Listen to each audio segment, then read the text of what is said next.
Master said, this sickness is not unto death, but will reveal the greatness of the Son of God, and He'll be glorified.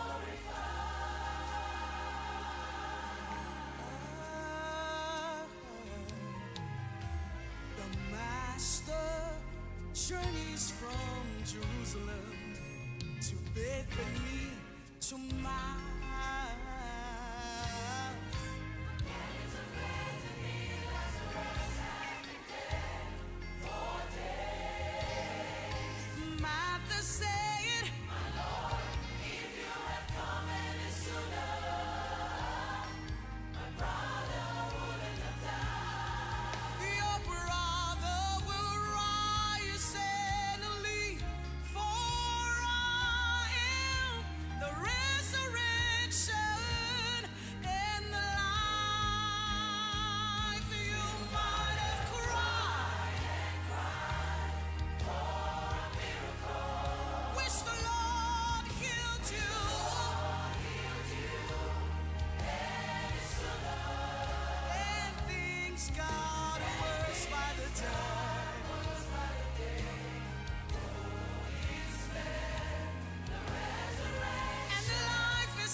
Praise the Lord. Hallelujah. Glory, glory, glory, glory be to God. We are coming to you in the name of the Lord.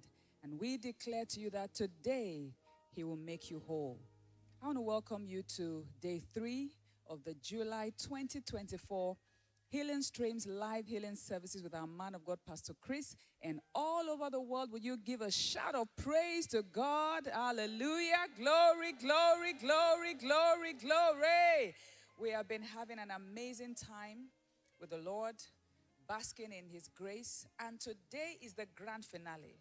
And our man of God said, everybody must participate. So right now, reach out to your friends, families, loved ones, all your invitees. Get them connected because Pastor will be praying for you, praying for your family. And we already learned before the program that there's a special blessing for everyone. So make sure you and your family, your friends, your colleagues, everyone you know, make sure you are connected today. Praise the Lord forevermore. I want to say thank you to my man of God. Thank you so much, Pastor Sir, for your love, for your compassion, for your trust. Thank you for the opportunity to serve as the director of the Healing School and to be a part of this vision of taking healing to the nations. And all of us being a part of it are so grateful for your very special life. Hallelujah. Now we're going to begin today with a word of prayer. And as I said before, get everybody connected. We're live on the Healing Streams TV. We're live on the Healing to the Nations mobile app. We are live on all our ministry platforms and all our Love World networks and several terrestrial and satellite stations around the world. So there is a lot of opportunity for you to participate. Find us and get connected. Praise God. Hallelujah. So we're going to begin with a word of prayer. And we're going to, first of all, thank God for all the healings. And we've been receiving so many testimonies. We'll share some in a moment. Lots and lots of things happening around the world. Blessings, miracles. And I want us to just thank God for it. So would you mind standing up right now? And as much as you can. If you're not able to stand, maybe you're on a plane, maybe you're on a train, just get yourself in a position where you can pray with focus and be reverent, and let us pray. First of all, a prayer of thanksgiving to God. Liga sonta koma shaka basonta labazeke basante libazate libanto karamashta ki basonta labazeke bashante. Thank the Lord for all the miracles that we have heard and received, all the lives that have been changed, all those that have been touched. Many have given their hearts to Christ. Hope has been restored. Liga sonta kile bazanta karamasheke basonta labazenta kabasheke liba zota karabashte kibasante libazaka mashanta o baliga zonta koma senta labazeke bashate libaraka sonte kole bazonda karamashte kibasanta liba zoprale kobasante koremashte kibasante liga zota korebasheke basante libazaka o rabaseke bashenta kole mazaka baliga zonte rimashante. Father, we thank you. Thank you, Lord, for shouts of joy. Thank you, Lord, for lives turned around. Thank you, Lord, for those that have received salvation. Thank you for every miracle, every healing, every testimony. Masila bosta kiba sante riba shaka basonta labazeke bashante liba zabrante koma shante kaliba zoka bashante o baseke liba zonta koma shenta labasanta. Yes, now begin to pray for every sick person who is connected to this meeting, expecting a miracle. Pray for everyone. Yes, that today will be a day of change. Today will be a day of change. Pray for those that medical science has given up on. Their families may have given up on them. Life may have given up on them. But God does not give up on anyone. He is the God that raises the dead. Oh, la kasebariba zonta koremashta kiba sonta la bazeke bashanta liba sabrate koba sheke basonta la bazenta karamasheke libara kosonta kalamazeke bonte kalimashte kiba santa librate korebaso kabashante kalimazo kabasonta libarika sobraka bashante kalima seke basanta le basabrate korema shokabasonta la bazeke bonta kalama seke librade korema zakabashante kalima sokabashonta o la basonta korema jakabasenta libazeke bashete librade korema zakabashante kalima zeke bonte kalimasta o mashele baze pronte korema shtokabasanta. Oh, hallelujah, hallelujah. Father, we thank you. Thank you, Lord, for your grace, for your love, for your kindness. Thank you for your mercy.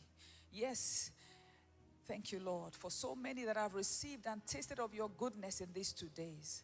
And Lord, we pray for everyone who is expectant today, that their expectation will not be cut short, oh God, that their hearts and their minds will be open to receive your word, to receive the power of God, to receive the ministry of the Spirit today. They will be positioned. Yes, they will hear the word and they will respond. Thank you for even greater works we'll witness today in the name of the Lord Jesus. Amen. Hallelujah. Praise the Lord. Glory to God. You may be seated. Thank you so much wherever you are. I'll read a scripture to us from John chapter 4 and verse 49. The nobleman saith unto him, Sir, come down ere my child die. This was a desperate situation, and the man came to Jesus with a problem. Next verse. Jesus saith unto him, Go thy way, thy son liveth. And the man believed the word that Jesus had spoken unto him, and he went his way. Now, the man didn't bring the son to Jesus. Jesus was somewhere, and the man came with a problem. And all the Lord said was, Go your way, your son lives. And the man believed the word that Jesus had spoken unto him. How do we know he believed? Because he went his way. He did what the Lord said he should do. Verse 51. And as he was now going down, his servants met him and told him, saying, Thy son liveth. Next verse. Then inquired he of them the hour when he began to amend. And they said unto him, Yesterday, at the 7th hour, the fever left him. Verse 53. So the father knew that it was at the same hour in the which Jesus said unto him, Thy son liveth. And himself believed, and his whole house. You know what happened here? The Lord streamed healing to him. He was in a particular place, and the son was somewhere else. And the Lord said, He is healed. Go your way. Your son lives. So that's like what's going to happen today. The man of God is here. You are in your home, and he's going to say, You are healed. You are free. You are whole. Stand up and walk. Rise and be healed. Get up out of that hospital bed just the way the Lord did. And it will happen for you. The Bible says the man believed and went his way. He believed what the Lord said, and he went and acted accordingly. That's what you're going to do today. It's that simple. As you hear the words that are coming from here, and right from the beginning of the meeting, we began to minister to you the words that God has given to us for you at this time. Believe and act accordingly. Do the things you couldn't do before. Stand up and walk. Open your eyes and begin to see. Whether it's during the testimony segment, we had lovely testimony yesterday that happened during the testimony segment, during the worship segment. Every moment of the healing streams is for you. Take advantage and give attention, give your focus, and participate specially. And the same grace, the same power, the same atmosphere in this place will be with you where you are. The angels of God have gone all around the world, ready for this moment. Only believe. Hallelujah. So we're going into the service. And remember, as you receive your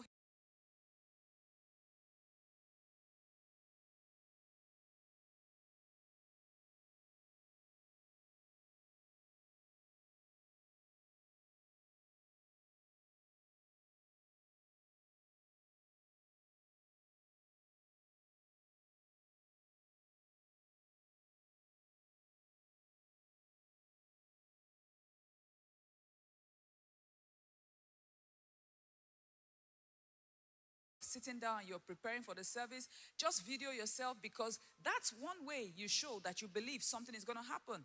Take a picture of that child who couldn't walk. Take a picture of that man who was lying down. Take a video, because in the next few hours, you are going to have your testimony video, your testimony picture, and you'll be sending it right to us. So as you receive, use the details on your screen and contact us immediately with your testimony. It's so important you share your testimony today. It's so important. The testimony glorifies God. The testimony inspires others. And the testimony establishes the miracle in your life. So these 3 reasons are why it's so important you share your testimony. So we're going now into another special music ministration. So receive these words. Remember, healing streams, from the moment we started, we began to stream healing to you. From here to where you are, no distance, no barrier. Today is your day. God bless you.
glory to God. Hallelujah. Praise the Lord forevermore. Why don't you just lift up your hand where you are and thank the Lord? Yes, we live and we reign in his name. Yes, thank you, Lord. Thank you, Lord. Glory to God. Hallelujah. Praise the Lord. Now we are already in the healing streams. The grand finale is already on. Yeah. Praise the Lord forevermore. Why don't you just lift up your hand where you are and thank the Lord? Yes, we live and we reign in his name. Yes, thank you, Lord. Thank you, Lord. Glory to God. Hallelujah. Praise the Lord. Now we are already in the healing streams. The grand finale is already on. Thank you, Lord. Glory to God. Hallelujah. Praise the Lord. Now we are already in the healing streams. The grand finale is already on. And every moment is your moment. Take your healing and go away rejoicing. We're going to have a short discussion now, and joining me on the set, as we've been doing in the past 2 days, to my right-hand side, I've got a highly esteemed member of the Central Executive Council of Love World, highly esteemed Reverend Thomas Mekena. You're welcome, sir. Thank you very much. Thank you. And on my immediate left, I've got a highly esteemed member of the Central Executive Council of Love World, the highly esteemed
Have here is that of Anna from China. Anna had urinary incontinence. For more than a year, Anna suffered from urinary incontinence. This condition left her unable to control her urination. It was particularly evident when she would engage in activities like skipping. As soon as she starts jumping, her bladder will give way, and the urine will start flowing without any warning or ability to hold it back. Imagine that. The situation left her feeling uncomfortable and embarrassed. During day 2, that was yesterday, of the Healing Stream service, as the man of God, Pastor Chris, ministered to those on the screen, she felt the power of God move through her, and she realized that her problem was resolved. Hallelujah. Returning to the restroom, she discovered she now had control over her bladder. Hallelujah. Hallelujah. Now she can skip ropes and jump around freely, effectively managing her restroom needs without any worries. For the first time in quite a while, she experienced a deep and restful sleep, just like a baby. It was truly a moment of glory for her, feeling liberated and at ease in her body. Hallelujah. So we have the video. Can we show that video, please?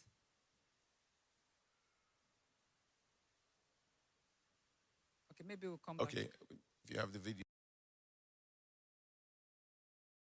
you just put it on while I read the next one. This next one is from John Evans from the Isle of Man.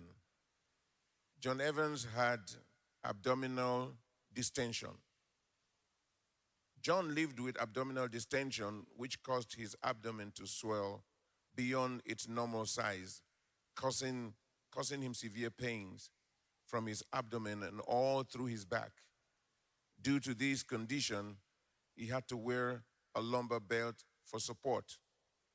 During the healing service, when the man of God ministered to the sick, John exercised his faith and received his healing. He took off the belt, stood up, and started walking free of pain and discomfort. Hallelujah. Amen. He can now do the things he wasn't able to do before, and his abdomen has returned to its normal size. Hallelujah.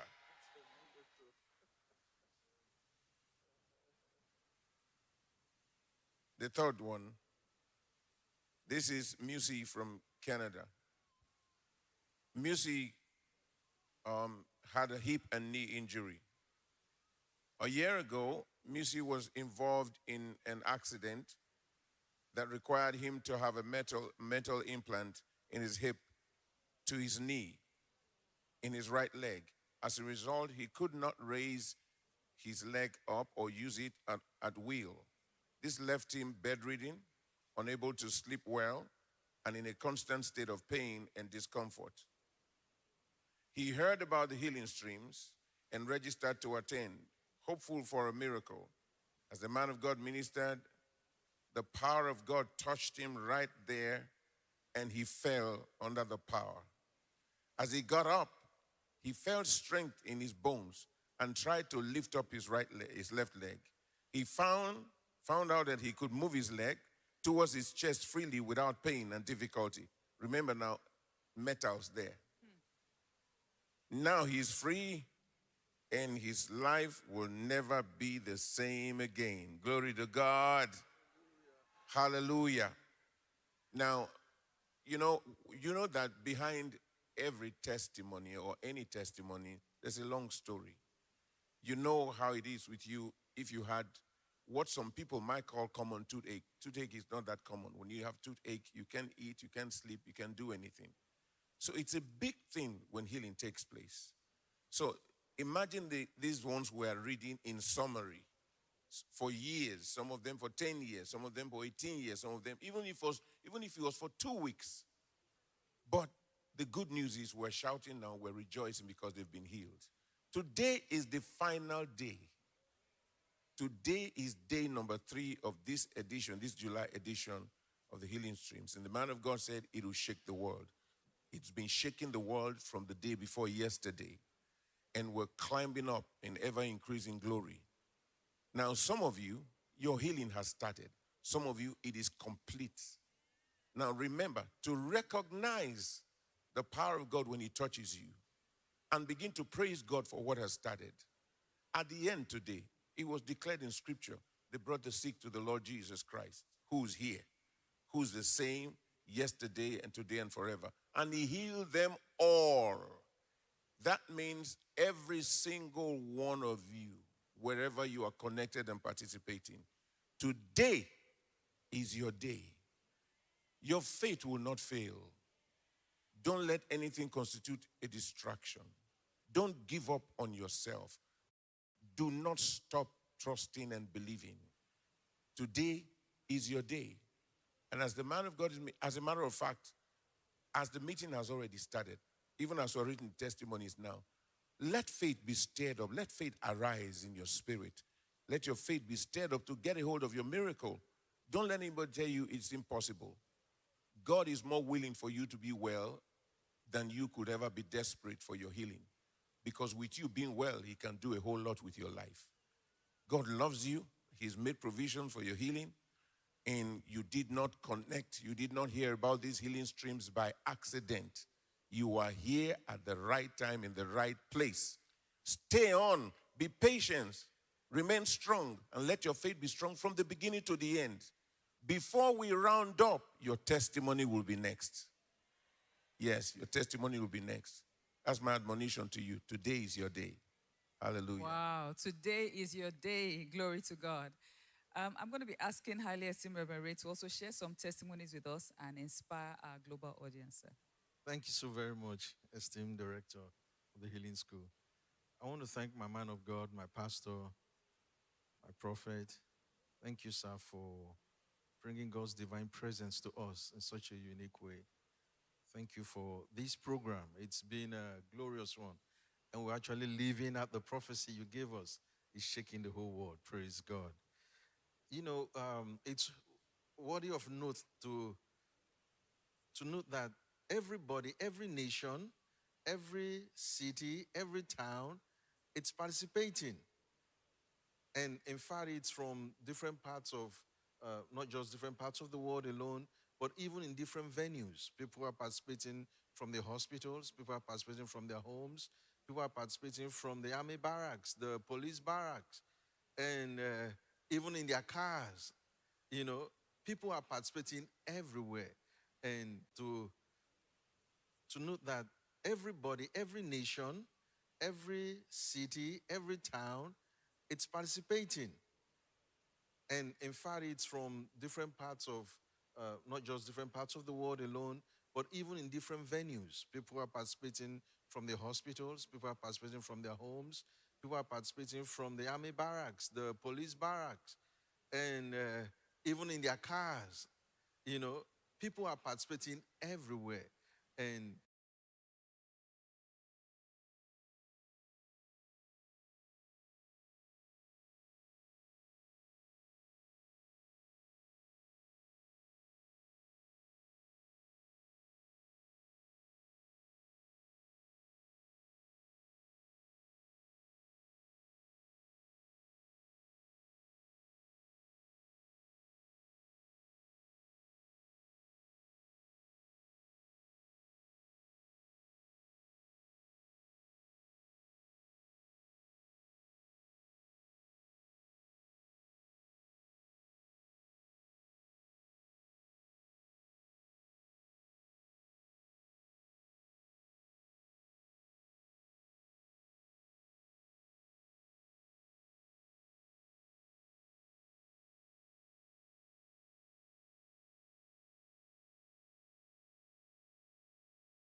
people are participating everywhere, and they are receiving myama, healed of paralysis on the left side of the body. Lapai had been living with paralysis on the left side of her body, a condition that severely restricted her movements and greatly limited her daily activities. This paralysis left her struggling with tasks such as lifting objects,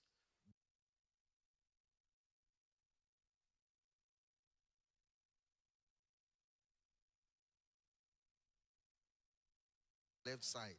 With renewed ability, Lapai can now move freely and perform activities that had previously been impossible for her.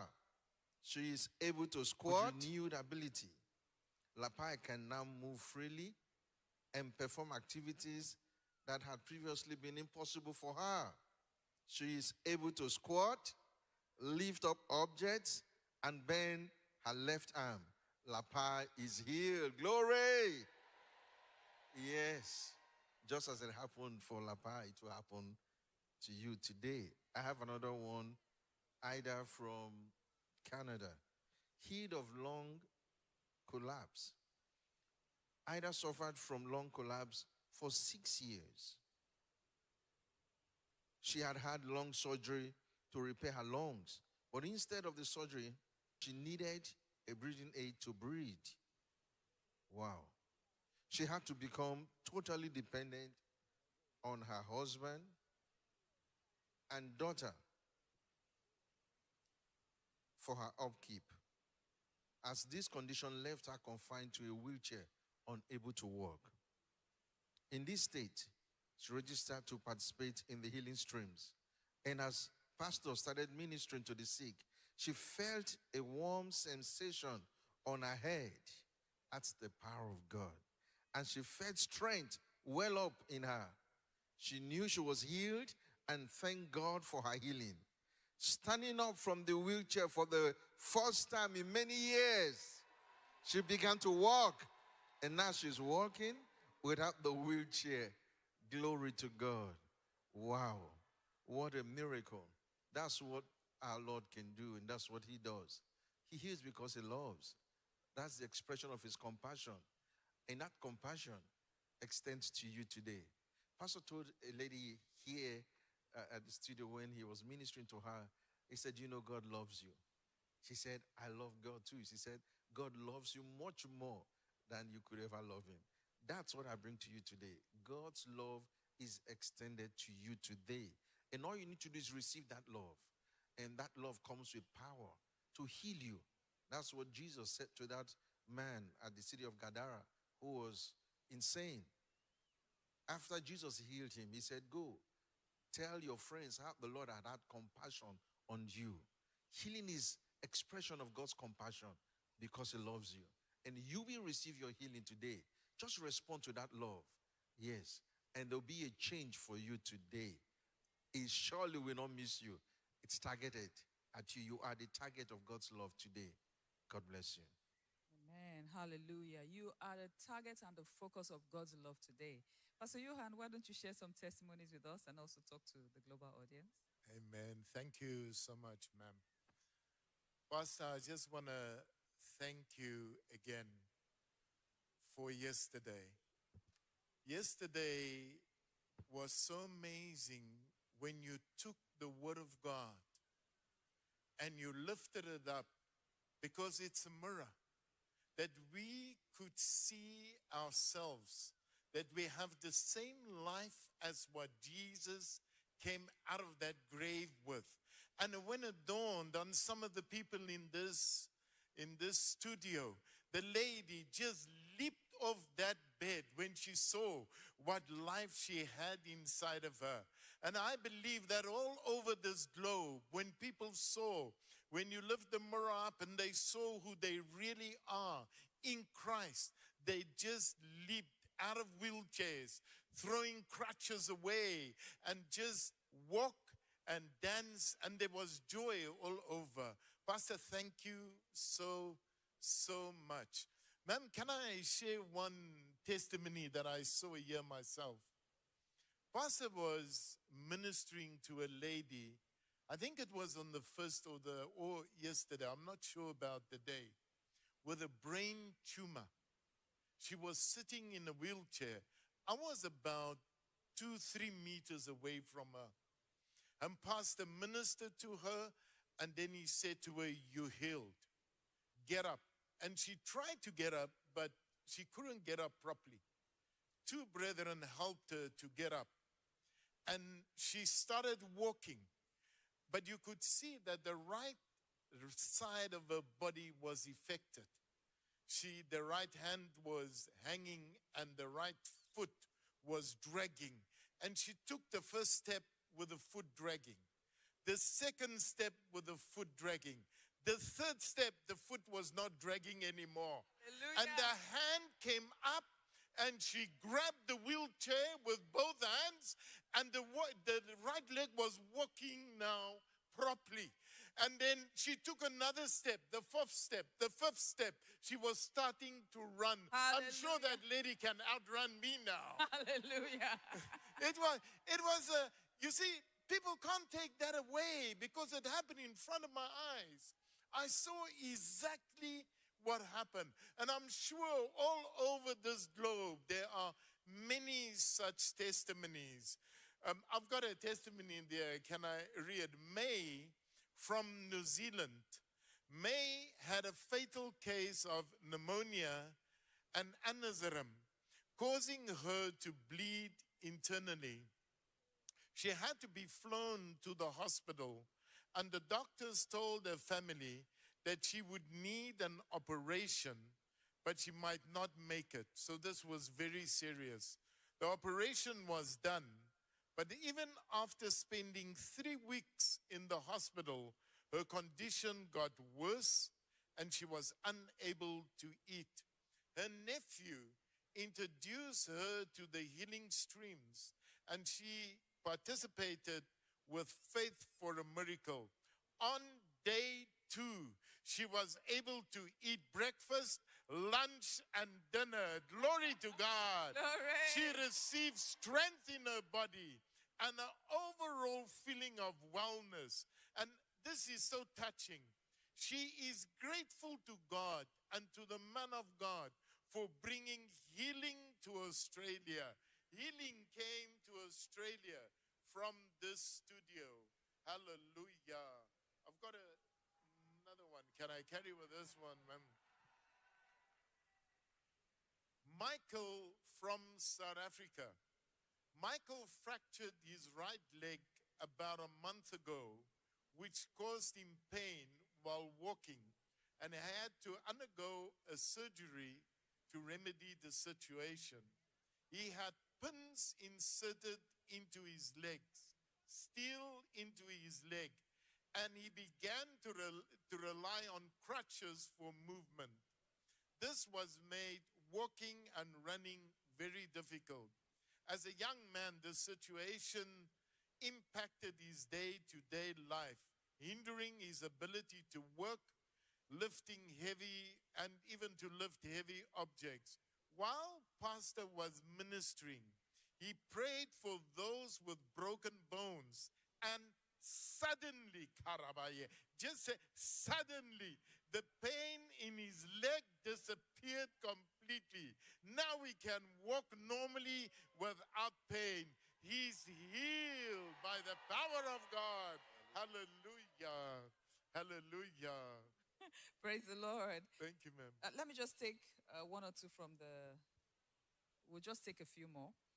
I have one from Brazil, from Vhuserere Gonzalez. And Vhuserere says, for 10 years, I've suffered from arthritis. I couldn't do simple things like tying my hair, buttoning my wares, and I had to wear a sling to get some relief. There were days when it became so uncomfortable. Now this for 10 years. It became so difficult to even hold my baby, and I found no comfortable position to sleep or support my arm. When I returned from work, I had to take several medications to soothe the pain. It was so much I couldn't carry out my daily activities. When the man of God, Pastor Chris, prayed for a cure for inflammation in the bones, I was cured in the same hour. Glory to God. He says, to the glory of God, I am healed. Glory, glory, glory to God. Hallelujah. Wow, that's amazing. I've got another one from UK. Jane says she was diagnosed with brain cancer. Cancer which had spread throughout her body and her brain for 2 years. She will usually need help to move around, but as the man of God minister, she felt the power of God. Now she can move around without support and can even walk up and down the stairs unaided. Glory, glory, glory, glory, glory. Hallelujah. Praise the Lord. Okay, so we'll take some more testimonies in a moment, but I want us to just watch some highlights of day 1 and day 2 of the Healing Streams live healing services. You know, this is the day 3, so we just want to take a moment to reflect on the first 2 days, and as you watch, get ready for your own miracle. God bless you. Now when the sun was setting, all they that had any sick with diverse diseases brought them unto him, and he laid his hands on every one of them and healed them. Millions of people from all nations of the world, diverse tribes and tongues, had a sterling and an unrivaled experience of God's exceedingly great love at the ongoing July 2024 and 11th edition of the Healing Streams Live Healing Services with Pastor Chris, which kicked off on Friday, the 26th of July. The last 2 days have been perfect times, specially orchestrated by God's Spirit to bring divine healing and restoration to the lives of many in the nations. Connected to these services, which were transmitted from the Healing Streams TV in thousands of languages, were vast numbers of people in millions of on-site locations and online platforms spread across every nation of the globe. Right from the start to finish, this healing service was characterized by the miraculous, as the Spirit of God suffused the atmosphere with His awesome, unrivaled presence. The atmosphere all around the world was thick with indescribable excitement, as the esteemed director of the Healing School, Pastor Deola Phillips, stirred the expectations and faith of everyone connected in her spirited opening charges. Matthew chapter 9, from verse 27. And when Jesus departed thence, 2 blind men followed him, crying and saying, Thou son of David, have mercy on us. And when he was coming to the house, the blind men came to him, and Jesus said unto them, Believe ye that I am able to do this? How do you express your believing today? By giving your attention, by giving your focus, and by actively participating in this meeting. So today is a day the Lord is saying to you, I'm willing, I'm able, only believe. Glory be to God. Several individuals who have been indelibly impacted during previous editions of the Healing Streams live healing services took to the stage to showcase their awe-inspiring testimonies of victory and triumph over debilitating sicknesses and diseases. 2022, December, that doctors say that I have cancer. Then they start my chemotherapy. I only can lie down and everything is horrible. It's hard for me and my family. I can do anything. I only lay on my bed and my husband gave me a food and it is horrible. I lost so much weight that I'm so it's horrible. But my mom is heard about these healing streams, and I watched the program, and then I know I have to come here. Last healing stream in March, I joined to online. Pastor Chris prayed for me and get my healing.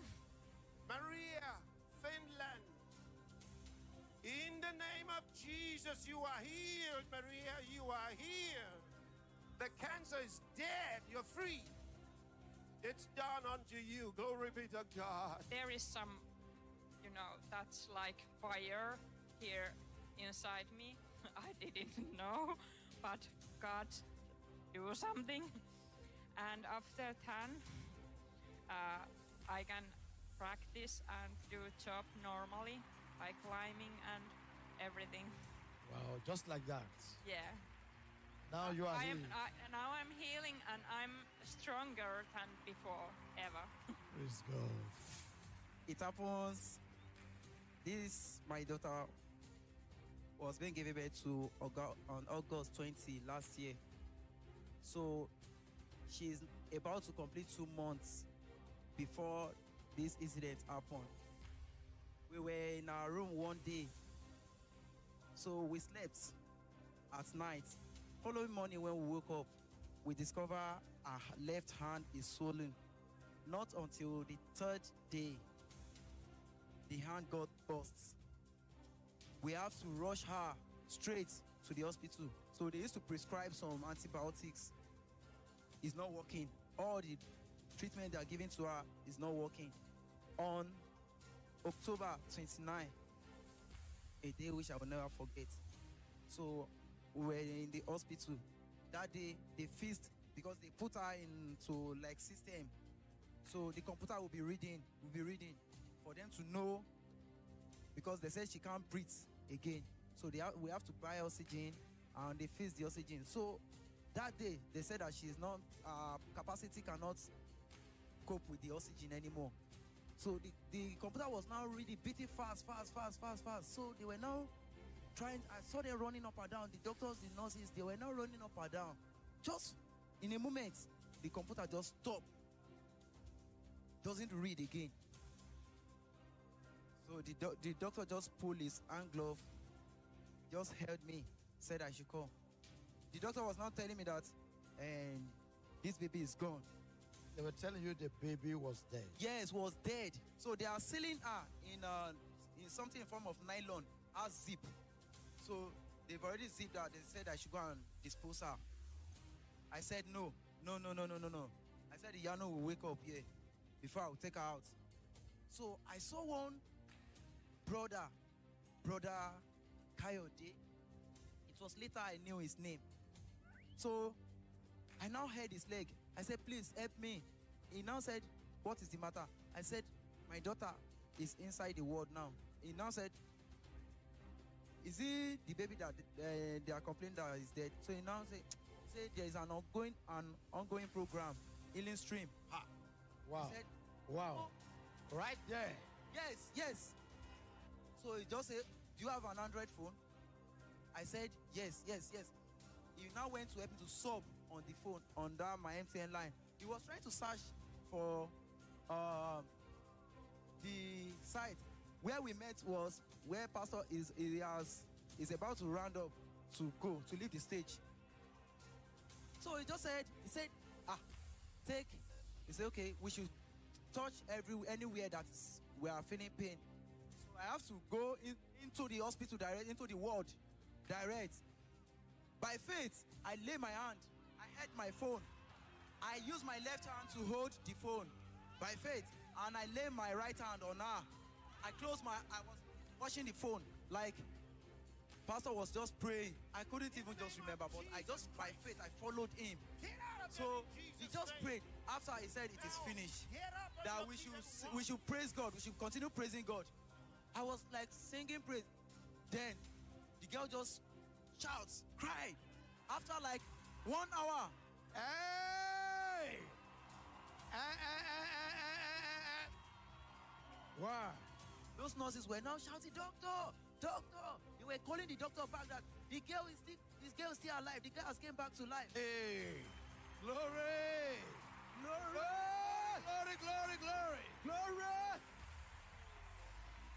She's alive! Yeah. Alive! Hallelujah. Alive! Look at that. Oh! Glory! Alive! He sent his word and healed them and delivered them from their destructions. Psalm 107, verse 20. The arena, and indeed the airwaves, reverberated with palpable excitement as the man of God, Pastor Chris, exhorted the global audience, stirring up in them faith to receive their desired miracles.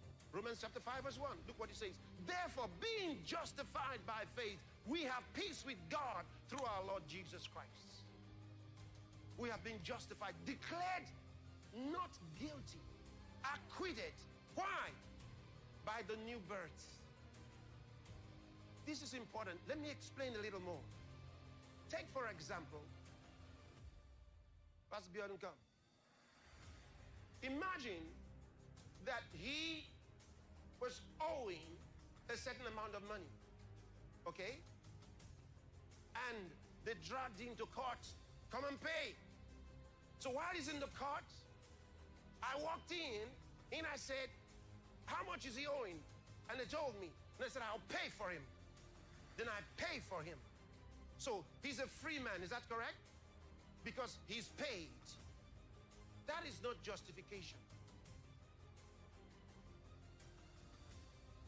Because he paid. He satisfied the claims of justice. So he paid. But he's a free man because he has paid. But he was not acquitted. So that's what Jesus did for all those in the Old Testament. All those who came before him. He paid for them. But all those after, in the New Testament, if they will believe in Jesus Christ, they will receive eternal life. They will be born again. They'll become new creatures in Christ Jesus. And they will have justification. So the Bible says when you're born again, if any man be in Christ, he's a new creature. All things are passed away and all things are become new. Thank you. Glory be to God. That's right, my sister. That's right. And that's why you're free of your infirmity.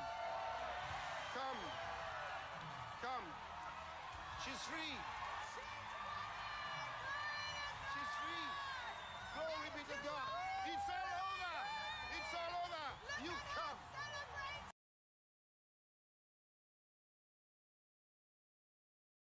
How old is she?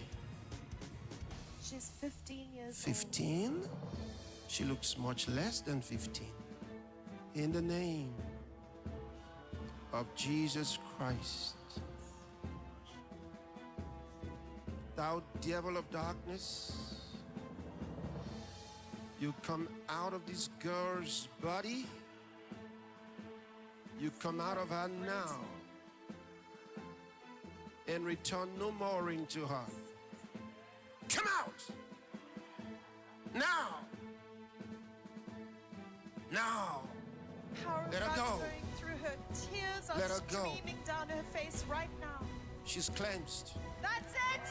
That's it! That's it! She's here! See us celebrating! That's it! Oh, Jesus is alive! He's alive! He's alive! He's alive! Distance, language, time, space, and location posed no barrier to this great surge of divine healing that flowed around the world as the man of God diverted the healing power of God to everyone waiting on the virtual healing line.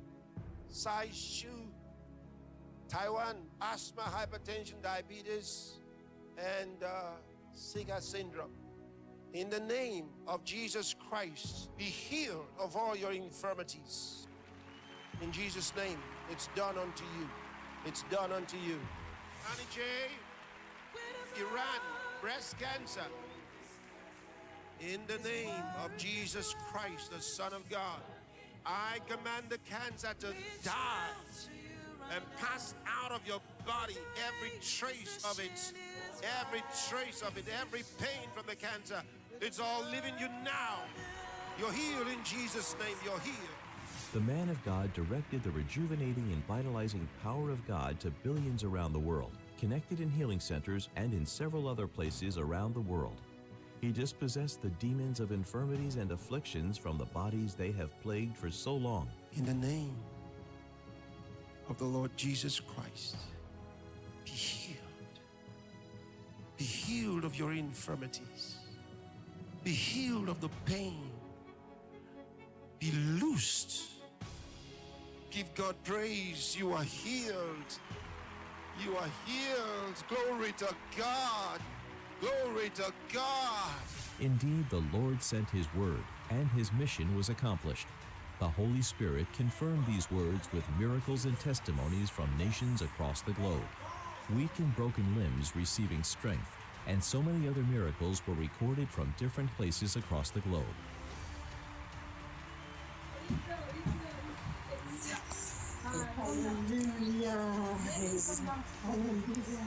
I was diagnosed with cancer 2.5 years ago and told at the beginning of the week that I should prepare for end of life. I was really excited when it was suggested that I could be part of Healing Streams. So I was very excited when Pastor Chris prayed for me. Suzanne, New Zealand, complications from breast cancer, hormonal imbalance. I bring you healing in the name of Jesus. And that devil is out of your body and you're healed. You're free in Jesus' name. It's done unto you. I felt my strength come back, and it was suggested that I go for a short run, something I have not been able to do. And I have just felt stronger and stronger as the day's gone on today. So I am so grateful. Again, thank you, Pastor Chris. Thank you for your ministry. I am well. Friday the 26th of July and Saturday the 27th of July undoubtedly unfolded for many around the world, as they had long anticipated, and the testimonies of these 2 great days will be spread abroad until everyone embraces the infallible truth that the Lord Jesus Christ is the same yesterday, today, and forever. We are in the final moments of the July 2024 edition of the Healing Streams live healing services with Pastor Chris, and the excitement continues to heighten. Billions from all nations are gathered in diverse online and on-site locations across the globe for the manifestation of the miraculous. And surely, as the scriptures say in Haggai 2:9, the glory of this latter house shall be greater than that of the former. Therefore, get ready to rejoice, celebrate, and testify, for your moment of healing is finally here. Congratulations! You can send your testimonies to testimonies@healingstreams.tv or call any of the numbers now showing on your screen. God bless you.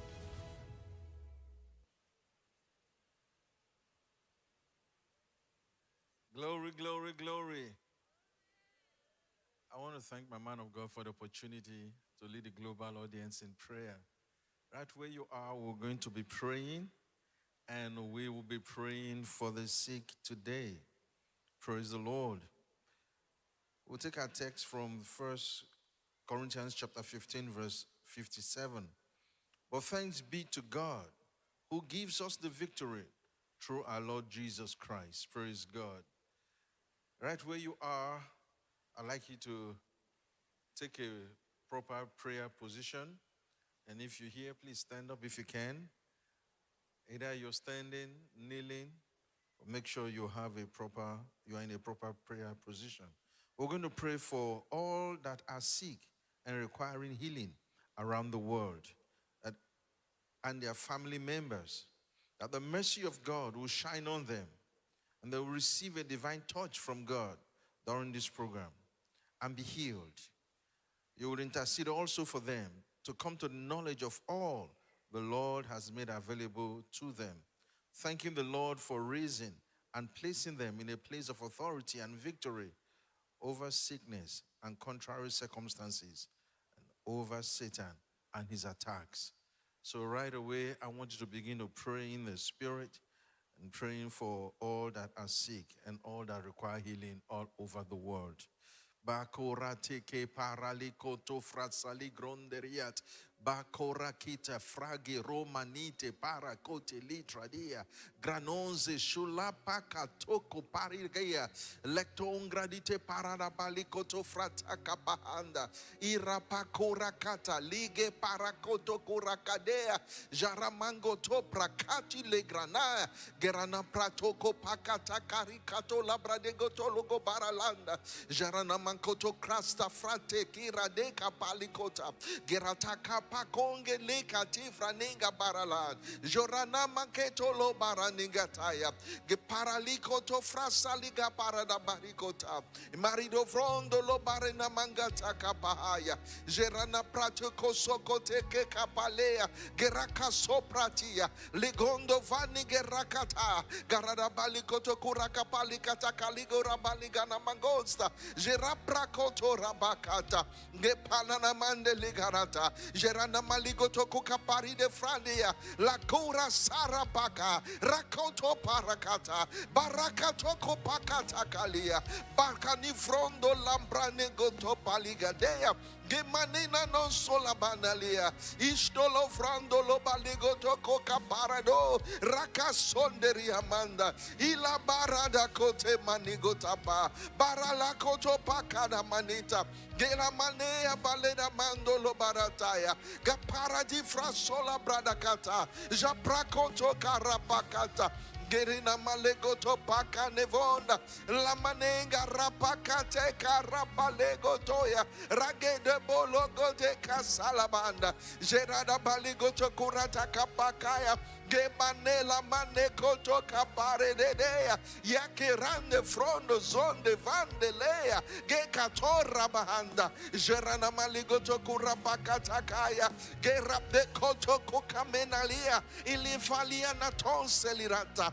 Gaparana Matekosa, Irakoto Kokaria Taya, Rokola Brananga Taligara Balana Mande, Kisulo Froto Kopa, Garange Takaya, Girana Malotokoya, Iralavodo Kotelama, Radakabarana Malekata Kukalia, Rakoze Java, Rakeso Rabahanda, Irabala Karabakadekaya, Karata Kuka Levronga Solaba, Gabaranenga Taka, Jonefon Zuladia, Giranamali solata, la salabala katika salaba, la prakotoko pale gabrala goya, garalana mangeto kukea, le tomfrana sandalaba, le godobora nenge baranunda, joprade gotokura barakatea, bakane kapa konte legeboya, ito paramango zuradea, radevrozo protia, prakisurania frata, mangera la barakota, nagonde ligana manegoto paligoro de vea la frazon jene zonde zondea in zonenge zonde ligi nigidata giranenge tokuruto kurabaya girana maliketakaya Ingaradabante, Zekina Malikoto Kukiratea, Inefosushite, Kisuletrane Braya, Urakakaya, Urakataya, Urakataya, Ikikilovoya, Ilavonga Rabahanda, Jore de Baligo no Marikata Karabaligara Bahara, Gesangarata, Yakros Sarabahanda, Yakrasuje Lavrandea, Bakrasoja Laba, Gabaralamande Gosandalamanda, Yagaramananga. Igerabakora pakata la cifro sengelekte kila tekola balekotoba prakozo pratika Gira prakoto bronde barade koto rakapata barakoto kurakizasha raprado kole sotaya la tronde sonjeli devante rakoto kurapakotaya Gerana maligara balanda, janambrago takapaya, ike kalabrakata kabaha, yakara balano vonteka, yakokatsu shalataya, geparani monongotea, irada bakataba, labrakoto kopahanda, jerako sorara, yakalido frolaba, libaligolo baligolo baligele balatonte, prakisotratia, prakitombranitea, grani prokoto praki, ipranile gotoli ananta la conda la manenta liganantea la tike pakatike kapaya prakori songelifra delina from the landelea iakazo la manda igolo paligele balatonte prakisotratia prakitombra nitea grani prokoto praki ipranile gotoli ananta la conda la manenta liganantea la tike pakatike kapaya prakori songelifra delina from the landelea iakazo la manda ibala na mana kataya ibala kokosisha rarabarakata rabalake ranangata rakotozo setekaya yeke zolotoya Kaparaleza, Yegeizon Shalaba, Labalegotolo Baligata Capante, Bracotolo Fracapalegara, Gara de Capalatos, Fraso Shalafra, Branga Saramanda, Yako Rabalata, Yalabakaya, Yalabakaya, Igarabaha, Yamalanda, Yamalato Korabanda, Ibala de Vonda la Balacoto Pacaya. Gera deva sondalaba, ilabarada bandeka, ilabarakatolo banigata, ibarakoto bakata, ilabaraka socialabata, labarina mangoto kopakatea, ikaparana maneto vonza, jorara maligoto korapakatela barodesa, gerato kapaya, yakansi la frate, bragozo sharabata, barakoto legamane voneraria, mantrano sasha, yakasaprata, Yakapara tokoya, yakomparite fraya, giraron se frate, Geramato prakea ilapakito lapaya lekoto pakia lekoto paya lekoto paya ikena fato baria nangea ingaria mangoria geria marako toya ikerako siria ranifro siria tapararia unculalia tukuparante ilapako kulimatia Galida bande fire tisuya aikuyumania inaya kuranda irania rakoseya rakopratia arakasaya isharamamania Angarata, Yakara, Yakaraya, Yaramaro Kosuria, Raton Frabaya, Aka, Yaka, Yaka, Yaka, Yaka, Yaka, Yaka, Yaka, Yaka, Ungania Toga, Angia Toseata, Angaya Tupa, Alo no Seya, Yako Pralato, Gapara Kausia, Alamanangata. Yakoradapaya, Yaramangradotoya, Rabakorabahata, Rabakorabakoya, Rabakorabakaya, Lerano Frosorata, Rabakarito Frataka, Alamana Korateya, Iamalakoto Fratia, Amankotro Barata, Jarabalakata, Lakoto Prakoseta, Rakiso Prataya, Bakorana Kota, Geramana Fratoya, Ayakolata.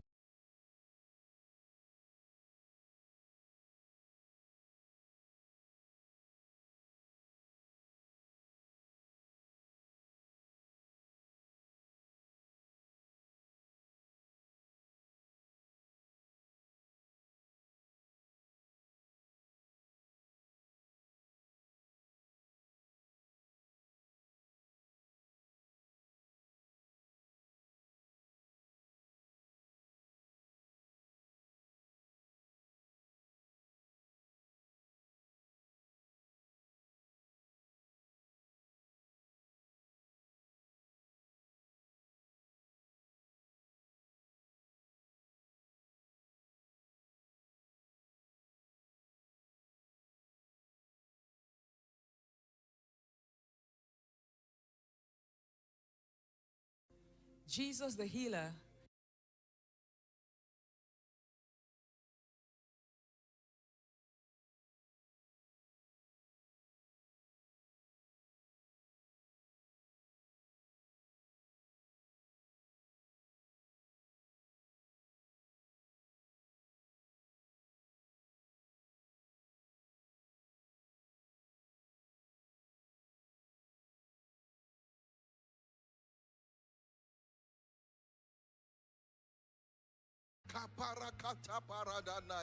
Oh, glory to God.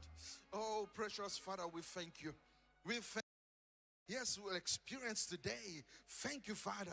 Yes, right where they are. They're already experiencing the love of God. Yes, thank you because the works of darkness, the works of Satan have been paralyzed in their lives. Thank you, Father, because today there'll be shouts of joy in every home. Thank you, Father. We praise you. There'll be celebration in every home because of the miracles they've experienced today. Every sick person that's connected today, Lord, receives healing today by the power of the Holy Ghost in the mighty name of Jesus. Thank you, Father. Amen. Praise the Lord.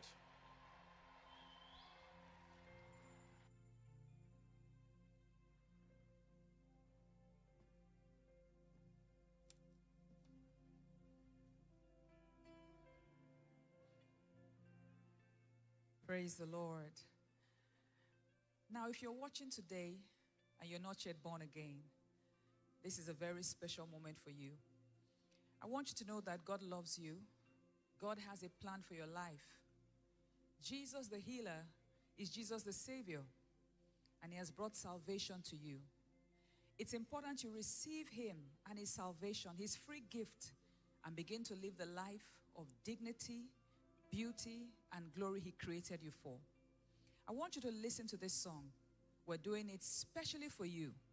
And when we're done, it will be time to give your life to Christ. Listen.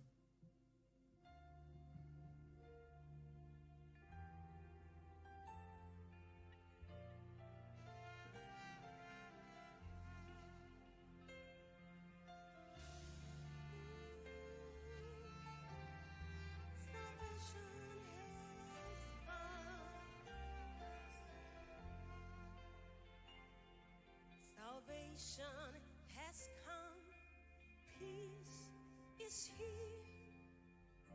Wouldn't you rather receive righteousness, eternal life is bestowed on all who believe? Salvation has come, peace is here. Wouldn't you rather receive righteousness, eternal life is bestowed on all who believe?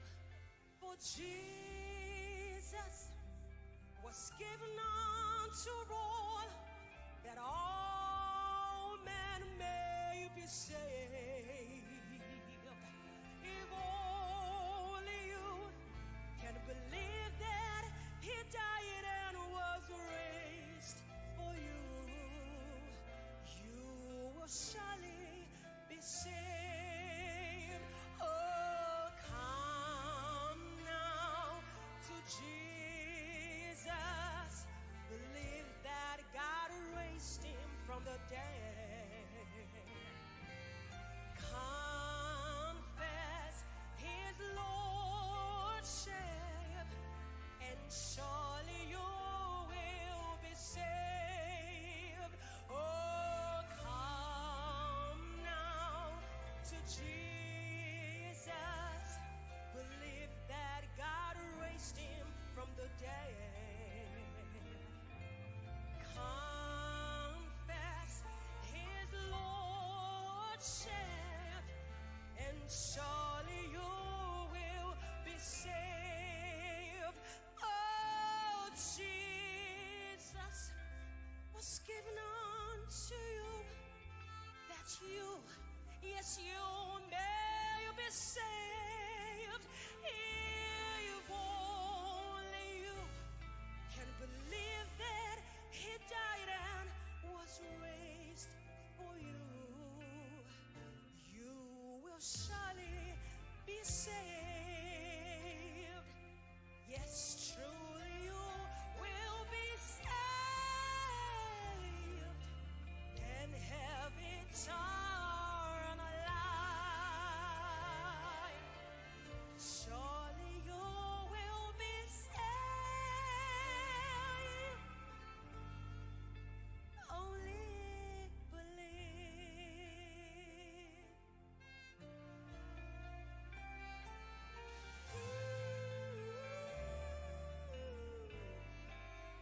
Only believe.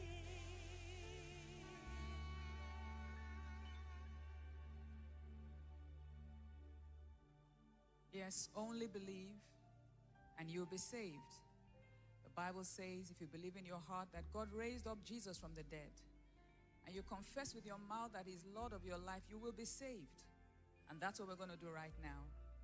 So right where you are, I want you to lift up one of your hands and say these words after me, but mean them with all your heart, and surely you will be saved.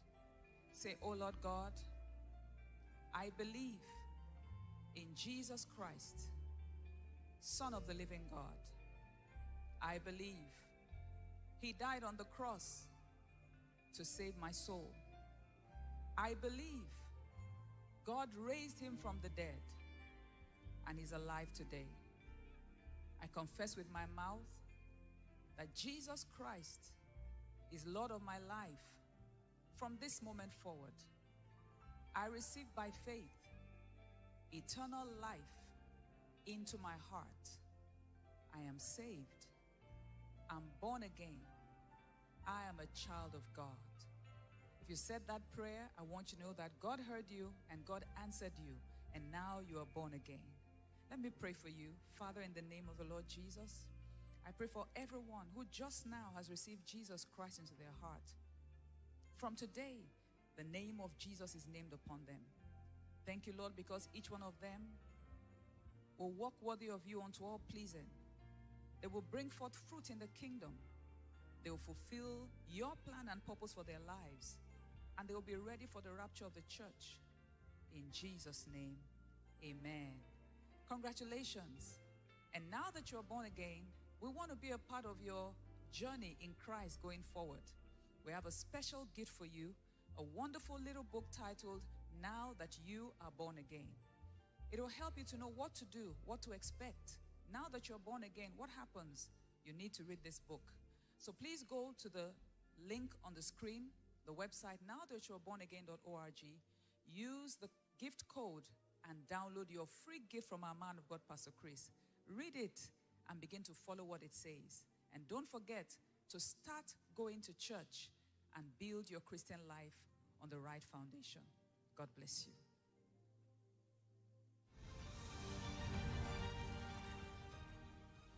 Glory to God in the highest. The Healing Streams is ongoing, and we are so grateful to God for the privilege of being His witnesses to the miraculous and experiencing the healing power of God.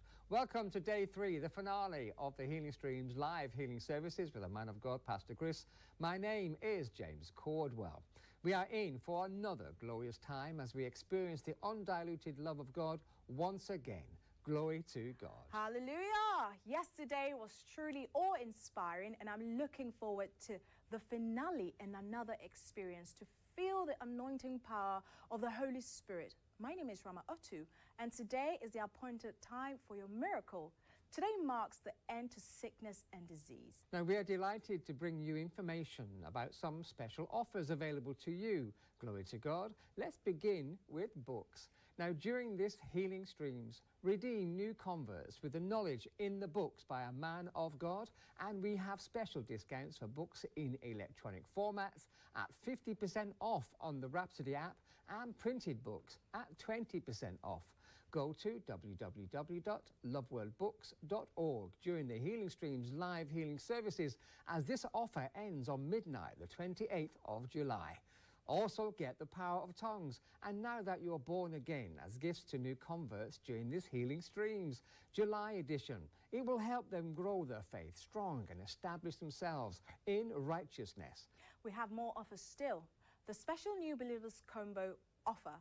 You can get 2 books, Your Rights in Christ, Learn About Your Rights and Privileges in Christ, and The Power of Tongues, a classic on how to use the power of tongues.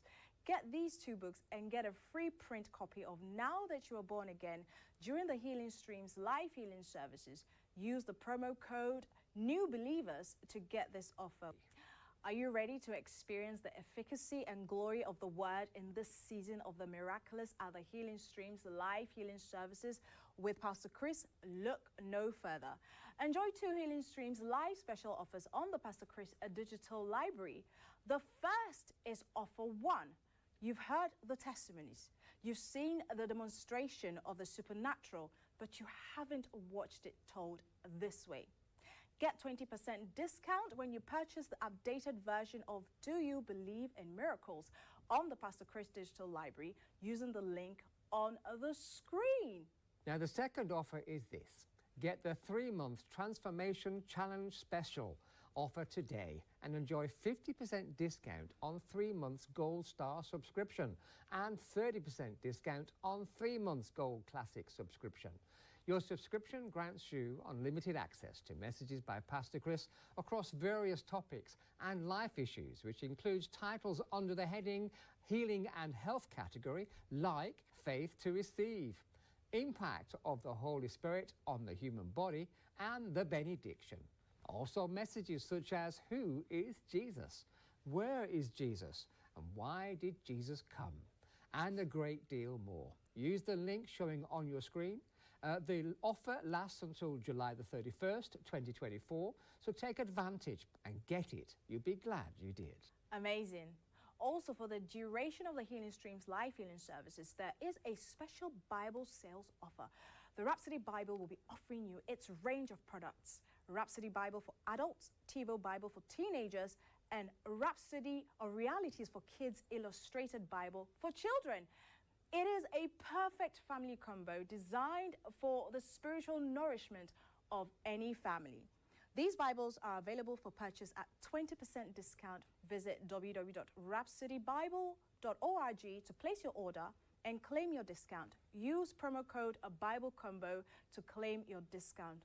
Hurry while order lasts. Well, all of these offers and beautiful materials are for us, so we are so blessed. Don't miss out on any of these offers for yourself and for someone else who will be blessed by them. We are grateful to our dear man of God for birthing all these materials to be a blessing to the Church of Jesus Christ. Thank you. Enjoy the rest of the program. This is the Healing Streams, live healing services with Pastor Chris.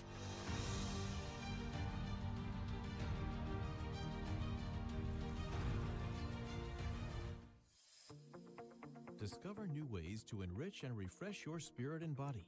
Enjoy a fulfilling experience with the all-new Healing to the Nations mobile app. Get instant access to a world of faith and miracles. Watch life-transforming programs on Healing Streams TV Live and stir faith as you watch testimonies and documentaries on demand. Relive extraordinary moments from past Healing Streams programs. Read, download, or listen to your favorite Healing to the Nations magazine, including the new magazine for kids and in any language. Need healing? Sign up for the 14-day healing program and embark on a journey of faith and transformation. Let God's Word vitalize your body as you take the Divine Health Confessions and renew your mind with insightful blogs, books, and other amazing resources. Be the first to take action with your registration, participation, and partnership in healing school programs and outreaches. Unlock these outstanding benefits and more with the Healing to the Nations subscription plan that's best for you. The Healing to the Nations mobile app is a worthy companion. Get it now on the Love World App Store and be sure to share with others. The Healing to the Nations mobile app. Experience the miraculous. In a world full of conflicting and questionable ideologies, doctrines, and lifestyles, young, impressionable minds can be easily influenced and swayed. With the Healing to the Nations magazine for kids, your children now have access to a rich resource that provides answers, clarity, and the truth about their divine identity in Christ. Introduce them to a world of faith adventures as they explore treasures and unravel divine health realities. The Healing to the Nations magazine for kids is loaded with amazing articles and fun activities designed to bless the young ones. These include messages from Pastor Chris, inspiring healing testimonies, healthy living tips, games, and more. Start the adventure today by ordering your copies and sponsoring distribution to children everywhere. Kindly visit www.httnmagazine.org to order and subscribe. For more information, please use the details now showing on your screen.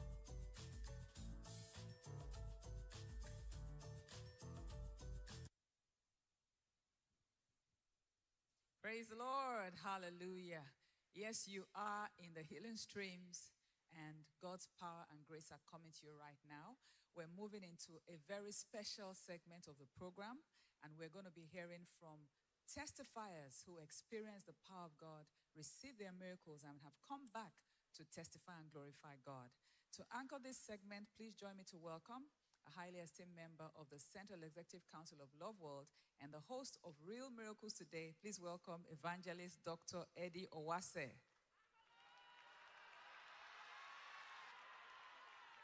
I'm alive, I'm alive, I'm alive. Ndiri mupenyu, haleluya. Kose kwauri, nhasi izuva dzva.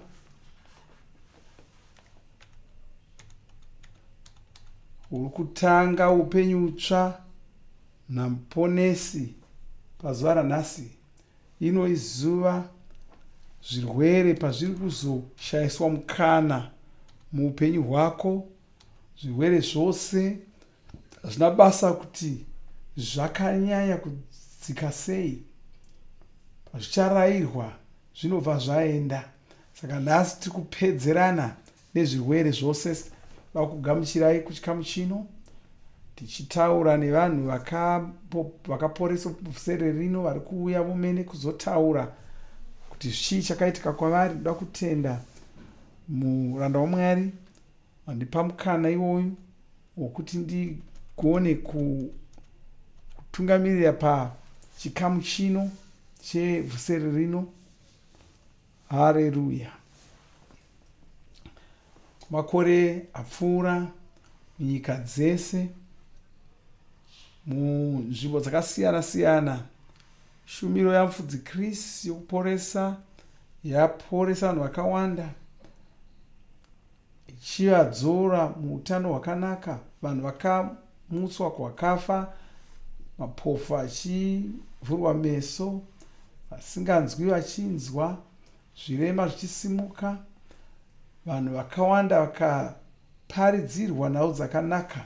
Zvino nhasi iko zvino pano tine vanhu vauya vomene vabva kunyika dzakasiyana siyana, vauya kuzotenda Mwari, vachitaura zvavakaitirwa naMwari, kuporeswa kwavakaitwa. Da kuti muteererese nyaya dzavo, mugoita zvavakaitawo. Nezuro mufudzi Chris vakataura kuti vasati vatouya vanhu vanga vari kutoporeswa nechekare. Ndo zviri kuitika nhasi, uchiteerera uchapupu, uchiteerera zvavakaita, kumhanya kwavakaita vachitsvaka kuti vapore, kuzosangana kwavakazoita kushumira yokuporesa yamufudzi Chris,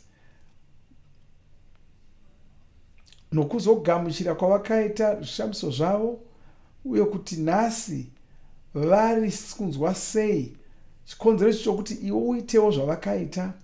Simba raMwari riri kwauri koko, simba raMwari riri kusvika kwauri. Hapana chinogona kukonesa kuporeswa. Izuva rako, ino nguva yako, uri kuzopedzerana nezvirwere nhasi. Usatomboregedza zvako, asi umirisane nazvo.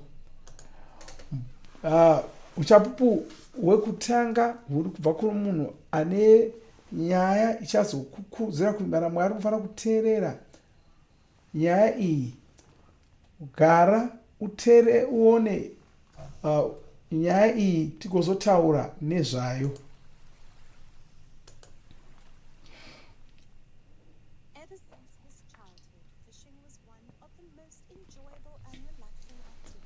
Uyu wakakura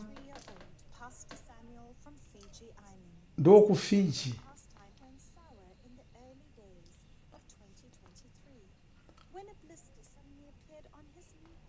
Ronda rakangomuka pagumbo rake, akangoona sokuti chaingova chironda chisina basa, haana kunyanya kuringwarira.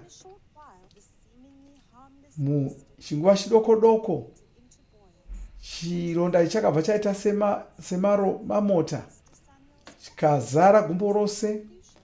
Murume uyu atori mufudzi Samuels. Vakatsvaka kuti varapwe, asi hazvina kufamba, hazvina kubudirira. Ndo pavakazonzwa pamusoro pevhuserere rokuporesa.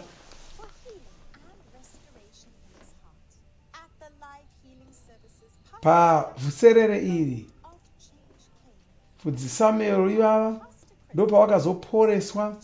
Mufudzi Chris vachishumira kuvanhu vari pasi rose. Mufudzi Chris vachishumira musi iwoyo wakaporeswa mufudzi Samuel vokufiji. Mufudzi Chris vachirayira zvirema kuti zvisumuke, vachingotaura saizvozvi. Chishamiso chakabva chaitika muna mufudzi Samuel mugumbo ravo. Maronda iwayo akabva apora zvachose.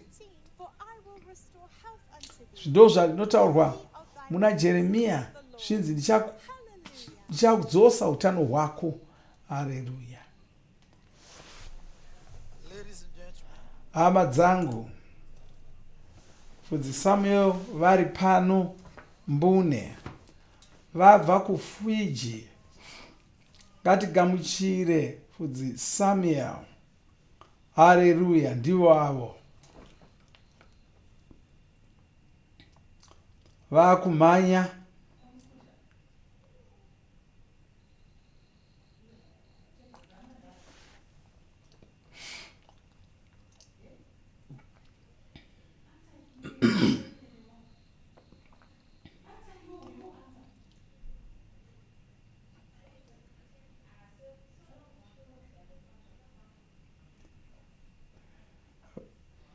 vari kumhorosa vachishandisa mutauro wavo kuFiji.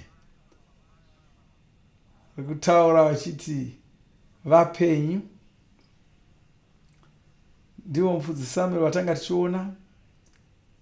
Ngaitinzwe runyekano rwavo.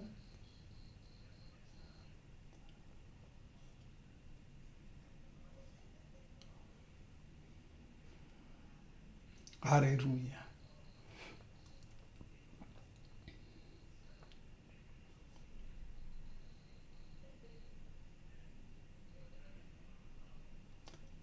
Kwaye regai nditangire rungano paudoko hwangu.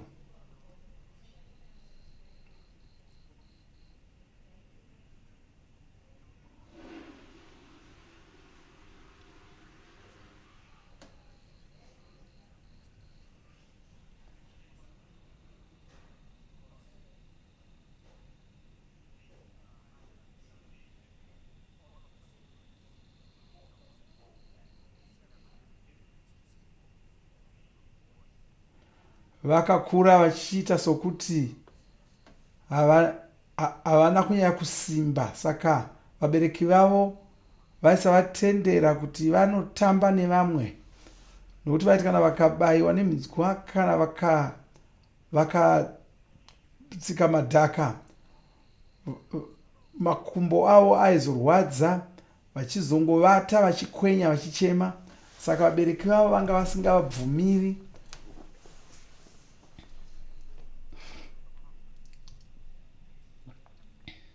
Vaitoti kana vachienda kupurazi,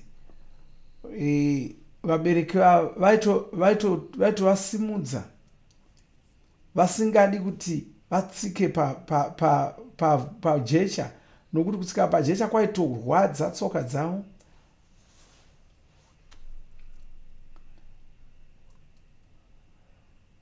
Vaitoti nyange vakapfeka shangu dzambopfekwa nomumwe dzaitoita maronda, dzaitokonzera maronda makumbo kwavo. Kuchikoro vaiti kana zvikadaro vaigona kutozoita masvondo vasingaendi kuchikoro.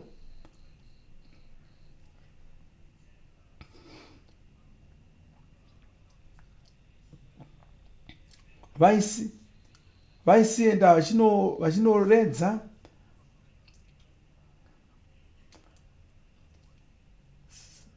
Vachipfeka mazishangu makuru.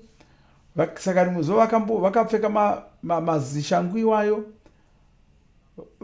vakatanga kuita kuvaviwa. Vakangofunga kuti kungovaviwa, ndokuramba vachingopfeka vachienda kugungwa kunoredza. Ndokuzonzwa kuti gumbo ranga rava kutozvimba richiita serinopisa.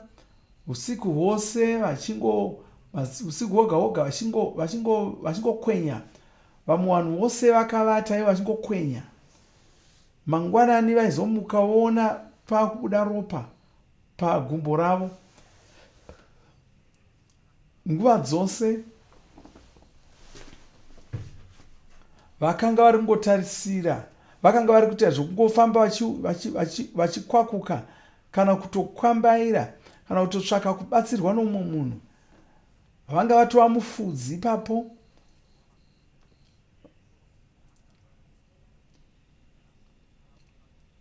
Saka vanga vava kufanira kungopa basa kuvamwe vafudzi vadoko vaishanda navo.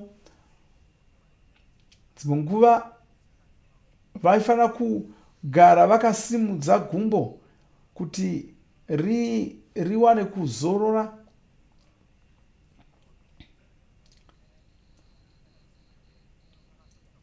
Vakaenda kuna chiremba. Chiremba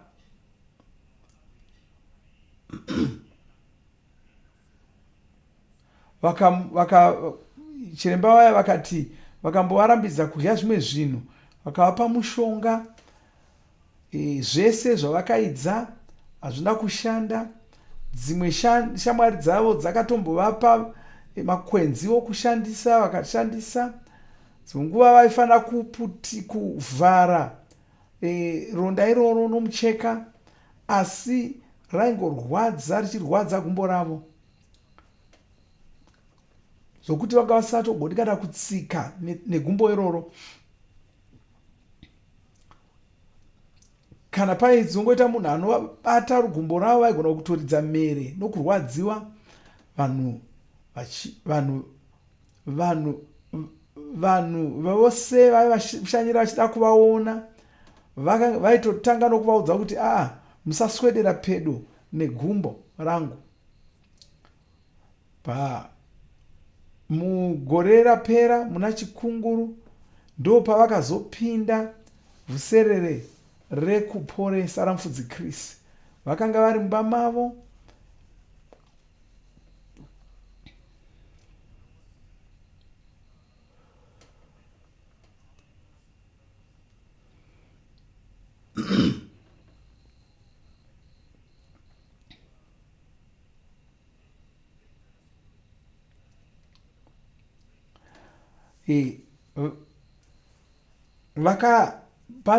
pane wakavakumbira kuti vaturikire pavhuserere iro rekuporesa. Ndokuziva kwavakaita nezvevhuserere iri. Saka vane mavhuserere kuda rimwe ravakanga vaturikira, asi rimwe racho vanga havana kuzogona kufamba kuendako. Saka muna chikunguru vakafanira kupinda vhuserere vari mumba mavo mokuvata. Ndopavakanyoresa mhuri yavo yanga yakagara mune imwe imba, vachiona ivo vari muimba yekuvata, vachiona panhare pavo. Mufudzi Kristu vanga vari kunyengetera vachishumira kuvanhu vakanga vari kwavari ikoko, nevaya vakanga vari kubata vhusereri panhare vachionekwa pamadziro.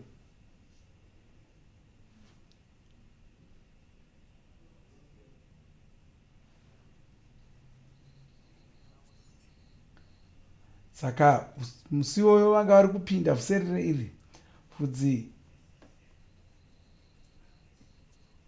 Kristu vakabva vati bata paroda kuti papore.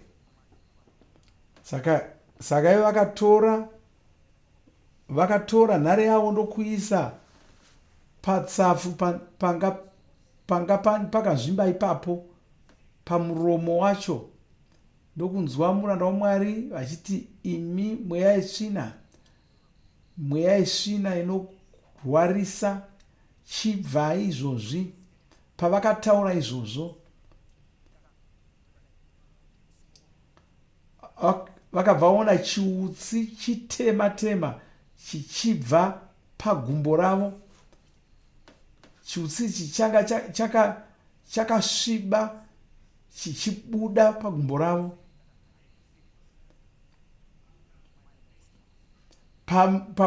Pakarepo vakanzwa gumbo ravo rakureruka. Zvakangoitika ipapo. Haleluya. Mushure maizvozvo mufudzi Kristu vakati wapora, uchirumbidza Mwari. Vakati kana usingagoni kufamba chisimuka ufambe.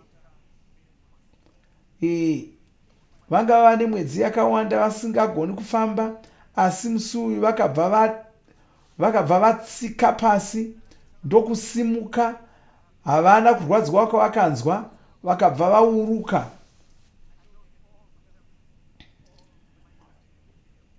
Vavakidzani vavo vose vakavanzwa vachidaidzira. Mamwe mazuva ese vaisi kana vaita ruzha rwanga ruri ruzha rwokurwadziwa, asi apa vanga vari kuita ruzha rwokufara vachirumbidza Mwari nokuda kwezvavanga vaita. Vaita mwedzi yakawanda vasingagoni kufamba vachirwadziwa kudaro, asi apa vanga vapora.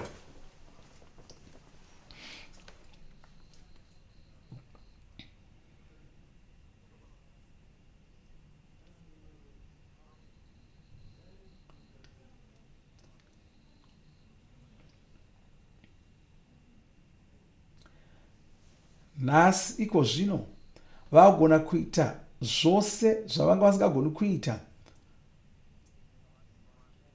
Vagona kumanya, vagona kupfeka shangu dzose, vagona kufamba vasina kupfeka shangu, vagona kuenda kunoredza vasina chavanovhundukira. Wow, makorokoto. Regai vataure kuno mumwe munhu anotsvaka kuporeswa.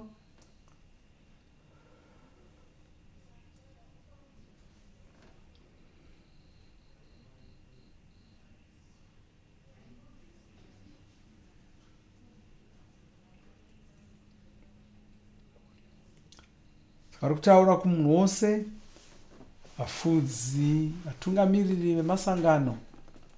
Kwanzi tindoda kuudzai iko zvino kuti simba raMwari riripo pachokwadi. Unofanira kuzvigamuchira izvozvo.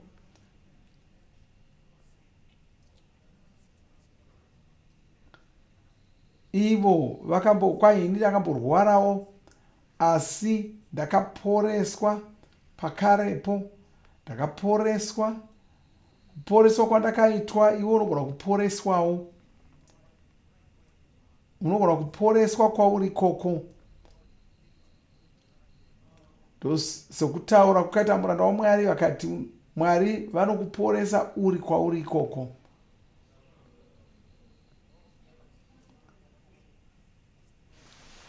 Vanda kutaura kuna Fudzi Chris.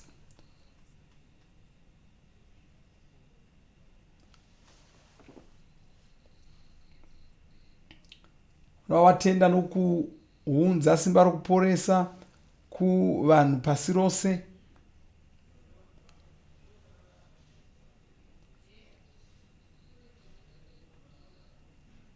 Kwanzi Fudzi Chris deno musina kuteerera inzwi raIshe, ini ndingadei ndisi pano nhasi. Asi makateerera Mwari, ndosaka ndiri pano nhasi.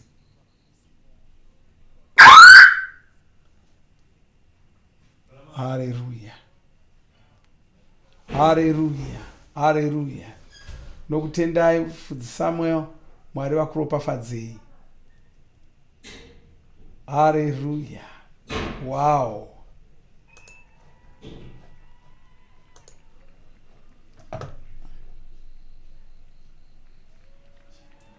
Wow. Hallelujah. Glory, glory, glory, glory. Hallelujah. This is the day the Lord has made. Nhasi ndo zuva rakarongerwa naShe. Izuva rako kana Mwari vagona kuporesa Mufudzi Samuel. Simba iroro rinogona kuporesawo. Hazvina basa kuti zvii zviri kuita. Mufudzi Samuel vane zvavataura. Vati kwanzi teerera kune zvinenge zvichirayirwa. Zvaunenge wanzi nomuranda waMwari ita, ndo zvichakuporesa izvozvo.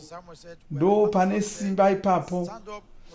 Kwai kana muranda waMwari vakati simuka, iwe simuka. Ivo vanga vasagoni kufamba, vanga vane nguva vachigara vakavata, asi vakasimuka pakarepo, vakaona kuti vanga vaporeswa.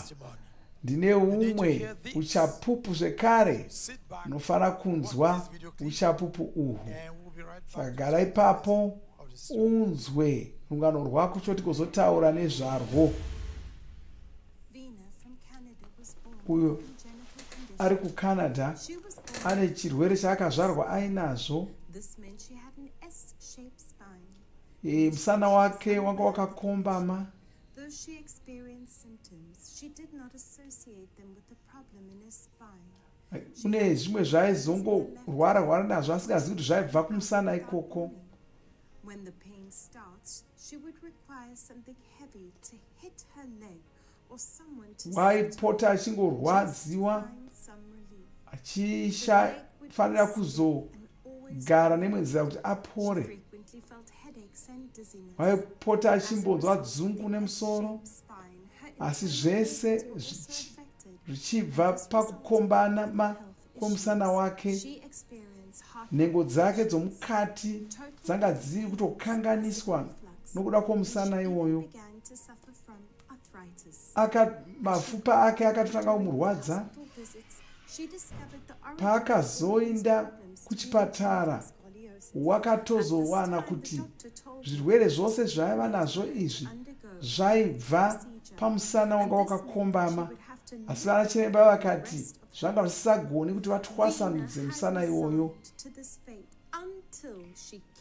Asi wakazonzwa nezveshumiro yamufudzi Chris ndokuzoziviswa pamusoro pevhuserere rekuporesa ramufudzi Chris. Pavhuserere iri mufudzi Chris vakamushumira ari panhare, ndipo paari kutoshumirwa apo, ndo paari kutoshumirwa namufudzi Chris achiporeswa.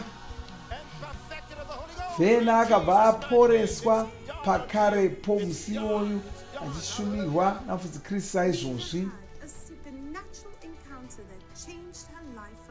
Uyu wakabva aporeswa zvinoshamisa, upenyu hwake hukashanduka.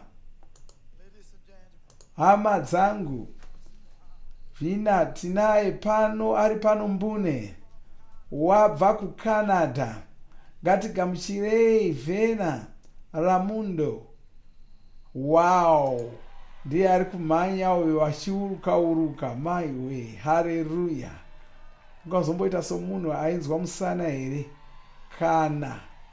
Wow, haleluya. Wow, haleluya.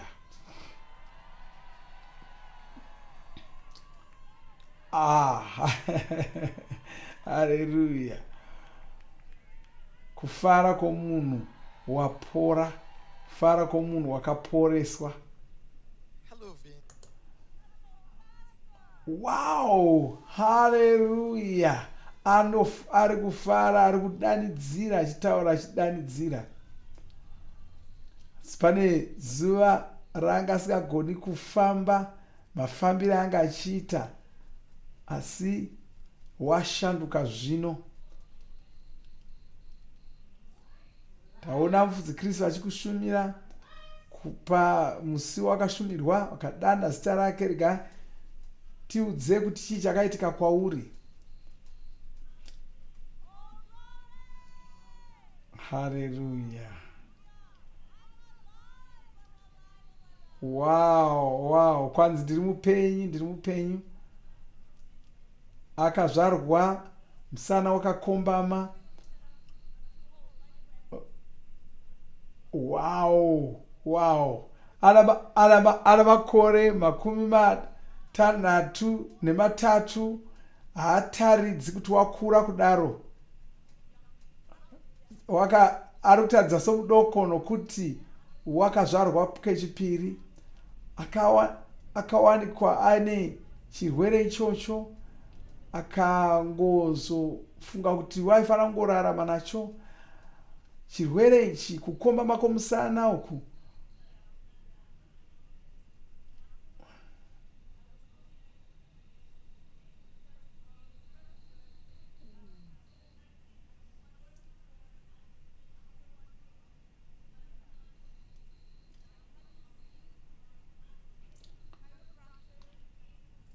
waifanira kuenda kunoonekwa katatu pasvondo, achinobayiwa katatu pasvondo, achinofanira kutoviwa katatu pasvondo, asi waingorwadziwa chete. Apa waifanirawo kunorapa vamwe varwere. Wakatsvaka kuporeswa nedzimwe nzira dzose, asi hazvina kubatsira.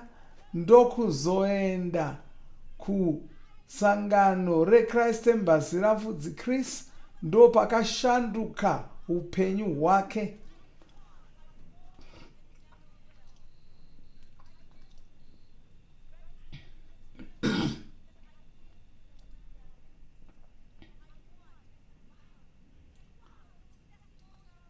Saka wakambopinda vhuserere iri ndokuona vanhu vachiporeswa zvikamushamisa. Ndomva ozopinda Vhuserere rechinomwe. PaVhuserere rechinomwe ndo pakazonyoresa kuti aporeswewo. PaVhuserere ronga ari kutarisira kuporeswa. Wanga aita zvidzidzo zvacho zvekugadzirira kuporeswa. Akanga atozviudza kuti wanga ari kuzoporeswa. Saka munamato wake wakadavirwa.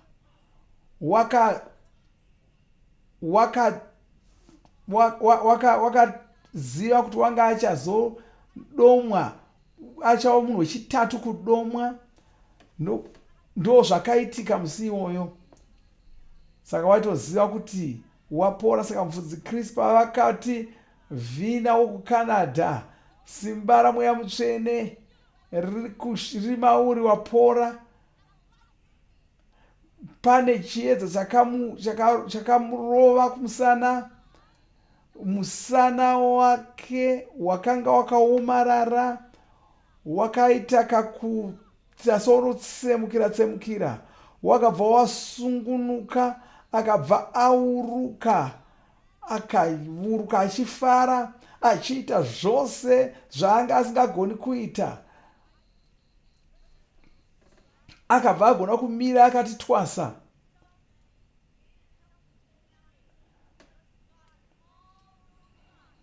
Zvese zvaisimurwadza zvakabva zvaenda.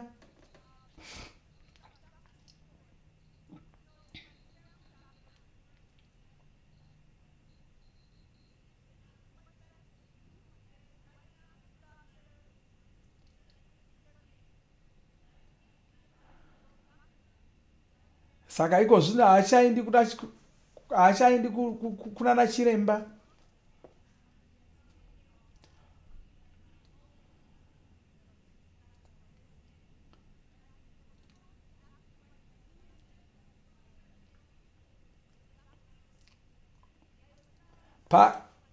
Asi apora kudaro una chiremba wakashanyira. Akanoti ndinoda kutaurira ndakatoporeswa nechekare. Ndokubva otanga kumuudza rungano rwake.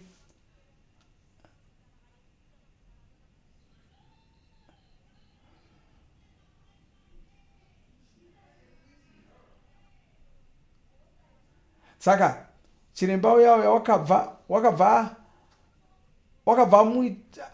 anditiite zvakasiyana siyana. Ndokukwanisa kuita zvese achitaridza pachena kuti wanga aporeswa.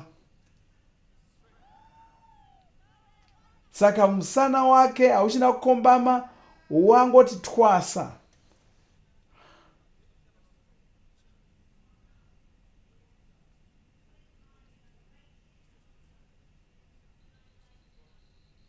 Ngatidzwe kuti zvizvi zvakashanduka. Chokutanga chakashanduka. Wakuzviona somunhu pana vanhu.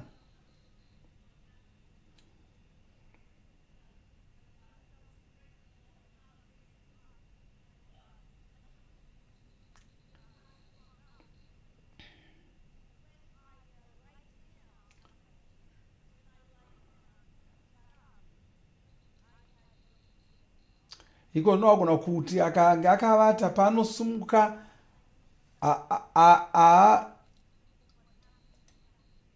haachaiti dzungu. Ndiye wagona kuita zvese izvi, kutonona nokudii nokukava. Haleluya.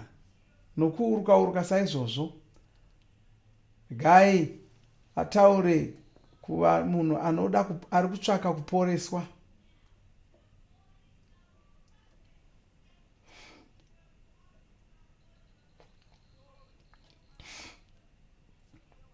Kwanzi waporeswa nokuti zvawaona zvakatowanda. Zvaunofanira kuchiita kugamuchira zviri kutaurwa namufudzi Kristu. Nguva yekuporeswa kwako ndiko zvino. wakutozoporeswa, uri kuporeswa iko zvino.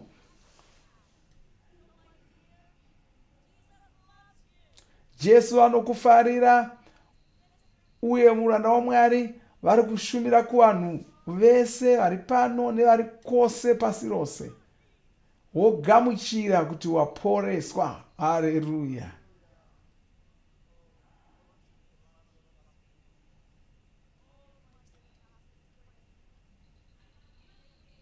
Anotenda bvudzi Kristu watenda hakuna kukwana.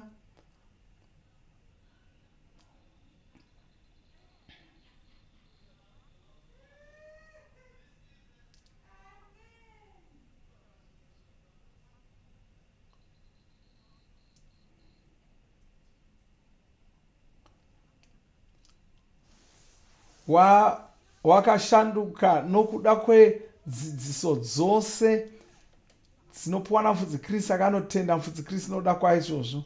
Anoda mufudzi Kristu zvikuru. Haleluya. Haleluya. Mufaro unoshamisa uyu. Mufaro unoshamisa uyu. Haleluya. Mufaro unoshamisa.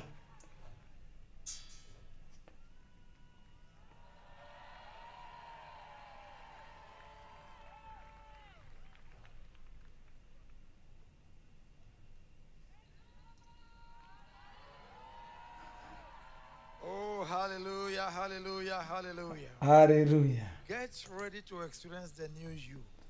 Gadzirira kuti uporevo, ushanduke. Nhasi ndo zuva rako, nguva ino ndo yako, ino inguva yako. Usaposwa nayo. Uchapupu uhu tiri kukupa kuti ugone kuimba naMwari. Simba iroro rekuporesa vanhu riri kusvika kwauri iko zvino. Hama dzangu, ndine humwe uchapupu. Nhasi zuva guru. Garai ipapo muone nyaya iyi, tigozotaura zvose zvakaitika.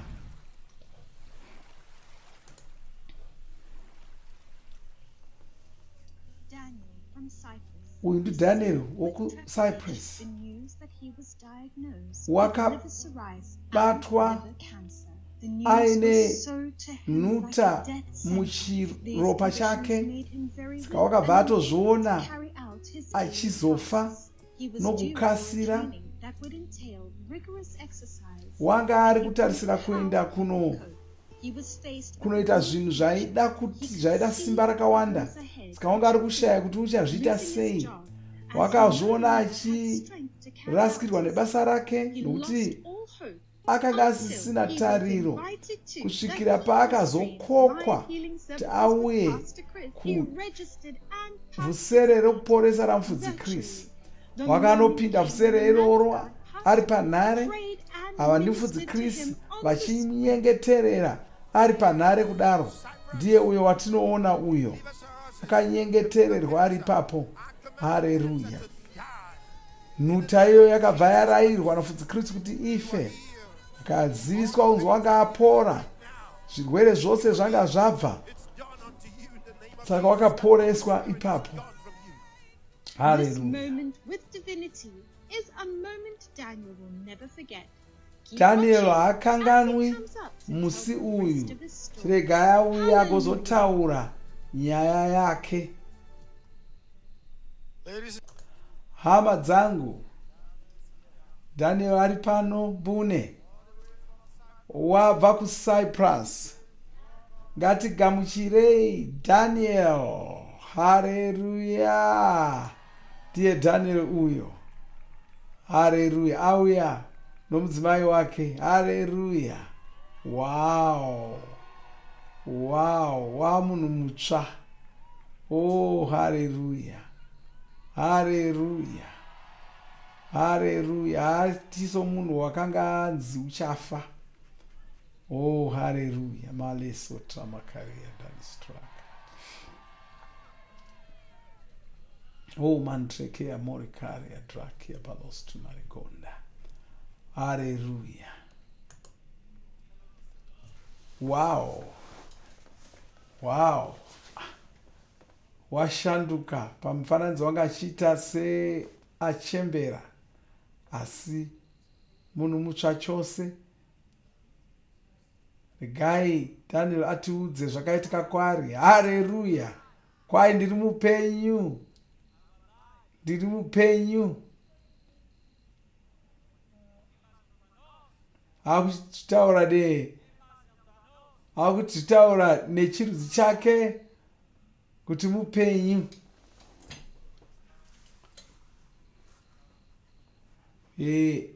Nyaya yake yakatanga muna 2013 paakatanga meso ake achishanduka ruvara, achipererwa nesimba asisagoni kunyatsoshanda zvakanaka. Achiudza mudzimai wake akati regai ndinoona chiremba. Paakaenda kuna chiremba akaudzwa kunzi akaonekwa kuti chiropa chake chaisina kumira zvakanaka, asi zvainzi hazvisi kugona kuti urapwe, unotofanira kuenda kuEngland kunorapwa.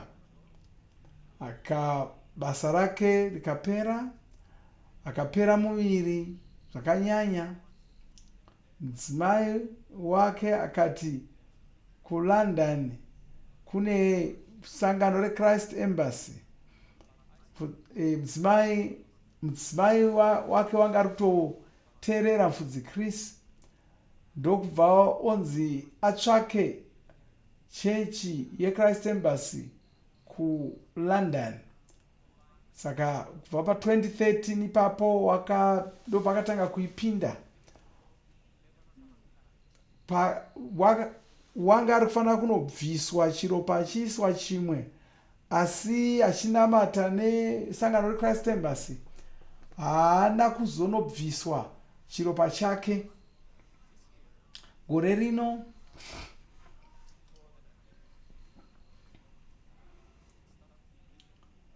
Vhuserere ReKuporesa risati rauya wakatanga kupera simba, achirutsa asingadyi, ndokudzokera kuchipatara. Ndokunoonekwa kuti ndokuwana kanzi une nhuta, wanga ane nhuta muchiropa chake. Wakapiwa mushonga. Mudzimai wake akati aiwa, ngatiende kuna mufudzi Chris, ngatinonyengetererwa.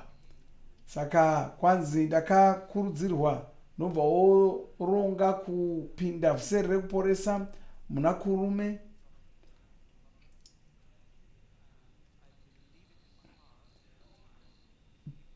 Panguva iyoyo kwai ndanga ndakubvuma kuti kana ndikanyengetererwa ndichapora.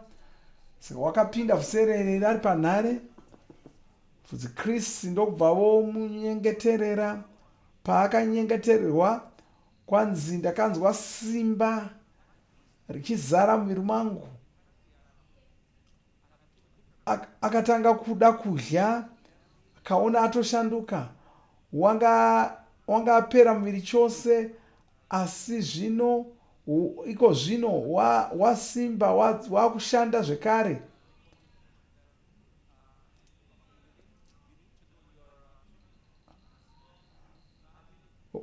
Kuchipatara vakavazomutsvaka zvikanzi iwe uya utore mishonga yako, asi iye wanga atopora. Wakadzokera kuchipatara kuya vachida kungoona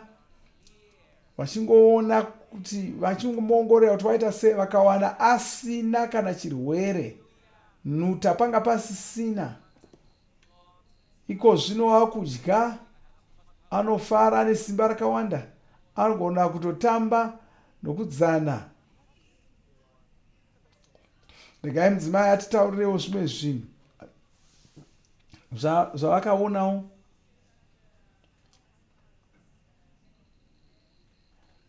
Kwanzi murume wangu wanga achirwadziwa, anga atotarisana norufu.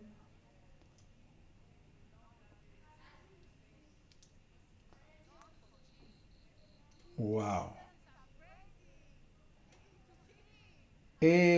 Kwanzi munhu anenge ane nhuta unofa zvishoma nezvishoma, asi munhu ana Jesu haafi.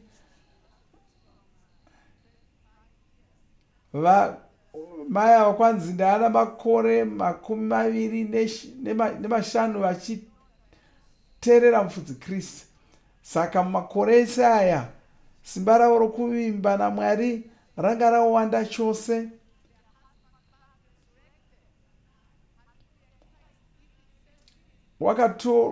Chimwe chakamukurudzirawo inyaya iri muna vaHebheru yemadzimai ainzi akamutsa varume vavo. Saka izvo zvakamukurudzira kuti avimbe naMwari kuti agoporesa murume wake. Saka waishandisa ndima iyoyo achiudza Satani achiti hausi kuzotora murume wangu nokuti Jesu vapenyu.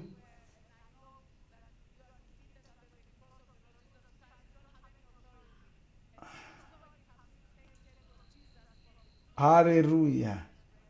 Oh, hallelujah. Wow.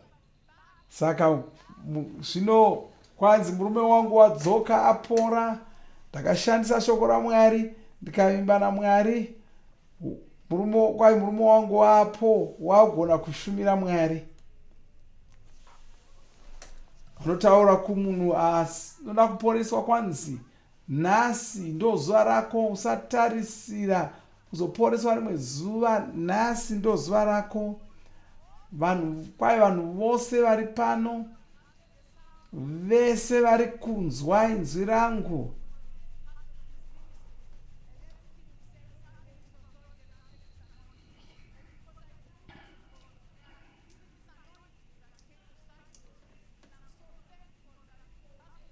vanotenda mufudzi Kristu kuti shumiro yavo yakasvika kuCyprus.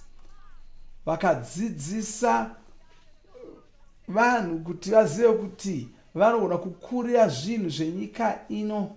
Haleluya. Saka munhu wose ari kundinzwa kwanzi unoda kuti uzive kuti waporeswa nechekare, wakaporeswa nechekare. Haleluya.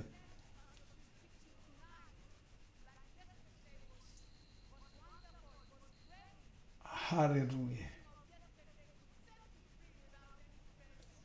Kwanzi dzidziso yakapiwa namufudzi Kristu nezuro yega inogona kutokuporesa. Usateerera chimwe chinhu, ngoteerera kuti zvichataurwa namufudzi Kristu uporeswe, kunyange usati watanga kutonyengetererwa.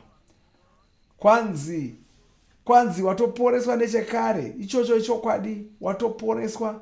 Chaunofanira kungoita chete kubvuma kuti waporeswa. Chibvuma kuti waporeswa, wochitanga kurarama semunhu asingarwari.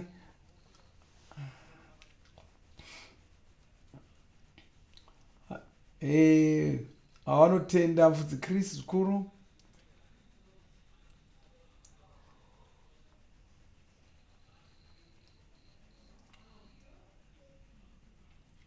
Kwanzi mufudzi Kristu ndo munhu wakatumwa naMwari panguva ino.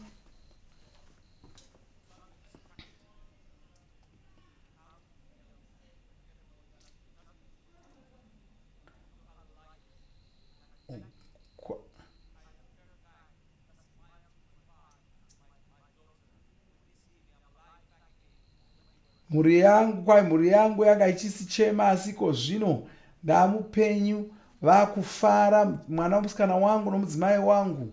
Saka vanotenda mufudzi Kristu.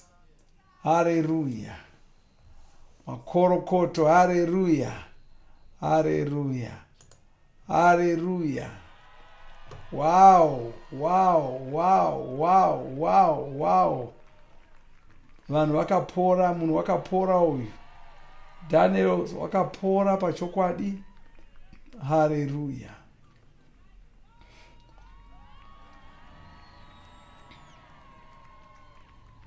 Haleluya.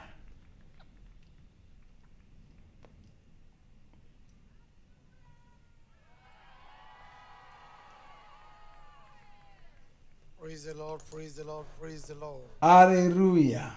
What an amazing time to live. Ino inguva inoshamisa yokurarama. Izuva guru rokurarama mariri. Takaropafadzwa chose. The man of God, Pastor Chris, Tina giving to us as Mfudzi Chris vatakapiwa sechipo munyika muno. Vachiporesa vanhu. to the sick. Kune vanorwadziwa, kune varwere. Ichocho ichokwadi chinoshamisa. Upenyu hunoshamisa chose. With the truth, Kureva kuti nechokwadi cheshoko raMwari can be healed. munhu wose anogona kuporeswa. Have to stay. Hauchafaniri kuramba uchirwara zvekare. Unofanira kungogamuchira shoko raMwari woita zvinenge zvataurwa. Ndine nyaya yaunofanira kunzwa nezvazvo. Tinotaura pamusoro peminana inodzorera mitezo yanga isipo. Just by believing, acting their faith. Saka tine munhu wakagamuchira chishamiso chakadai. Ndoda kuti unzwe nyaya iyi. Regai muredzi wayo agozouya otitaurira. Saka iko unoda kuti ndigamuchire. Ndoda kuti ndigamuchire. Fumi Akindele anobva kuNigeria. Ndoda kuti auye azotitaurira nyaya yake.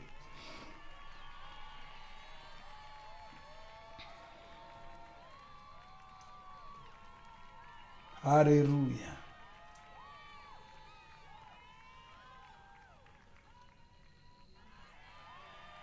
Wow.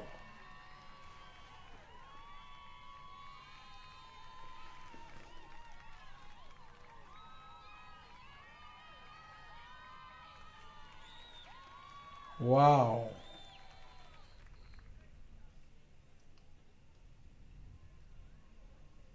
Glory, glory, glory, glory, glory. Hallelujah.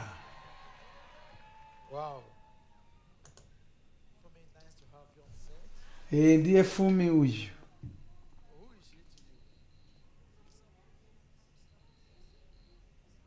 Wauya nomufudzi wavo. Wow. Fumi ane nyaya yatofanira kunzwa. Ngaitinzwe achitaura ega.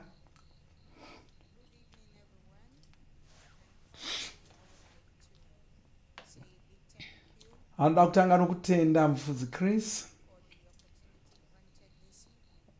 nokupa mukana wokuti ataure uchapupu hwake.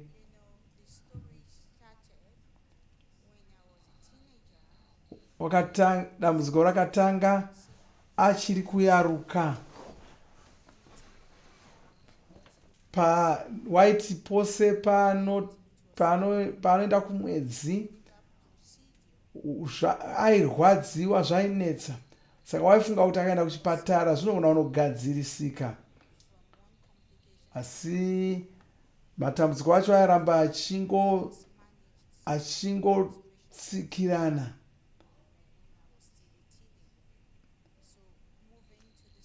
Saka waingoshingirira hake achipota achienda kumwedzisa izvozvo. Ndokuzosvika paakanga akuda kutirorwa.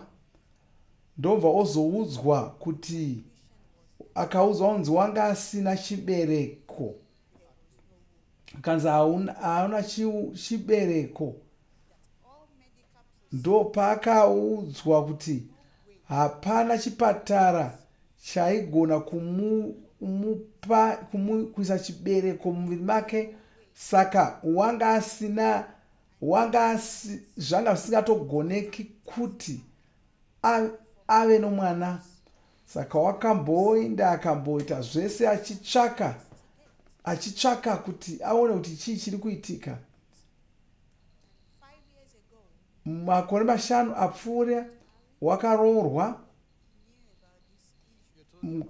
Murume wacho wakanga achitoziva kuti anga ari kuroora munhu asina chibereko.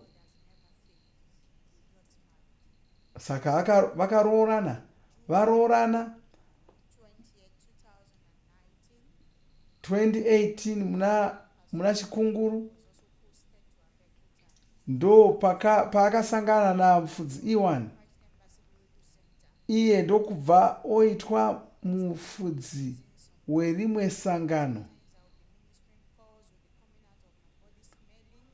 Saka dzimwe nguva saka wakanga kuona achishumira ona pobuda mweya usina kunaka pamuviri wake, anga akufanira kutsvaka zvinonhuhwira.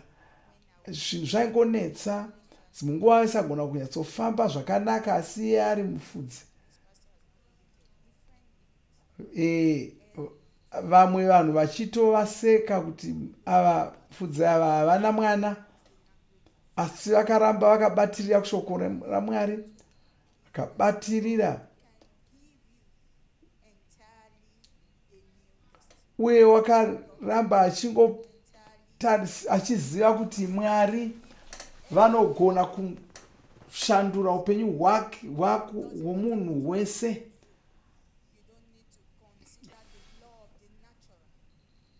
Saka haana kutarisa zvinhu zvaitaurwa nana chiremba zvitaurwa nevanhu.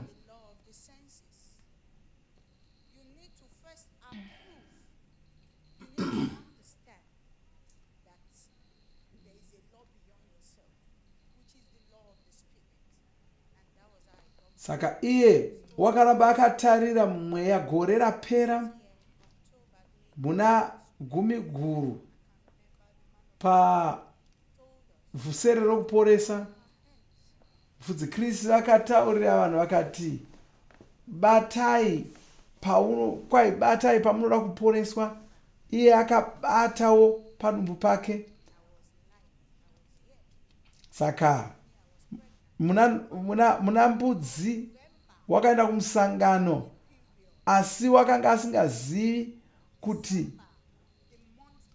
asi muna mbudzi imomo akaenda kumwedzi, muna zvita akaenda kumwedzi, muna ndira wegore rino akaenda kumwedzi, muna kukadzi wakazonzwa kurwadziwa padumbu apa, nobva waenda kuchipatara. Ndo paakanoudzwa, ndo paakazoudzwa kunzi wanga ava nepamuviri. Kwai ndakabva ndatobuda muchipatara imomo, handina kutotora zvipepa zvavakanyorera, ndokumhanya ndokutobuda muchipatara imomo achifara. Wanga akutoziva kuti Mwari vanga vari kutoshanda.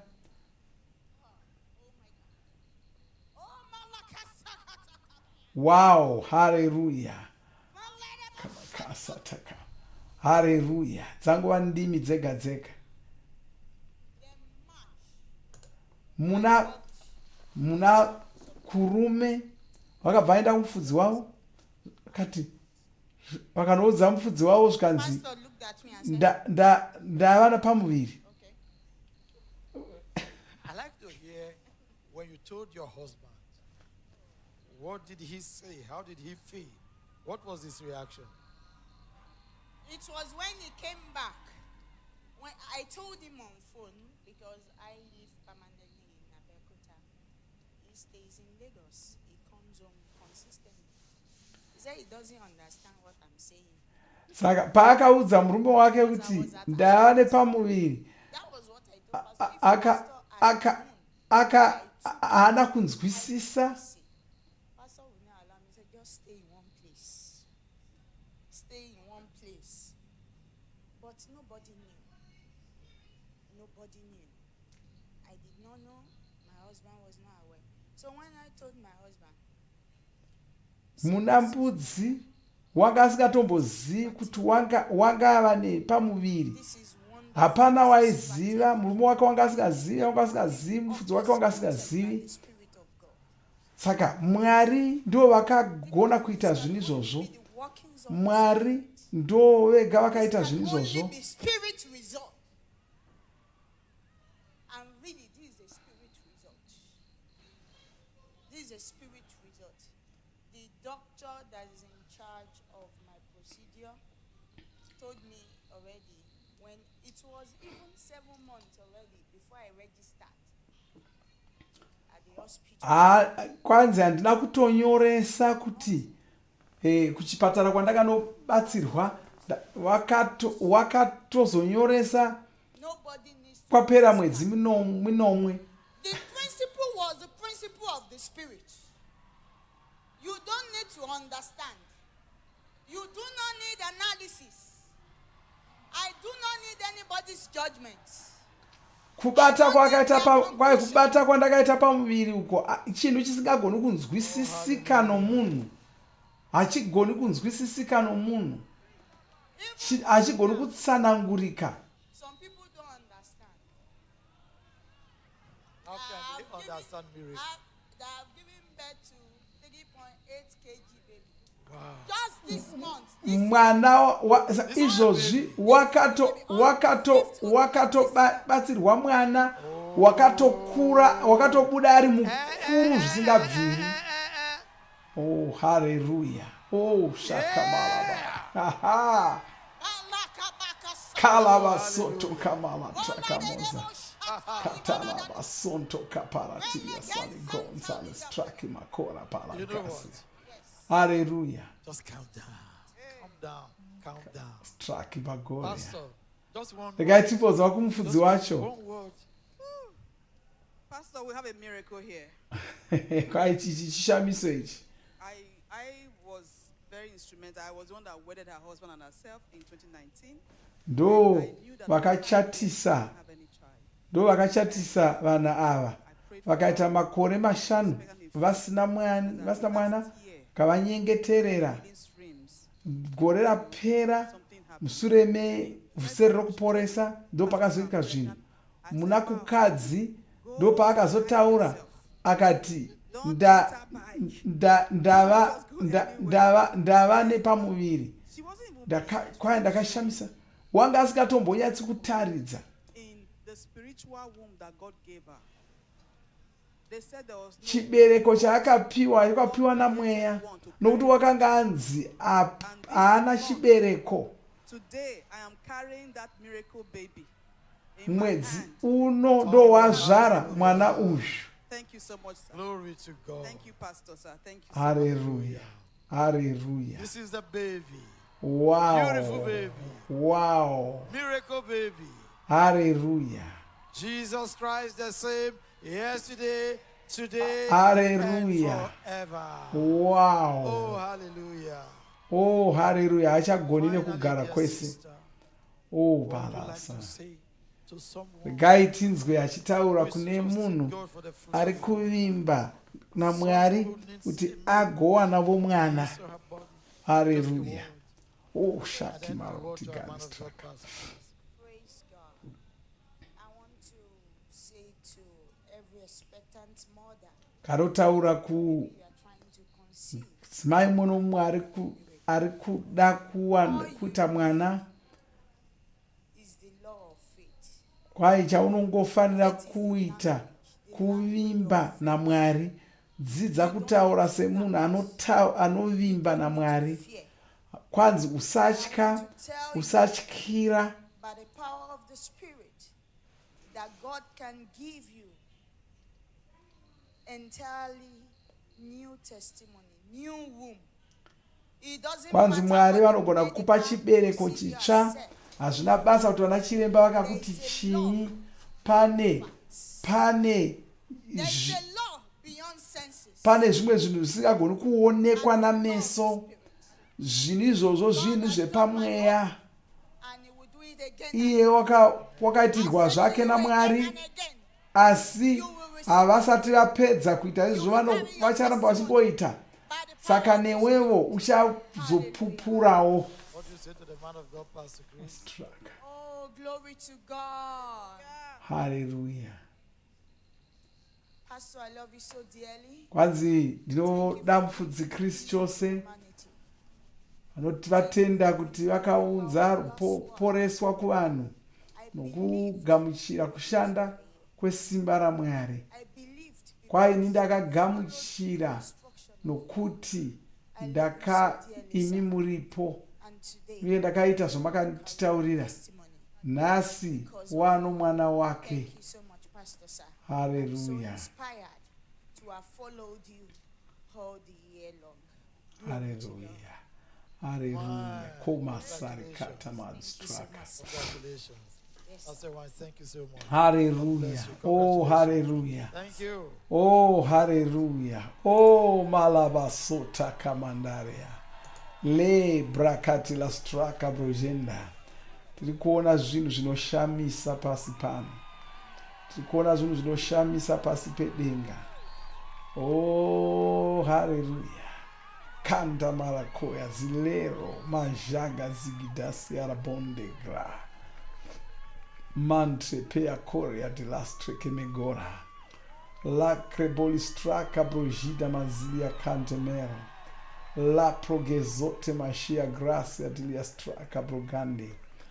Oh, hallelujah. Oh, masapra katala. Hallelujah. Hallelujah. It is a complete shoot. Tiri kupedzerana nezvirwere.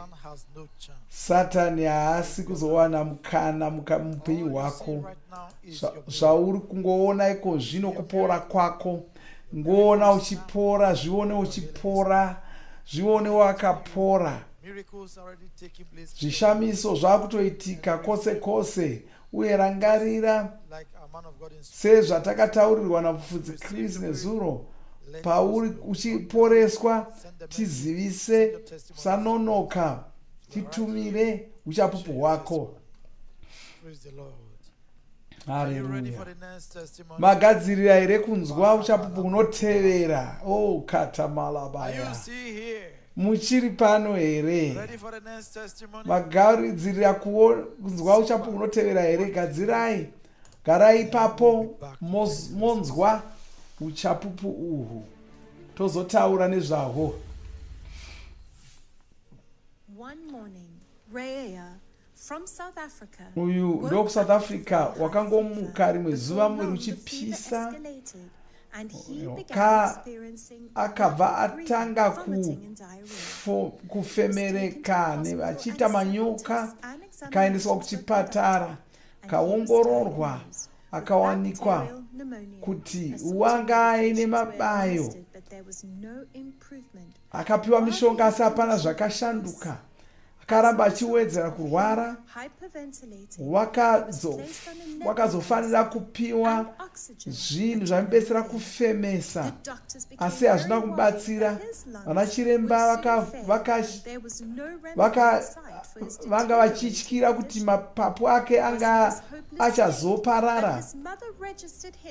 Mai vake ndo pavakazomunyoresa kuti apinde vhuserere rekuporesa ramufudzi Kristu. Pavhuserere iri mai vakabva pinda vhuserere iri vari panhare, vari kuba kwavo vachivimba naMwari kuti vanga varizoporeswa. Mwana waMwari apa ndipo pavanga vari kushumira kumwana uyu. Vakamushumira Iriaya. Haleluya.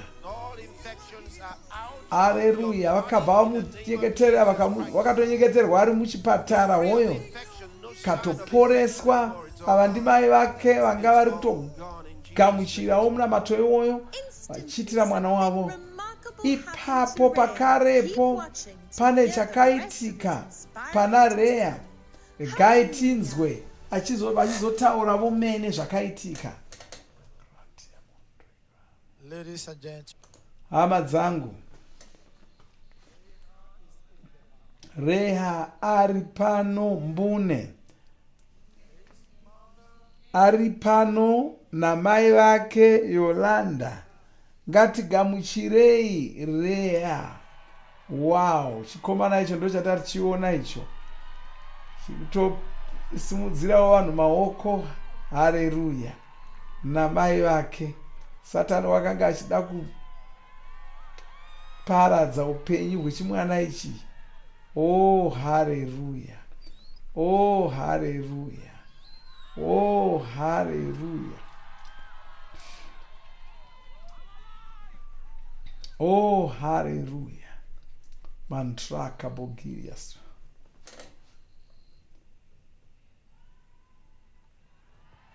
here. Wow, ndiri here uyo. Wow. Wow. Wow. Anoziva kuti Jesu anomufarira. Hallelujah. Wow. Ava ndo mai vacho. Regai tinzwe kuna mai vacho. Wow.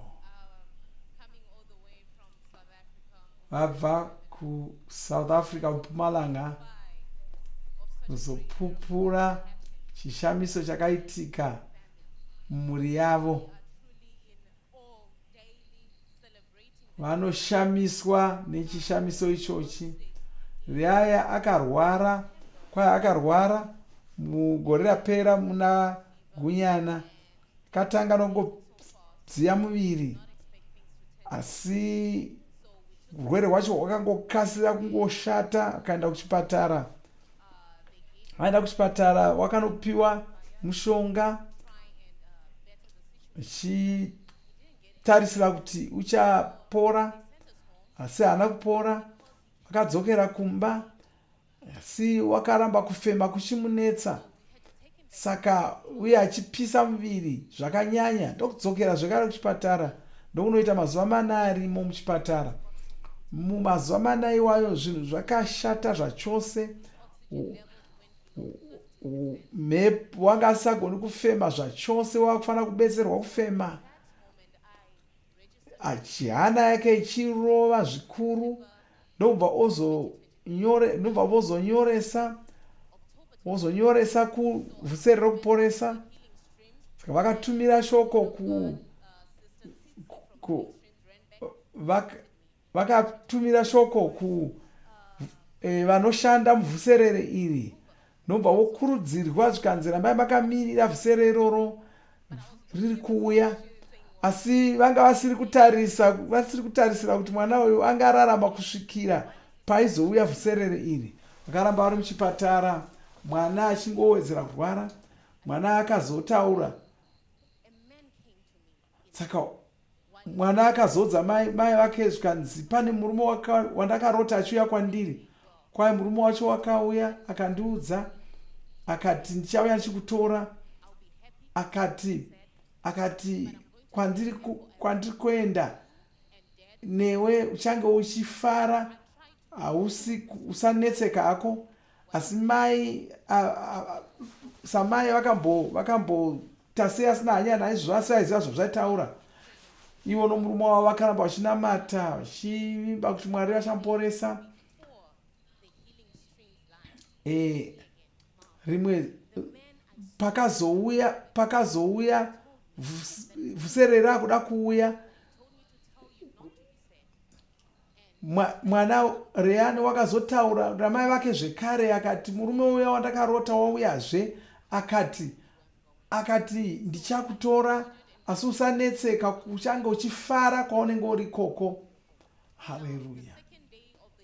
Saka pazuva rechipiri revhuserere vakabva vanyengetererwa vari panhare. Vanga vasiri kutarisira kuti mufudzi vachadana zita ramo. Saka vanga vari muchipatara saizvozvo. Fudzi pavakadana zita romwana, mai vakabva vaziva. Vakabva vafara kunzwa mwana achidanwa saizvozvo. Pakarepo muropa remwana makava nomweya wokufema wakakwana. Ipapo vana chiremba vakamhanya nokuti vanga vasina tariro. Vana chiremba vanga vasina tariro. Mai vakabva vaumburuka pasi vachitaura nendimi vachidii. Vana chiremba vakafunga kuda mwana wafa.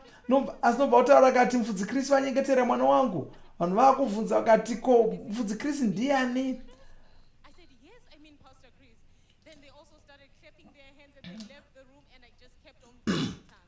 Wow. Mushure mechinguva shoma shoma mwana akatanga kurwara zvekare. akanga asagoni kufema zvekare. Hana yake yakuita soyoda kutomira kurova. Vana chiremba vakati aiwa, mapapu omwana haachagoni kufema zvakanaka. Saka manga vakushamisika kuti Mfudzi Kristu vanyengetera mwana wangu, chii chaakuitika? Ndobva vosarudza kuti ndogamuchira zvipi zvataurwa naMfudzi Kristu here kana kuti zvakutaurwa nana chiremba zvokuti mwana haachagoni kufema ega. Saka vakaramba vakabatirira kushoko. Zvikanzi zvataurwa naMfudzi Kristu ndo zvataakumira nazvo.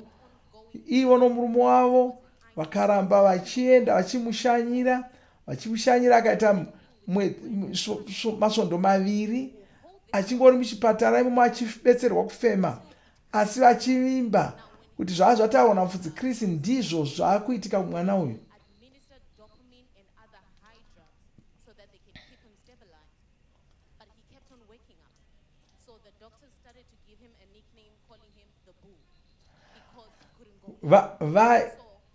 Chimwe chakashamisa vana chiremba ndechokuti vaimupa mishonga yekumuvatisa asi wanga asingavati, uye waiti kana amuka saizvoda kubvisa midziyo yavo. Saka asi apa vanga vasiri kunzwisisa kuti mwana uyu wanga ari kuda kutotaura kuti watopora. Wakazobudiswa muchipatara. Paakabuda muchipatara, paakanzi achienda, mwana akabva ataura zvikanzi. Kwanzi mwana akati, kwai Mwari vauya kwandiri, kwai Mwari vauya, kwai Mwari pavauya. Kwai vainda navamwe vana. Kwai vakabva vandiudza. Vakati iwo wakuenda kuna mai vako nokuti havasi kuzozvigamuchira. Saka chienda kuvabereki vako. Ndokubva Mwari varongedza zvinhu zvangu, nobva vobuda vakaenda. Asi vamwe vana vaiva muchipatara imomo vakabva vafa. Wow.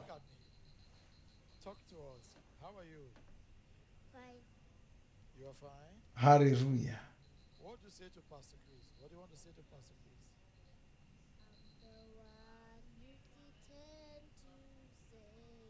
Wow, akuimba. Hallelujah. Kwai ndauya kuzotenda. Ndauya kuzotenda. Wonderful. Well, you can sing so well. So you came to tell the Lord, well, thank you. Praise God. Hallelujah. Thank you very. What would you like to say to someone who needs a miracle? To everyone that is believing God for a miracle, I don't know the situation you are facing. Saka vanotaura kune vose vanoda kuporeswa. Asi kwanzi kana Mwari vakagona kundibvisa, kundibatsira padambudziko guru rakadai, vanokubatsira. Uye wabuda muvhusere rino, hazvina basa kuti chii chinozoitika. Saka usaora mwoyo, usatarira kurwadziwa kwaungaita wabva pano. Ramba wakamira pashoko raMwari. Uye mubereki wose ane mwana anorwara, vimba naMwari, uchazopupurawo rimwe zuva.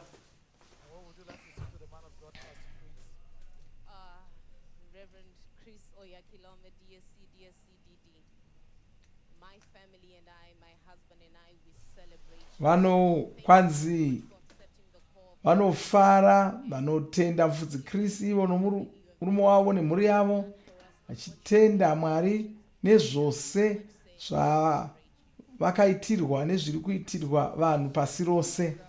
Hallelujah. Hallelujah.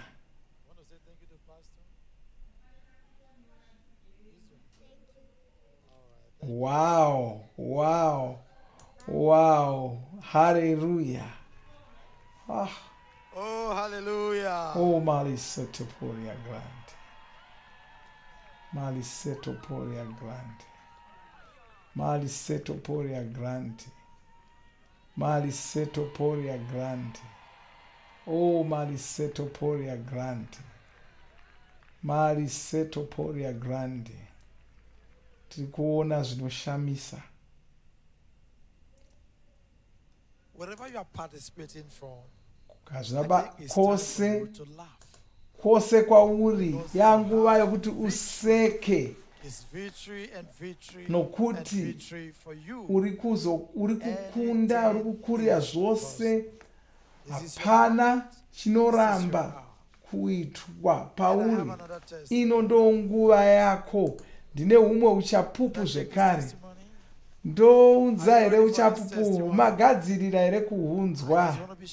Ndoda kuti ndingoziva hangu ndine humwe uchapupu.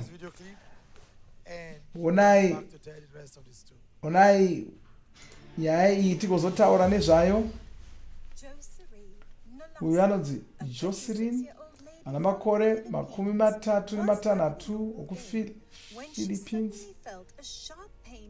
Wakangonzwa rimwe zuva mudumbu kubaya, kafunga kuti kuda yava nzara ndokunotsvaka zvokudya, asi wakatanga kuramba achingorwadzwa, achinzwa kufufutirwa, kurutsa.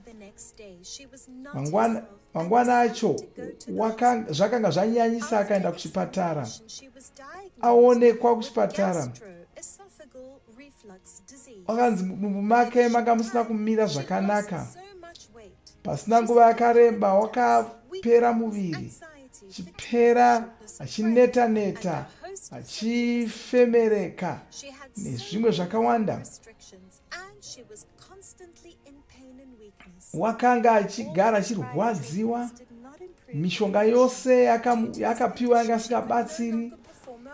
Nokuda kwazvo wakasingagoni kuita basa mumba make, akanzi wakanga afanira kutongorarama nechirwere ichi. Ipapo ndipo paakanzwa pamusoro pevhusere rekuporesa ramufudzi-Krisi. Mufudzi-Krisi wakazopora. Mufudzi-Krisi pavakamudoma ari panhare achipinda vhuserere iri, ndiye uyo wakunyengetererwa namufudzi-Krisi. Mufudzi-Krisi achimuudza kuti vanga kumuporesa ari kwaakanga ari ikoko. Haleluya, haleluya. Watoudzwa zvikanzi wapora. Chinhu chinoshamisa chakabva chaitika kwaari ipapo. Chiregai auye azotitaurira zvakaitika kwaari. Ladies and gentlemen, Josri is... Hama dzangu, Josri ari pano Mbune. Wabva kuPhilippines. Ngatimugamuchire Jocelyn uyo. Haleluya. Wow. Oh, haleluya. Oh, haleluya. Oh, haleluya. Oh, haleluya. Kaparanda kamasilia grande. Kaparanda kamasilia grande.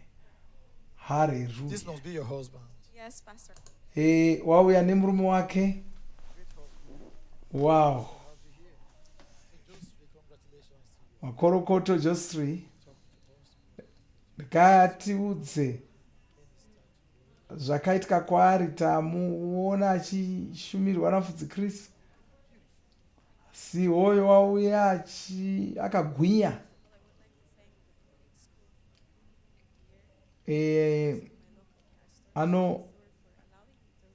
Anotenda vevhuserere vamumuisa kuno. Vakati mugore ra2021 paakangonzwa kubayiwa mudumbu make, ndokungofunga kuti ndanzwa nzara, ndokubva odya. Asi adya wakarutsa, akaona ropa mumarutsi ake, akada kuzvidzikamisa. Mangwana acho paakamuka, wakanzwa dzungu, achinzwa kuti wanga akaneta, makumbo aine utera, chingozwa kuti haana simba, akangofunga kuti ndimbozorora. Mangwana acho wakaona muviri wake wakungoita munyaviri, ushaya kuti chii chiri kuitika. Ndobva oenda kunoonekwa nomwe chiremba achiona nezvomunyaviri izvozvo. Ndongoti ndongopa mushonga. Rimwe zuvazve ndokuona pane zvanga zvaitika pari. Wakamuka, akanzwa asingagoni kufema, zvakamuvhundusa. Ndokudana murume wake akati, handisi kugona kufema. Wanga akutya, wanga asingadi kuenda kuchipatara. Ndonguva yanga iri yeCovid, saka wanga asingadi kuti aende kuchipatara nokuda kwezveCovid zvanga zviri kuitika. Wakabva amwa mvura inodziya, asi haina zvakabatsira.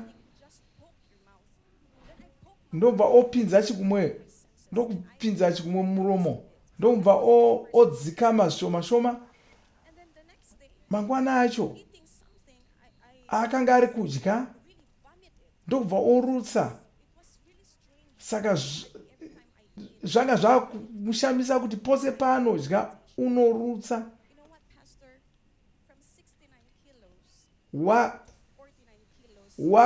Wakapera muviri zvisingabviri mwedzi 3 chete.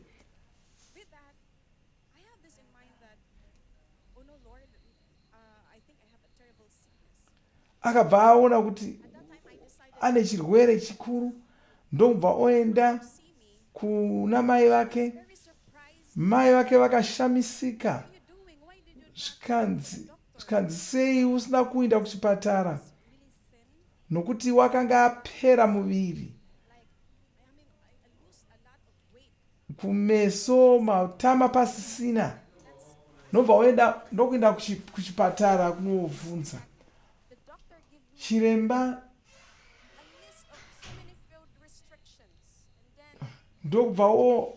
chiremba ndobva omuudza zvakawanda zvokusadya zvokudini.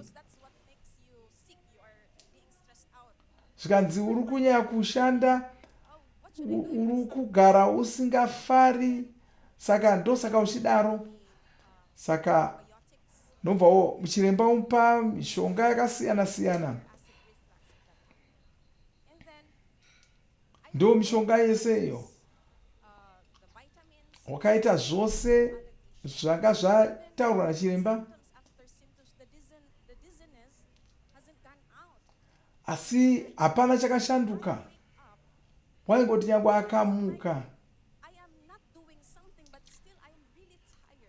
wanga asina zvaanga ari kuita, asi waingomuka akaneta.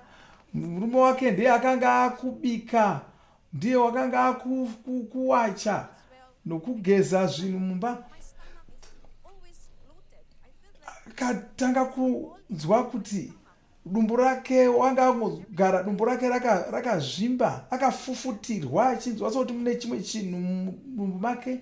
Saka zvaimuvhiringa izvozvo. Akatanga kuzviona achifa.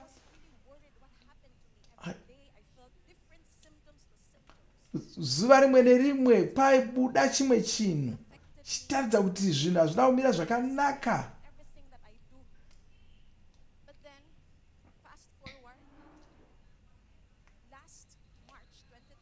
Zvino muna kurume wegore rino wakaona paFacebook, ndokuona Vhuserere ReKuporesa, akati regai ndinyorese. Ndobva onyoresa vhuserere iri, ndobva opinda vhuserere iroro. Zuva rokutanga wanga achitarisira kuporeswa, asi wanga asiri kuonekwa chiso. asi wanga ari kuvimba naMwari achiti mishonga haisi kundigona kundimhorosa, imi ndimunondiporesa. Mangwana acho paakanga ari kupinda Vhuserere, zvose zvaitaurwa navafudzi Kristu vaigamuchira zvose izvozvo, vachiita sokuti vanga varingotaura kwaari ega, achigamuchira shoko achiti shoko iri nderangu, chingorumbidza Mwari.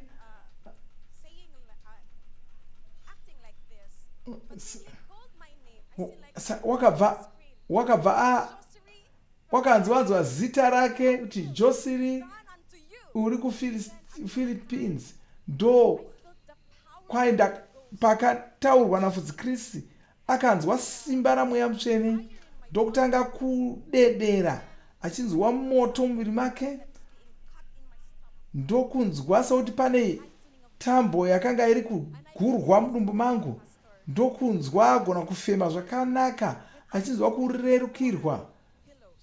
Waiti wakanga ari kumboti paanovata unovata akatsamira pakakwirira kwirira, asi musi woyo wakavata panga pasina kukwirira zvakanyanya, uye wakambenga asikagoni kushanduka akavata, asi musi iwoyo wakavata achishanduka. Mangwana acho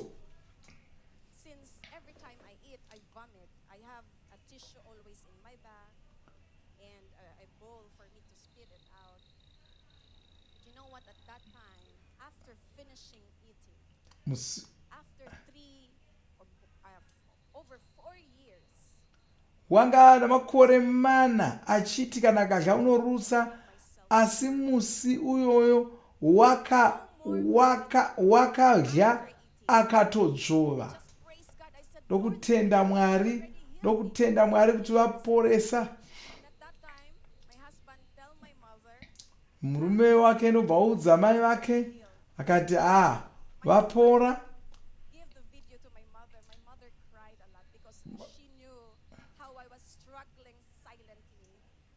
Mai vakatochema vavakaziva kuti wanga apora kudaro.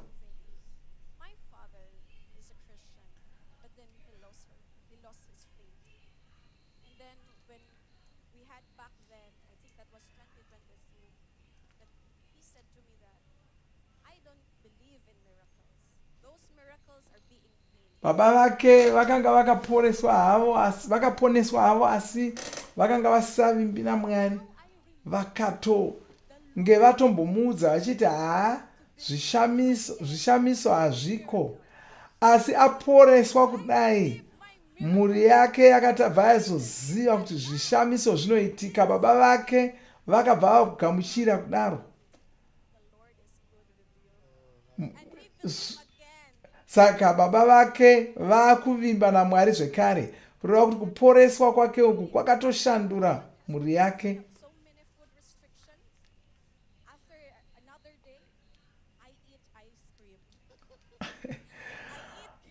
Akatanga kudya ice cream, achidya zvinotapira, asingarutsi, haacharutsi kubva pose papo nazvino, haasi kutombo haacharutsi. Satani unonyepa paanoedza kuda kuudza kuti uchafa usazvigamuchira. Iko zvino akuzviona, Vhuserere akuzviona achiparidzira vanhu, achibatsira vanhu vakawanda kuti vazive kuti Jesu variko. Haleluya.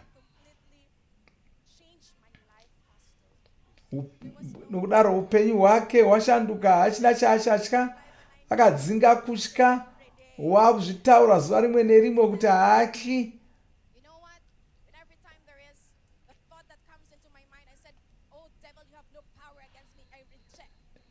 Kwai ndikangoita pfungwa isina kunaka inobva kuna Satani, ndobva ndaidzinga, noti Satani hauna simba muviri mangu, muviri wangu wose, muviri wangu uno utano wakagwinya.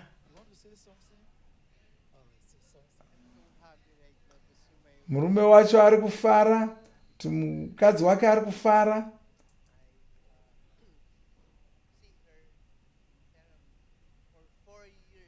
Wakaita makore 4 achiona mukadzi wake achitambura zvikuru, asingagoni kufamba, aigara akangovata, achifara kumubikira. Wow.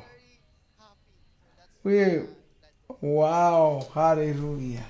Oh, hallelujah. Ngataure kumunhu anoda kuporeswa. Kwanzi kana uchitsvaka kuporeswa uri ipapo, pane zvauri kunzwa zviri kurwadza, asi usatarira izvozvo, usagamuchira izvozvo, nokuti watopora muzita raJesu. Zita raJesu rine simba. Kwanzi unofanira kugamuchira simba iroro. Unofanira kuziva kuti Jesu anoporesa, havana vanosarura. Ino yanguva yako yokuti uchipora. Oh, hallelujah. Malekota straka, malekota straka, malekota. Makronsia, malekota.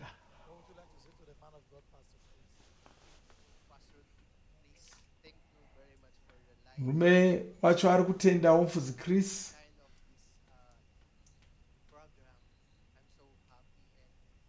Achiatenda nokuda kwomusangano nevhuserere irori riri kubata vanhu pasi rose.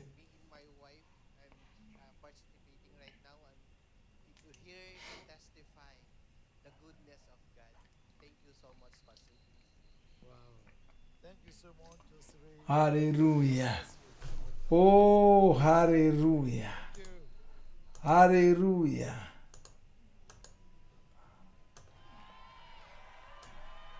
Oh, hallelujah. Wow. Kalebonsa krati la straka. Kalebonsa krati la straka. Hallelujah. Wow. Glory to God. Hallelujah. You know, things are happening. Zvinhu zviri kuitika. Vanhu vari kuporeswa pasi rose izvozvi, muzvipatara, muzvizarira, mumotikari, mumasangano, mudzimba, vanhu vari kuporeswa. Kwose kwauri, ino ndo nguva yako yokuporeswa. Satani haana mukana wokuramba achiita kuti urware. Iko zvino ndine umwe uchapupu zvekare, asi ndoda kuti ndinyatsoziva kuti magadzirira here kuunzwa uchapupu uhu. Magadzirira here kunzwa uchapupu uhu. And listen to this story.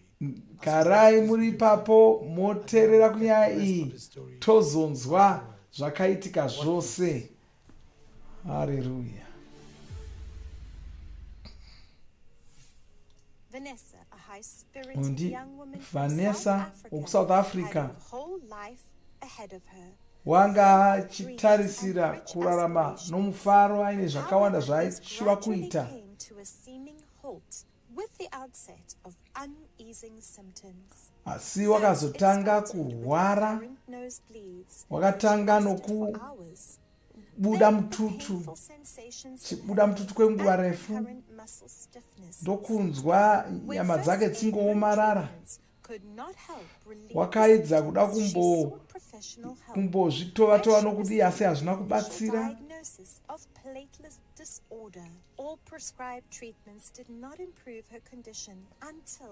Mishonga yose yaakapiwa haina kugona kubatsira, ndokubva ozoonekwa kuti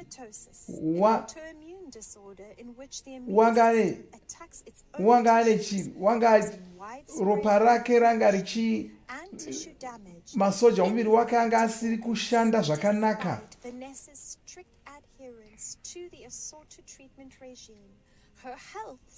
Utano hwake hwakatanga kunyangara nokuti zvirwere zvakaramba zvingowedzera. Wakanga kukanganwa,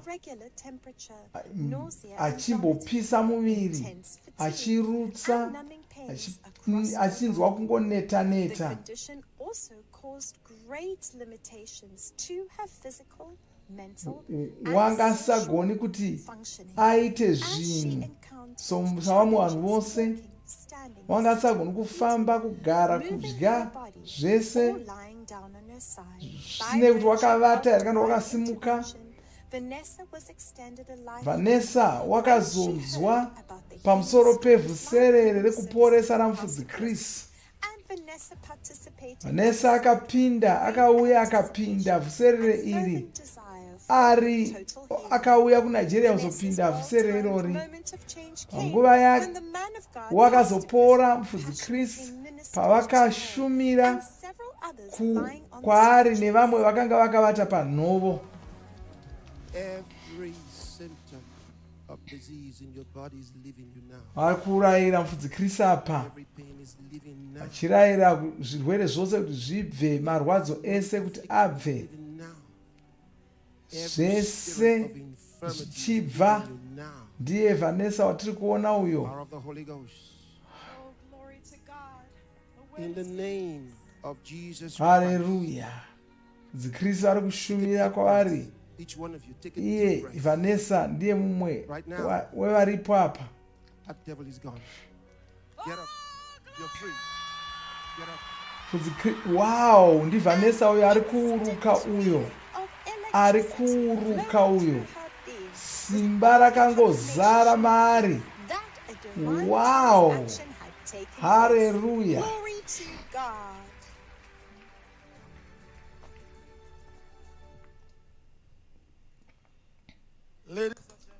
Hama dzangu, Vanessa ari pano Mbune, wabva kuSouth Africa. Ngatigamuchirei Vanessa. Wow, onai kusimba kwake. Akufamba semunhu aka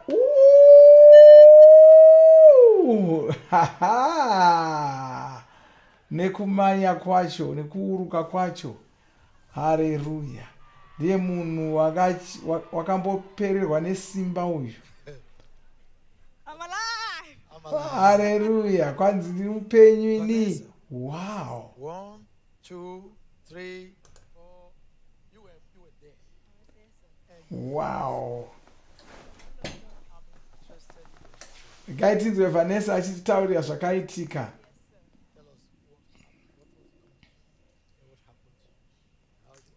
Ngaitinzwe achitaurira zvakaitika kwaari. Dambudziko rakatanga mugore ra2015 paakamuka ndokunzwa akangoneta zvaanga asati akamboita. Wanga ari kuchikoro ipapo akangofunga kuti kuda wanga anyanya kuverenga. Asi wanga angogara akaneta zvichitowedzera. Ndokunobvunza kuna chiremba. Chiremba wakati muropa rako rine zvisipo zvisina kukwana, nobva upuwa zvokuwedzera muropa rake.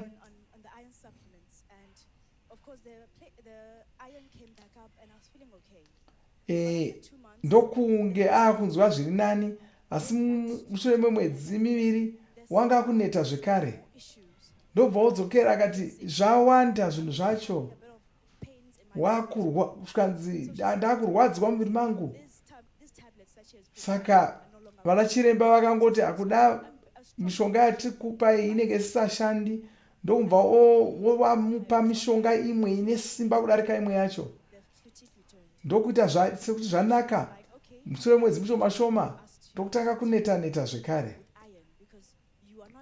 Ndokutanga kufana kuita zvokubayiwa majekiseni achiwedzerwa zvaidiwa muropa rake. Kata makore 2 achimboti akambopiwa zvokuwedzera muropa ombobviswa. Nobva uzonzi muropa rako rine zvisina riri kunetsa kuti riwane zvakakwana. Saka wakazotanga kubuda mututu, akaita nhambo yese achibuda mututu. wakaenda kumba ndokunovata. Pakamuka wakada kufura madzihwa, ndobva ropa ratanga kubuda, ndokudana mwina wake, ndobva vomubetsera. Anga ari kungobuda mututu zvisingaperi. Vakaedza kuti vavhare kuti ropa risabuda, asi rakaramba richingobuda. Wakanga ari kungobuda mututu kwenguva kuti asachaita masikati ese achingobuda mututu. Nobva otorwa neambulance. Pavakaona ropa ranga riri kubuda, vakabva vati uyu hatina kubatsira kwandingaita. Nobva vomutora vakaenda naye kuchipatara. Ari munzira, vehutano vakanga varimo muambulance vanga vakuvhunduka, vachivhunduka vachiti hatisi kugona kumisa mututu uyu. Vakatomisa ambulance, vakabva vatsvaka mvumo yokuti vamuwedzere mishonga yokuti vaidze kumisa ropa iri. Pavakaita izvozvo, ropa ndobva romira kubuda. Wakaendeswa kuchipatara kuya, ndobva muongorora. Zvikanzi muropa rako mune zvinhu zvisina kukwana pachinambo pane zvaidiwa muropa rake zvaifanira kunge zviri 400, asi kwasara 2 chete. Saka chiremba wakatanga kubvunza, kanzi une kensa here, une chii chiri kunetsa?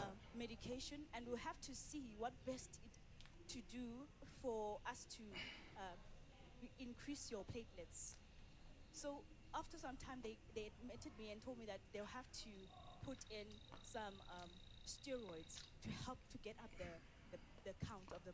Saka vakaramba vachingomupa mishonga yakasiyana siyana.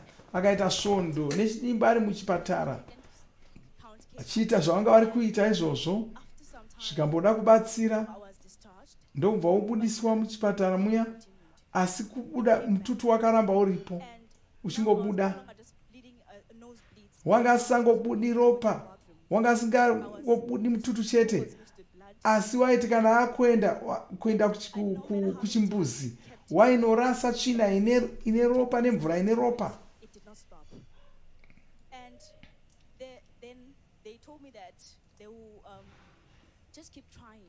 Saka asi vana chiremba vanga vasingatozivi kuti zviri kuitika, vachingoidzaidza pasina zviri kushanda. Nguva yeCovid yakazenge yanguva yeCovid, saka wanga asisakwanisi kuenda kuchipatara. Nobva opiwa imwe zvemishonga. Wanga akumwa, une mamwe mapiritsi anga akumwa ari 30 achimwa pazuva rimwe chete 42. Apa achimwa zvemwa mapiritsi anga akangosiyana siyana.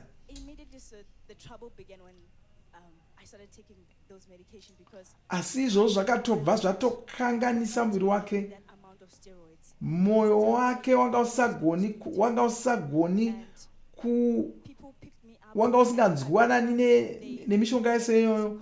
Pane imwe nguva wakadonha achifamba ari ega. Anga asagoni adonha saizvozvo, wanga asingagoni kutaura, asingagoni kudii.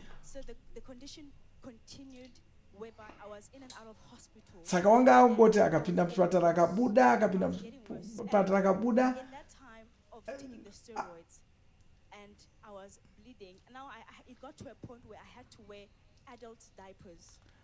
Wakapedzera akutofanira kupfeka mapamba. Nokuti wakanga achifanira kuenda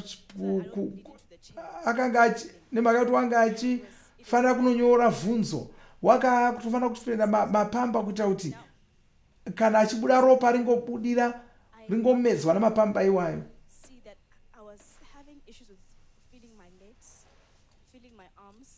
wakazosvika paakanga asanzwi kunzwa kuti une gumbo, kuti gumbo ripo kana ruoko ruripo. Waisa kana kunzwa maoko ake kuti ane ruoko chanza wanga asisazvinzwi.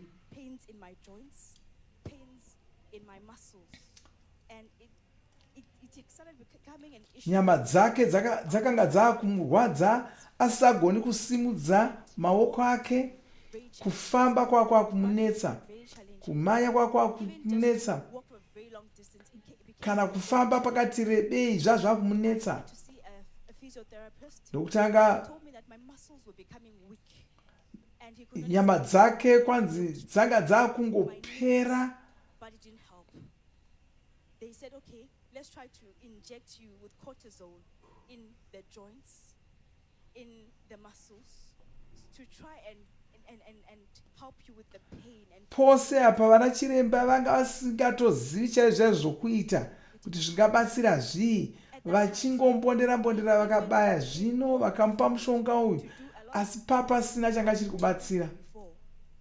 And the physiotherapist said to me, you know what, you coming here is a waste of money because I can't help you. Wakapedzera akutonzi uri wakutongopedza ako mari nokuuya kuzoonekwa, nokuti hapana chiri kubatsira, nyama dzako dziri kuramba dzichingopera, saka hazvisi kushanda. But so I kept going to see them. And now I was having issues with my entire body because every part of my body was painful. Nhengo dzose dzomuviri wake dzanga dziri kurwadza. It was painful. And I was having headaches. Musoro wakanga wakutema zvekare. It was like the headache was alternating. Musoro wacho waiti ukatema rimwe divi wobva wotema rimwe divi. Kuona kwake kwakumunetsa zvekare. Kutema kwomusoro uku ndokwaita kuti asaona zvakanaka. Akapuwa maboniboni wokushandisa asi hazvina kubatsira.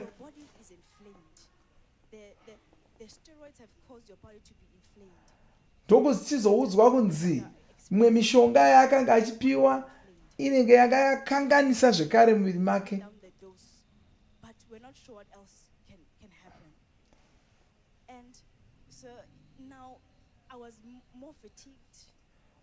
Wanga kugara asina simba, vakada kumupa madondora asi haana kushandisa madondoro acho, vakamupa zvakawanda asi zvese zvanga zvisina kubatsira.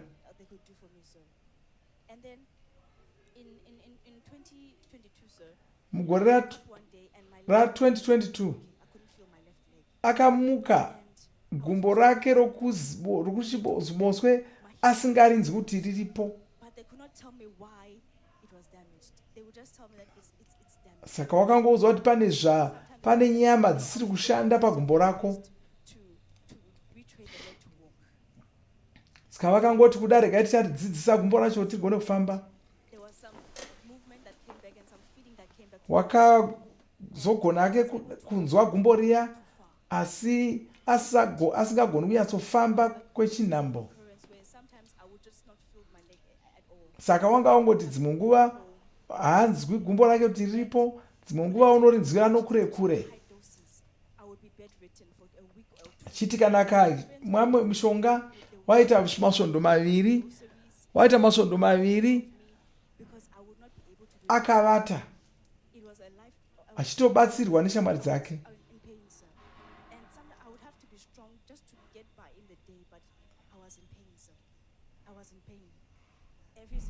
Panguva yose iyi wanga ari kurwadziwa chaizvo. Vana chiremba vanga vasina kana chimwe chavanga vagona kuita. Mugore ra2022 iyoyo ndo paakaona kuti kurangarira zvinhu kwakwa kunetsa, kuenda kuchikoro kwakwa kumunetsa. Wanga asingagoni kurangarira zvinenge zvadzidziswa. Waiti nyangwe zvinhu zvikataurwa iko zvino agona kusazvirangarira.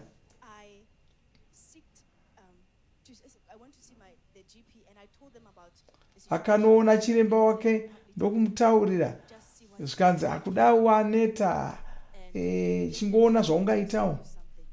But it didn't help. Mishonga yose yaipiwa yanga isingabatsiri. Talking about things, sir. They are trying to recall memories or things I could not remember. I could not relate.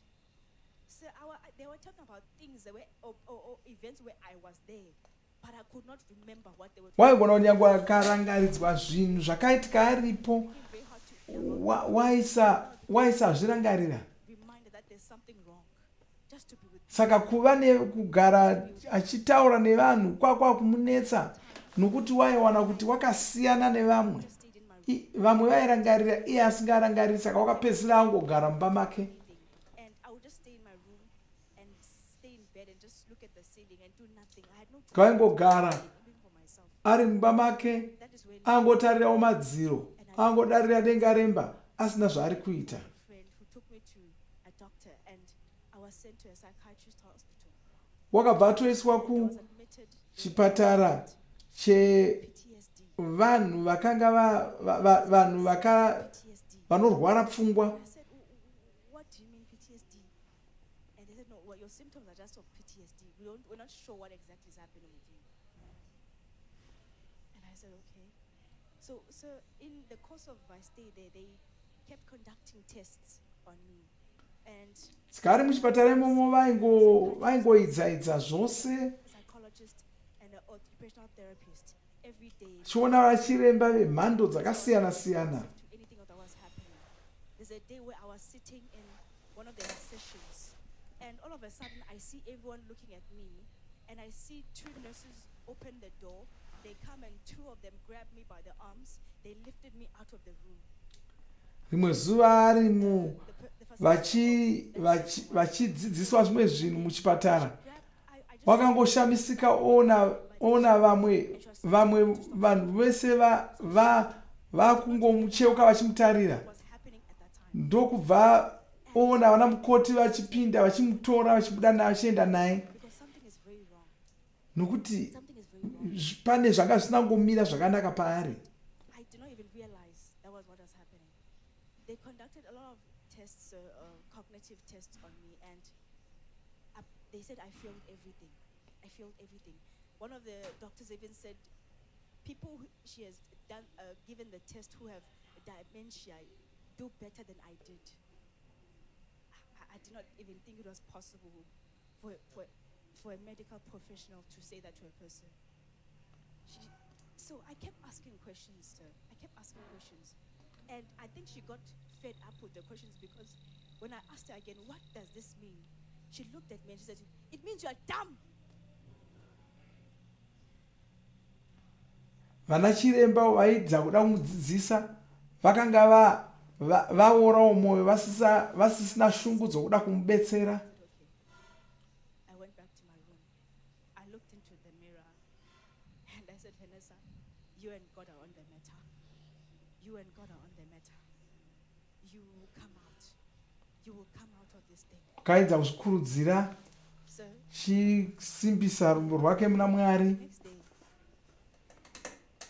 the occupational therapist came to me. She said, as much as we are saying that there's PTSD, there's depression involved, it does not seem that way to me. And I'd like to... Mumwe chiremba wakazouya akati zvirwere zvauri kungonzi unazvo handifungi kuti ndo zvaunazvo.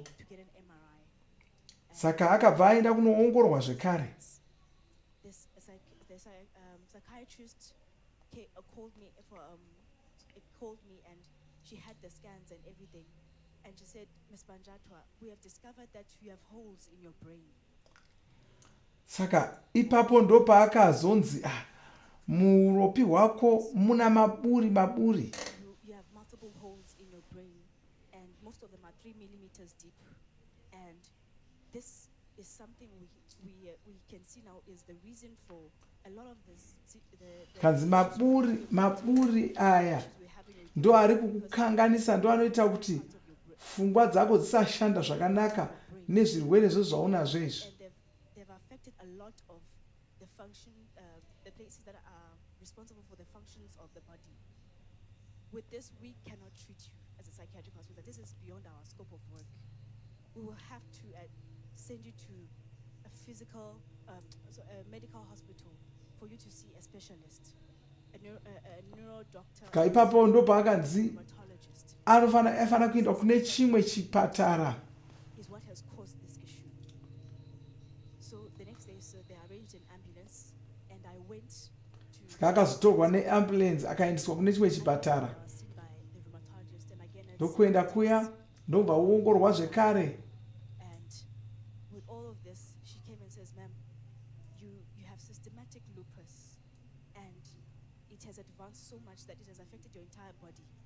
And Kanzi chirwere chaunacho chakanganisa mwiri wako wose, chakanganisa uropi hwako, uropi hwako hwana maburi. Saka zvinhu hazvichagoni kuti zvifambe zvakanaka mumuviri wako, saka hapana zvichagona kuitwa. so I was heartbroken, sir. I really was. Izvi zvakamuodza mwoyo chose, akapererwa. Just rest, just this. But after some time, I really felt heartbroken, because I even thought after all this time, if I knew at least maybe earlier, I could have done something earlier. It was heartbroken. I talked to my pastor, sir, and she said it's time for you to go to the healing school. Wakazonotaura namufudzi wake, ndokubva ozonzi regai unofanira kuenda kuvhuserere ReKuporesa. Ndo paakaenda kuNigeria kunopinda vhuserera iroro. When the man of God ministered, what can you explain that experience to us? And then what it has been like after you left there? Yes, sir. I was on the stretcher on that day. It was the first day of. Musi wacho kuvhuserere racho, musi wokutanga wakanga akavata panhoo. And there was like a change in the atmosphere. They brought the stretchers up, and pastor then said, Mufudzi Chris vakabva vangoshumira kuvose vanga vakavata panhoo pamwe chete. that sickness is leaving you right now. Pastor, my body caught the sound code because I felt things coming out of my legs. Akabva anzwa zvinhu zvichibuda mutsoka dzake. Ainzwa zvinhu zvichibuda mutsoka dzake, achibvunda, makumbo ake achibvunda. Turned to the screen and he talked to the people at home, and then he turned back to us and he said, "Each and every one of you, take a deep breath." Pastor, that time I think I took more than one. But I took multiple deep breaths. Wow. And he said, "Yes." Hallelujah. Spirit is something is going. Pastor, when I took the deep breath, Paakanzi torai mafemo, akanzwa simba raMwari richipinda mupfungwa dzake nokumusana kwake. Wakanzwa kubuda ropa kuchimira, akanzwa simba raMwari pagumbo ake, akanzwa kuti una makumbo, akatanga kunzwa kuti una makumbo.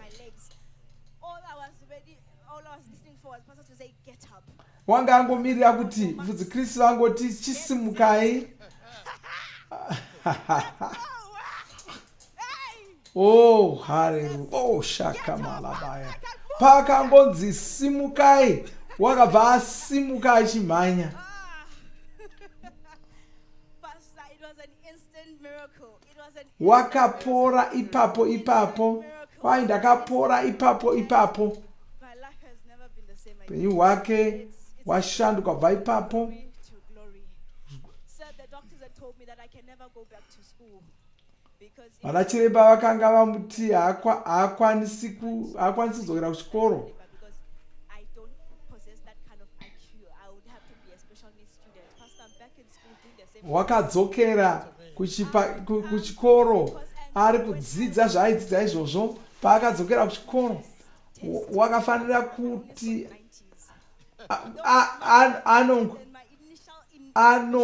akanosvika akada kutsvuna zvese. We have your medical letters saying that you will not be able mentally to be here. What happened? I said, you know. Saka kuchikoro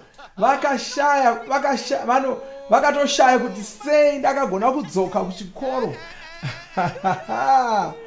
Karamandala straka makratia straka mongaria. No, there's none like him. Yes. He just did me that day. He did me that day, sir. I've been doing Mweya mutsvene vakangondigonera musi iwoyo. Kwai vakangondigonera musi iwoyo. Talk to someone who needs a miracle. Just very briefly. Someone who needs a miracle. Yes, sir. Faith, not reason. Faith, not reason. Where you are. Kwanzi kana uchida kuporeswa usaita zvokuda kuongorora nepfungwa dzako, ingozviona mweya mako. Shoko raMwari rinoshanda, rinokuitira zvaunoda. Rine zvanozoita muupenyu hwako. Just believe and you will receive. Just believe and you will receive. Kwanzi ngogamuchira chete. That is it. Zvinobva zvatoitika. What do you say to the man of God? Pastor! There's none like you, sir. Wow. Anofarira mufudzi Kristu. Men told me to abort my dreams, sir. You brought them back to life. Wow. You brought me back into them and put Kwai ndakanga ndafa sindamuka ndakugona kuita zvese zvandaishuvira muupenyu. Wow. Wow. Vanessa. Ndi Vanessa uyu. Thank you so much. Makorokoto. Thank you, sir. Vanessa. Oh. I'm alive! Hallelujah. Oh, ndiye uyu ari kuuruka uyu. Wow. Wow.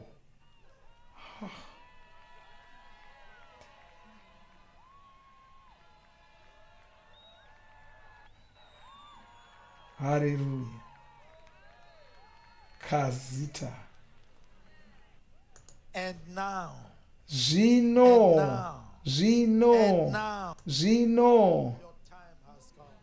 Yanguva Yakovo. Yanguva Yakovo. Zvawaisishuvira zvakuzoitika makorokoto.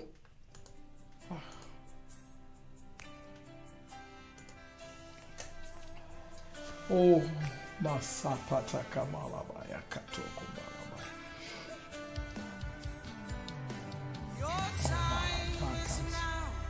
Kwai ndo yanguva yako zvino, ndo zvatiri kuimbwa nevaimbi. Hallelujah.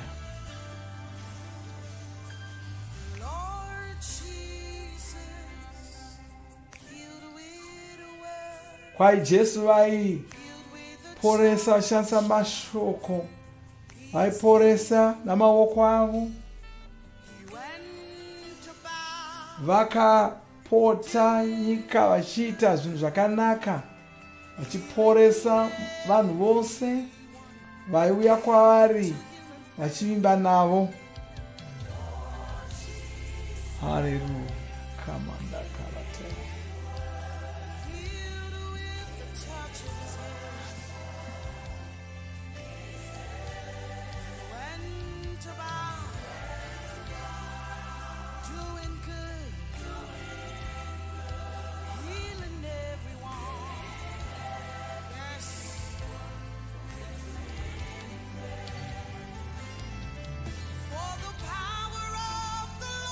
Simba raIshe riri pano kuti rikuporese zvachose. Uchapora, shoko raMwari parege richiuya kwauri. Kwai ino ndo nguva yako, saka uchaporeswa. Kuti simba raIshe richakuporesa. Kwai ino ndiyo nguva yako.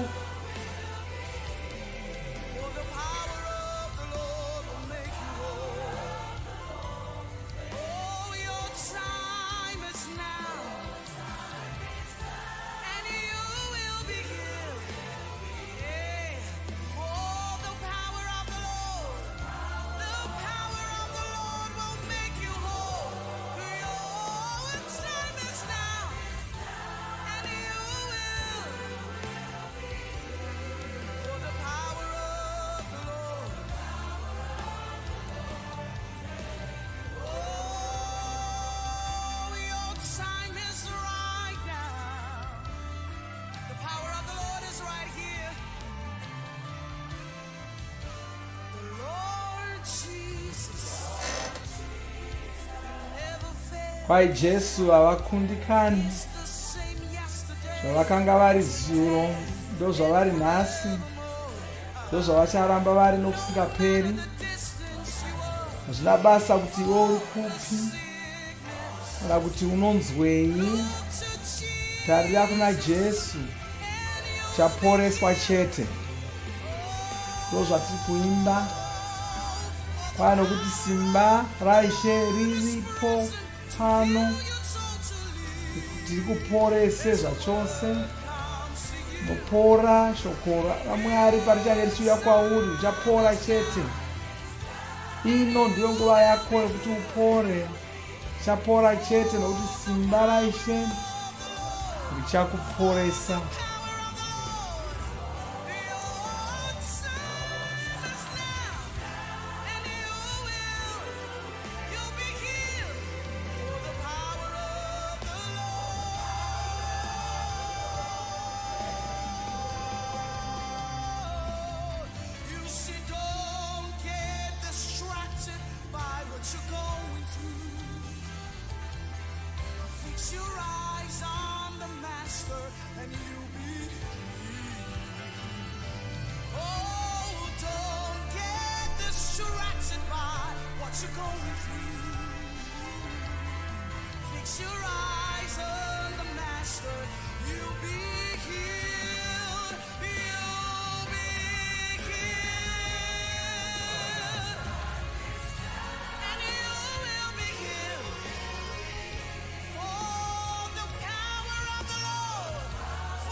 Ino ndo nguva yako, wakutozopora.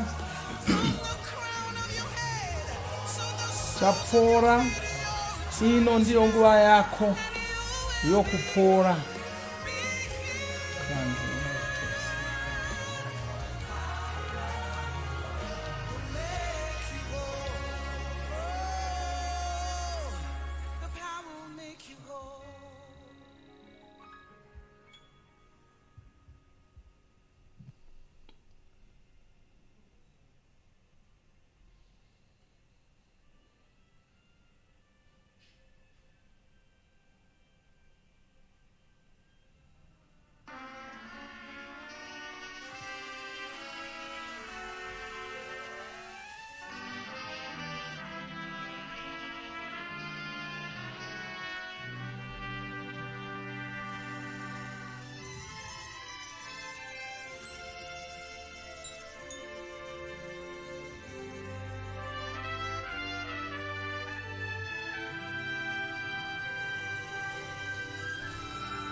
Ishe muri mukuru chose, ndimi muna masimba ose. Runako rwenyu harugoni kutsanangurika. Ndimi Ishe vanotonga pasi rose. Akangotaura mashoko, matenga ndokubva ovapo.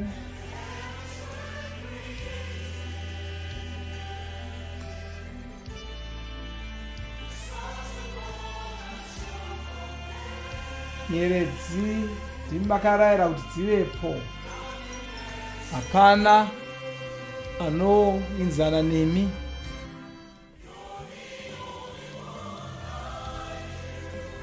Ndimi moga, hapana wakaita semi. Ndimi moga, hapana wakafanana nemi.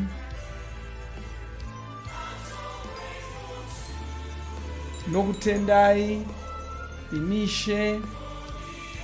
Ndimi moga, makaita saizvozvo.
Kwai makandizadza nomweya wenyu, ndigogona kurarama upenyu hwevamwari.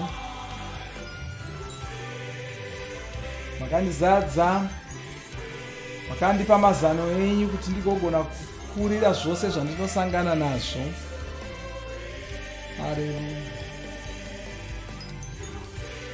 Makandizadza nomweya wenyu kuti ndigogona kurarama upenyu hwevamwari.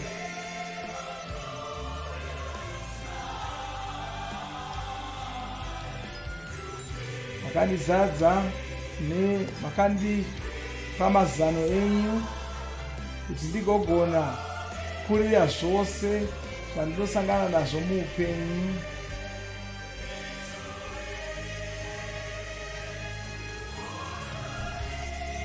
Ndimi Mwari vapenyu vasina kusikwa nechimwe chinhu.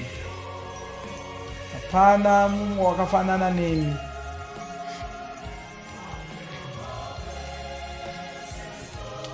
Kwamuri ndokubva maropafadzo ose, iyemi mune simba guru. Hapana mumwe wakaita semi. Ndimi Mwari vapenyu vasina wakasika. Hapana mumwe wakaita semi.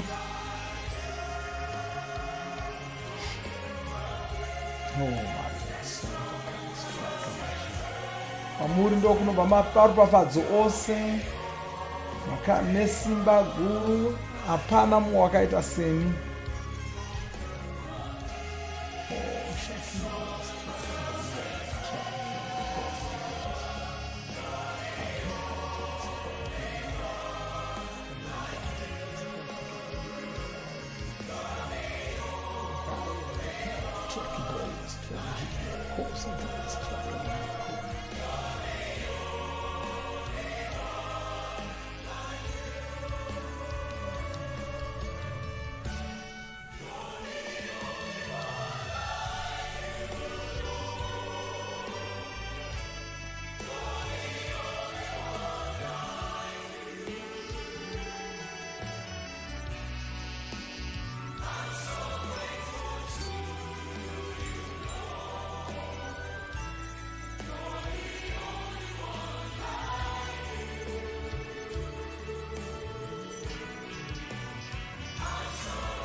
hallelujah, hallelujah. Hallelujah, hallelujah. Hallelujah. Hapana wakaita saye. Vakakodzera kurumbidzwa nesu. Vakakodzera kurumbidzwa nesu. Simudza maoko ako vatende. Tichiimba nziyo idzi dzokuvarumbidza. Oh, hallelujah. Kadrakia malaseto malikranda. Mantre pokila streke bejote mazie grande. Mantre che pora gazia kranse strake bagone.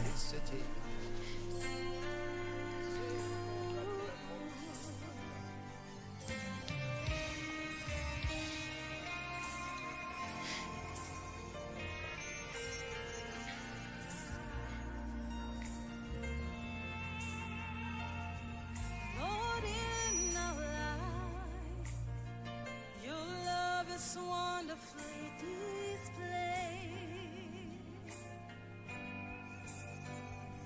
In your love by your word, we were born into your presence.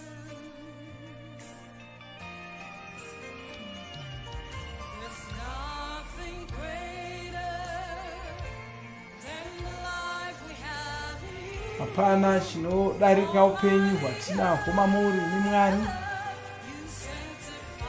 Akatishandura rudzi. Akatiita vamwari. Kuti upenyu hwedu hunake. Tirarame muchiedza chechokwadi chenyu, cheshoko renyu. Rudo rwenyu runoonekwa muupenyu hwamakatipa. Upenyu husingagoni kuparadzwa. Upenyu hwevamwari hwenyasha.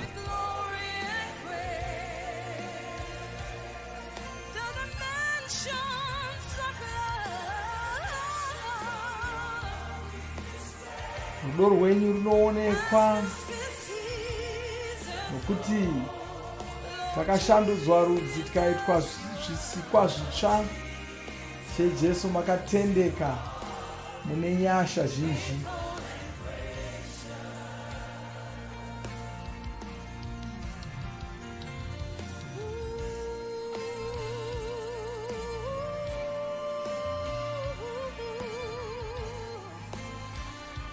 You are so faithful, so gracious.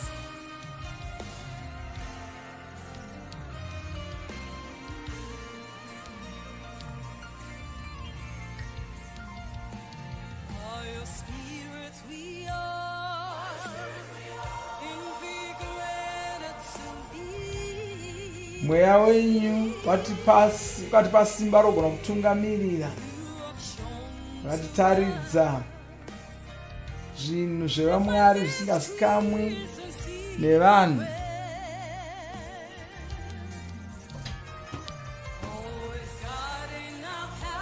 Munogara muchitungamirira nzira dzokufamba nadzo.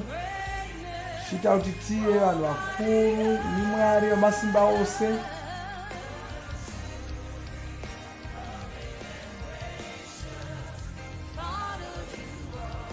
Muri baba vanotifarira, vane nyasha. Rudo rwenyu runoonekwa muupenyu hwamakatipa. Upenyu husingagoni kuparadzwa. Upenyu hwevamwari hwenyasha.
rudo rwenyu rukuru chose rwamakatitaridza harunzwisisiki nepfungwa dzevanhu.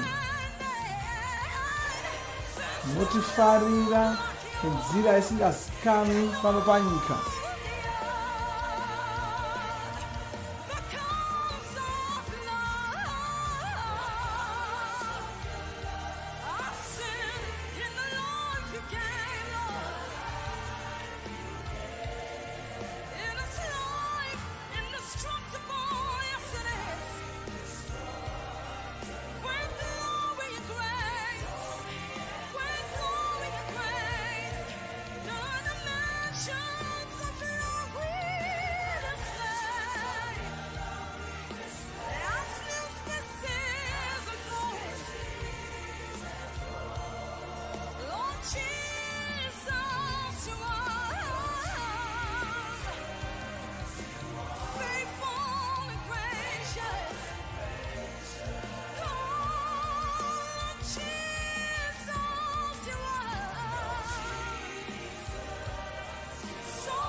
Of godliness,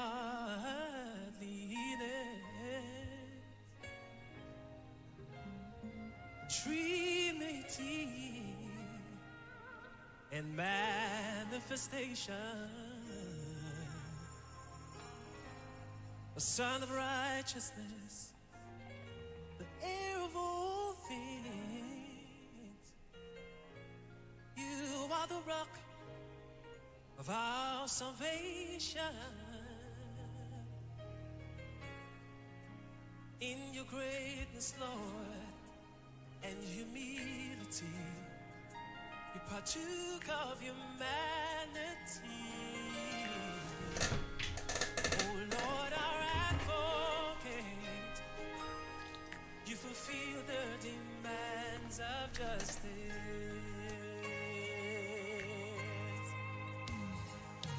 Lord Jesus, the Christ, the Holy Son of the living God, Holy Son of the living God, the brightness of His glory, the brightness of His glory. You're the Father's heart on me, Lord Jesus, Jesus, the Christ, the heartbeat of creation, beyond reason and doubt.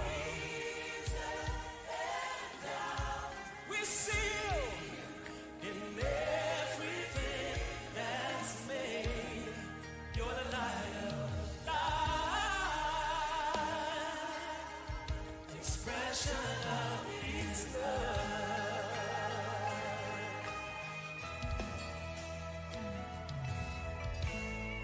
Lord, you are the light, the light of every man,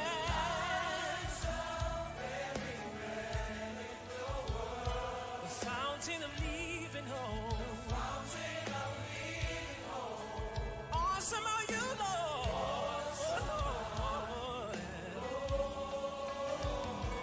We sing your glory. As the icon,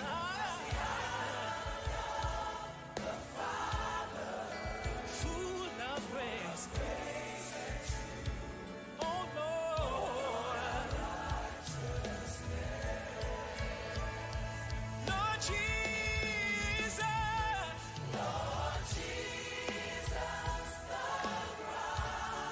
the Holy Son of the living God, the brightness of His glory.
what you reveal. You're the love of God, the Father's heart of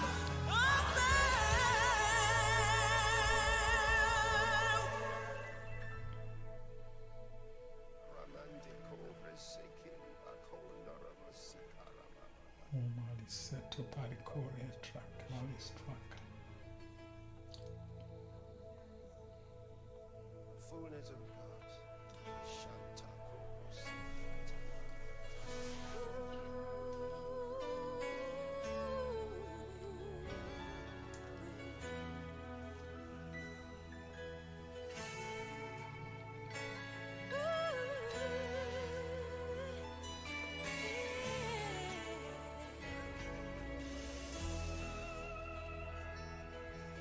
Fullness of God. Hai pauri ndo panoonekwa Mwari. Pamuri ndo panoonekwa Mwari. Isu tiri vapenyu tinorarama tiri mamuri. Ndimi Mwari wavamwari vose. Matenga anokurumbidzai. Ndimi upenyu husingaperi. Ishe Jesu. Iyemi mune masimba ose. Mwari vakasika zvinhu zvose. Mwari vakagara variko. Ishe Jesu muna masimba ose. Isu tisu runako rwenyu. Munoparidza kuti muri Ishe. Ndimi Ishe namambo wedu. Mufudzi womweya yedu.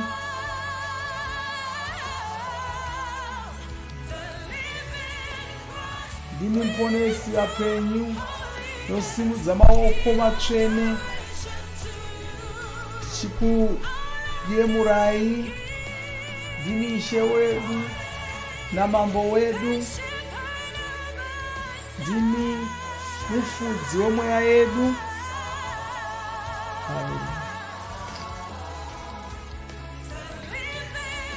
Ndimi muponesi vanorarama. Nosimudza maoko edu anoera. Tichikukudzai. Oh, hallelujah. La brokila strone gigante. Malibra koti la straka progetto manzia kemendoma.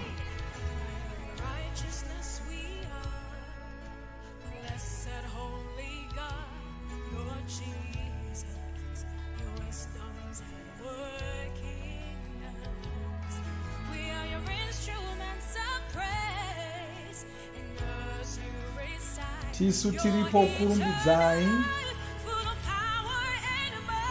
Munogara matiri.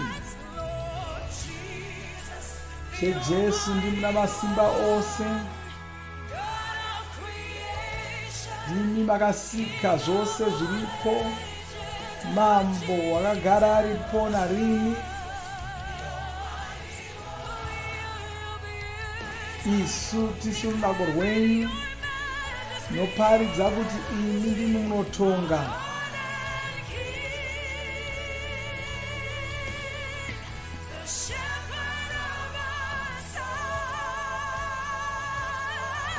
Haleluya. Kubidza Mwari mashoko ese iwayo. Machigona kuimba pamwe chete nevaimbi. Kuti ungorumbidza Mwari.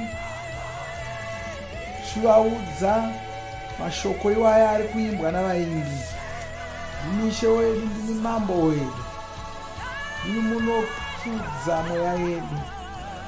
Oh, haleluya. Ndimi muponesi mutsvene anoera. Nosimudza maoko edu tichikuyemurai. Oh, haleluya. Oh, mande krota istrala bozida. Alestrio marigondia trakibori dasi ya katronelo stramiga.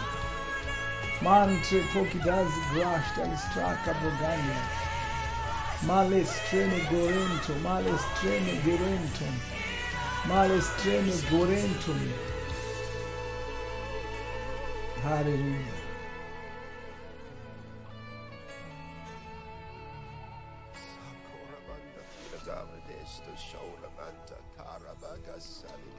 Malestremekora diliastra mashegorandi. Maroki diliastra kabokasia. Tramo garento malistra kabrogandia. Le progadilia streme jigibala krotan. Liprakate monde gazilia. Liprakate monde gazilia. Liprakate monde. Masopedo gimazaria grantia. Masopedo gimazaria. Masopedo gimazaria. Masopedo gimazaria. Oh, balistraki bronchia di la streke mi Jordan. Le procati la straki bakosa. Hallelujah. Malabo sataka parande koya. Thank you, Lord. Nokutenda ishe. Thank you, Lord. Nokutenda ishe. Hallelujah. Hallelujah. Nokutenda ishe. Kudzwai samwari.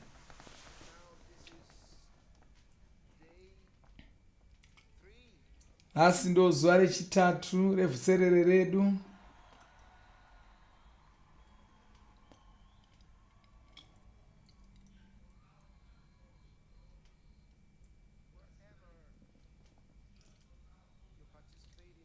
Kwose kwauri kutibata uri, ndoda kuti uzive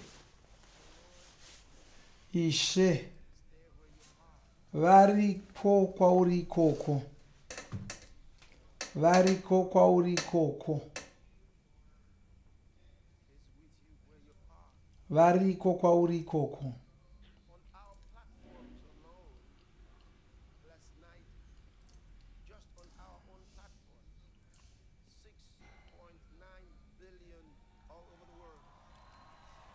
Vanhu vatakaona vachitibata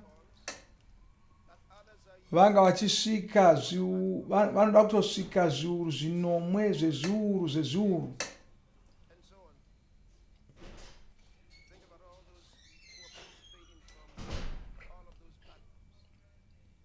Asi kuna vamwe vari kutibata zvekare pane dzimwe nzvimbo. Saka pasi rose tofanira kunge titori nevanhu vanodarika zviuru zvinomwe zvezviuru zvezviuru. Hapana chinhu chakadai panyika ino.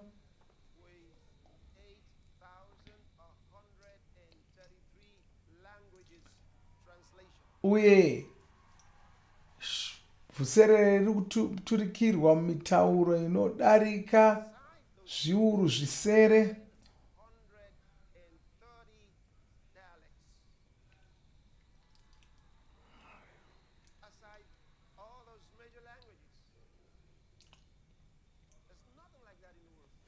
Zvinhu zvakadai hazvina kwazvakamboonekwa.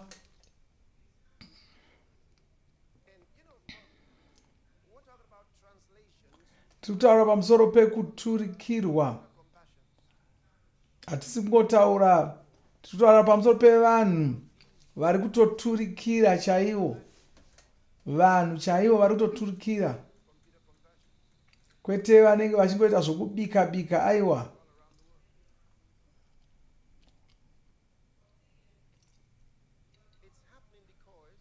Zvinhu zvose zviri kuitika nokuti ibasa raMwari. Ndivo vari kuriita vega, ndo vari kutitungamirira. Uye nguva yasara yavashoma.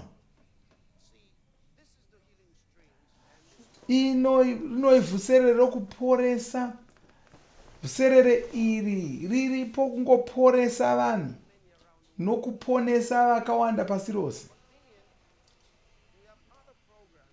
Asi tine mamwe mavhuserere atinawo okukudzidzisai shoko raMwari, okudzidzisai zvinhu zvaMwari. Mavhuserere iwayo akakoshawo zvekare. Vanhu vanotanga vasingarwari vozorwara.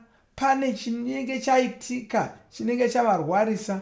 Saka vakadzidziswa shoko raMwari vanogona kusazorwara zvekare. Vanogona kuzogona kurarama vari vatano. Jesu vakatiunzira utano hwevaMwari. Ichi ndo chokwadi ndichakutaurira izvozvo. Asi tine zvinhu zvakawanda, midziyo yakawanda inogona kubatsirai kukura pamweya. Tine bhuku reRhapsody.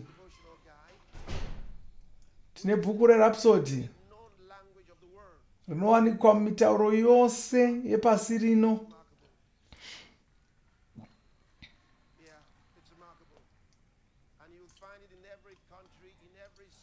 Bhuku iri unoriwana munyika dzose, mumaguta ose.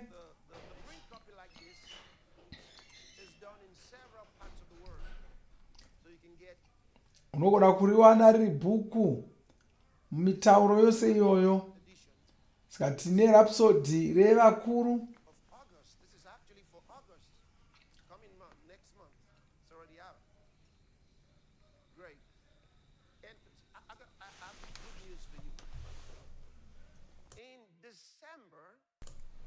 Muna Zvita, pazuva rechipiri raZvita, Zvita watatarisa iwoyu, tichange tiri kusvitsa ruponeso pasi rose. Musi iwoyo unenge uri musi womuvhuro. Musi wesvondo wacho, zuva rokutanga raZvita, tinenge tiine shumiro yechizho. Mwari ndo vakaronga kudaro. Saka musi womuvhuro wacho, musi wechipiri waZvita,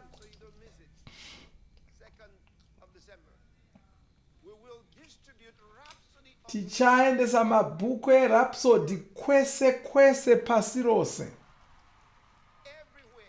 Kwese kwese pasi rose musi iwoyo. Tichapinda muimba imwe neimwe, panoshandirwa pose pose, mabhazi rose rose, chitima chimwe nechimwe, chipatara chimwe nechimwe.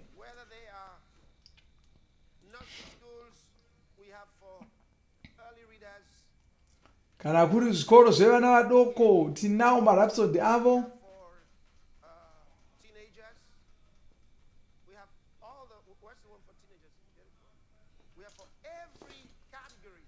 Tine maRhapsody emazero ese. Vacheche, ndumure, vagona kuverenga, vachiri kuyaruka, vakuru, mapofu, vese maRhapsody avo tinawo.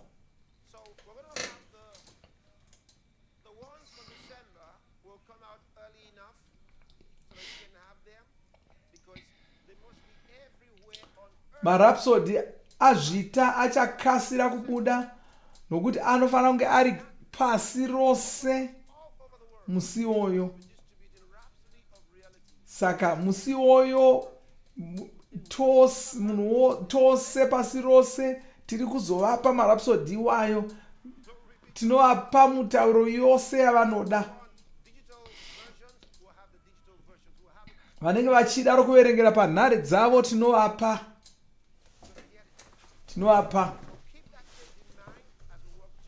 Saka chengetai zuva iro.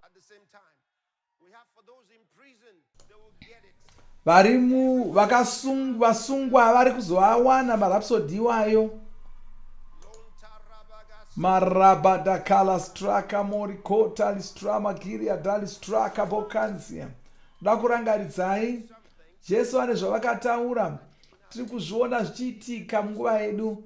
Kwai shoko roruponeso iri richaparidzwa pasi rose. Kwai richashambadzwa kwose kwose.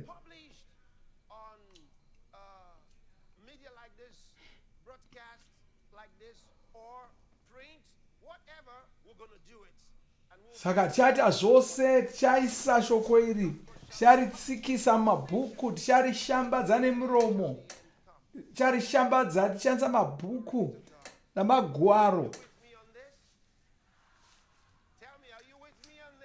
muchashanda neni here pachinhu ichi chanozviita chichashanda kuti zviitike. Haleluya. Oh, haleluya. Toda kudzidzisai shoko raMwari. Pandinenge ndichikudzidzisai shoko raMwari, pane zvinhu zvinoshamisa zvinenge zviri kuitika mumuviri mako. Kana wanga uchirwara, kana une chirwere mumuviri mako, chinenge chichitobva, hazvina basa kuti chava nenguva yakadii chiripo, pane zvinenge zviri kutoitika.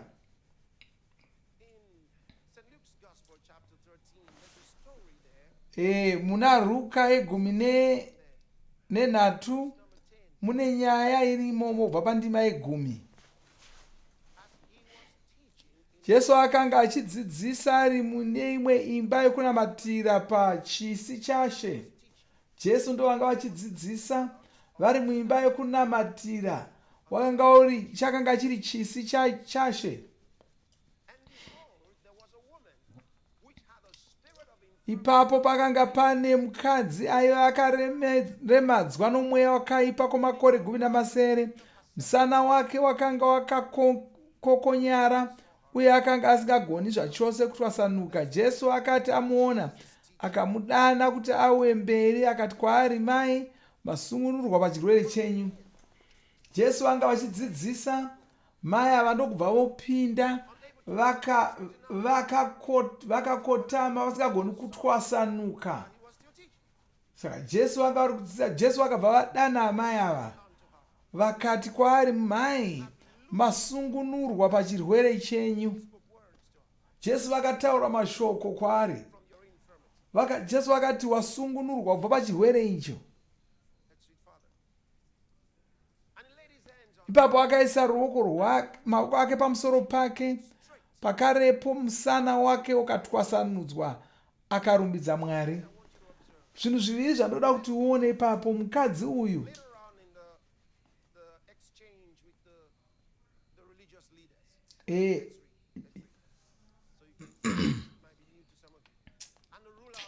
kwai mukuru weimba yokunamatira akatsamwa, haana kufara, akatsamwa nokuti Jesu akanga aporesa mukadzi uyu nomusi pachisi chashe.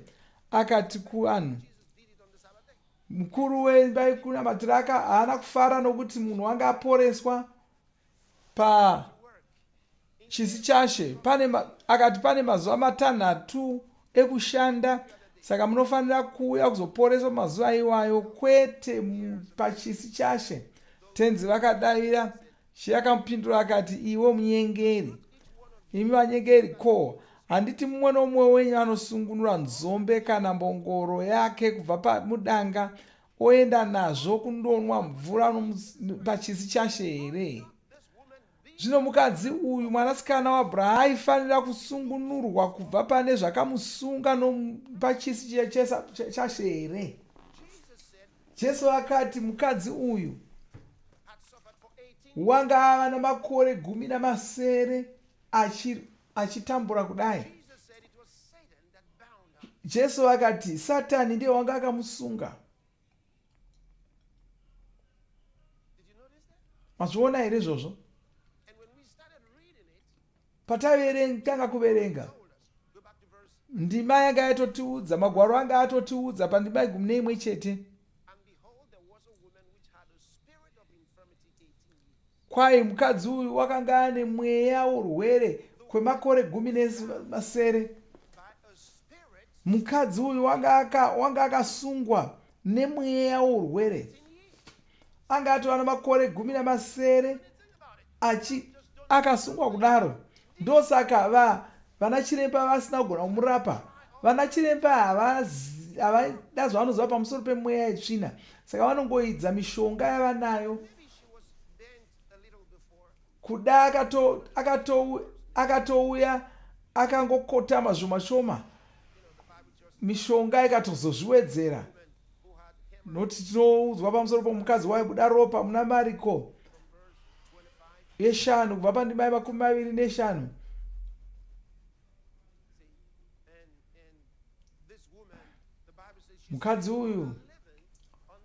mukadzi uyu mari yake yose yakaperera kunana chiremba, asi achienda kunana chiremba kudaro wanga ari kutowedzera kurwara.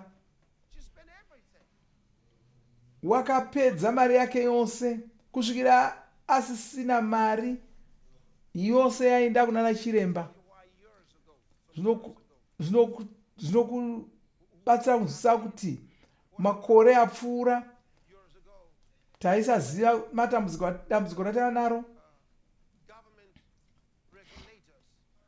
Makore akapfuura hurumende padzakanga dziri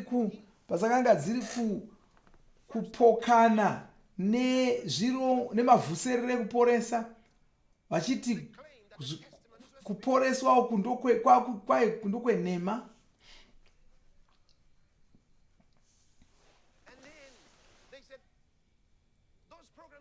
Saka vanga vava kuti zvirongwa izvi hazvifaniri kubuda pamhepo. Chakatonyatsoitika chaicho ndechokuti vagadziri vemishonga ndo vakanga vachema kuhurumende kuti hurumende dzirambidze mavhuserere ekuporesa aya, nokuti mavhuserere ekuporesa aya anga akuvatorera varwere. Ivo vagadziri vemishonga ndo vari kukanganisa, vari kuunza urwere kuvanhu. Taakuzviziva kubva pakauya COVID, taakuzviziva. Saka kana pakaita nyika ine vanoti havadi kuti mavhuserere ekuporesa abude pamhepo, unofanira kuziva kuti vagadziri vemishonga ndo vanenge vazvitanga. Havadi nokuti kana vanhu vakaporeswa ivo vanoshayiwa mari. Vagadziri vemishonga ava vanoshayiwa mari, vanoshaya vatengi. Asi zvinoshamisa kuti sei vasingadi kuti vanhu vapore, nokuti ivo vanozviti varapi. Saka kureva kuti vanofanira kunge vachifarira kupora kwavanhu. Ini handipokani nemishonga, handipokani nevana chiremba. Isu tinotori nezvipatara zveduwo. Saka kune varapi vakanaka. Munhu wakanyora Ruka, wakanyora bhuku raRuka nemabasa, anga ari chiremba. Pauro haana kumbomuti wanga ari chiremba akashata, uye achishanda naye wanga achitori chiremba akatodaro. Saka hatina basa, hatinetsane nana chiremba, asi vaya vanoshandisa mishonga yavo kuparadza vanhu, sezvatakaona panhomba dzaipiwa vanhu dzeCovid. Nhomba dzeCovid dzakakanganisa vanhu zvakawanda. Vanhu vacho vagadziri vadzo vaitozviziva kuti dzichakanganisa utano hwavanhu, nokuti nhomba idzi dzanga dzisina kugadzirirwa kurapa vanhu. Ndataura zvekare kuti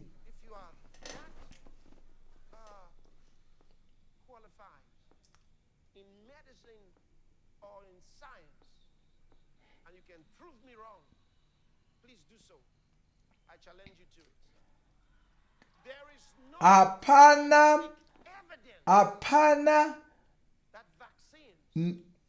chinhu chimwe chinombotaridza kuti nhomba dzine wazakabatsira.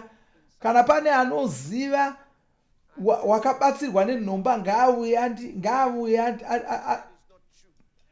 andigadzirise ipapo. Uya tizotaurirana.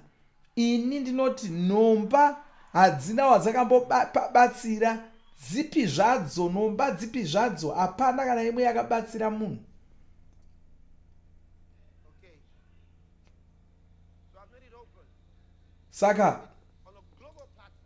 Saka tinogona kutoita nharo dzacho vanhu pasi rose vachinzwa. Ndinoshuva kuti deno veWorld Health Organization vakauya titaurirane pamusoro penyaya iyi.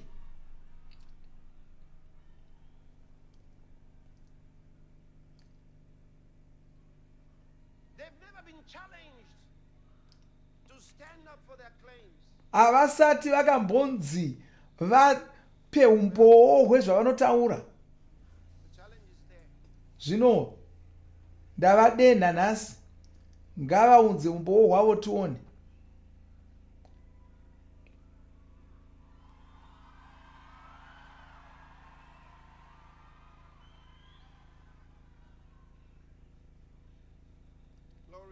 Haleluya. Saka nemhakei dzinyika nehurumende dzedzinyika dzichiisa mitemo, dzichiisa mitemo inomanikidza vanhu vadzo kuti vabaiwe nhomba, imhaka yekuti vanhu vakagadzira nhomba vari kuita mari nenhomba idzodzo, vari kushandisa mari idzodzo kutenga hurumende dzivanyengera kuti dzichivamanikidza kuti vamanikidze vana vabayiwe nhomba idzodzo navakuru. Izvozvo hazvichafaniri kuramba zvichitenderwa. Ndo zvanga zvichikonzera zvirwere zvisingatsananguriki zviri kubata vanhu mazuva ano. Izvozvo zvinofanira kuchimira, hatichazvidi. Zvinofanira kuchimira, hatichazvidi. Uye tichibatsirwa naMwari taakuzvimisa, uchazviona zvichimira. Nhomba hadzisi kuzoramba dzimanikidzwa vanhu. Nokuti vari kuita zvinhu zvisina kunaka pasi rose.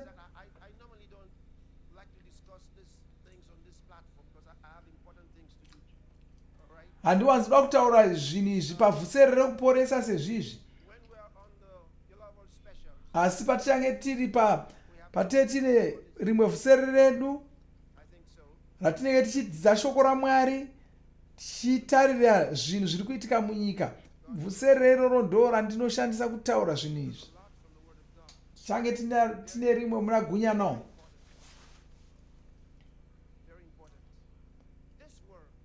Nyika ino haisida kupiwa kune chimwe chikwata chavanhu.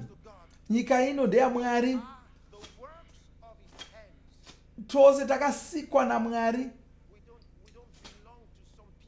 Hatisi vanhu vakaiswa maoko evamwe vanhuwo.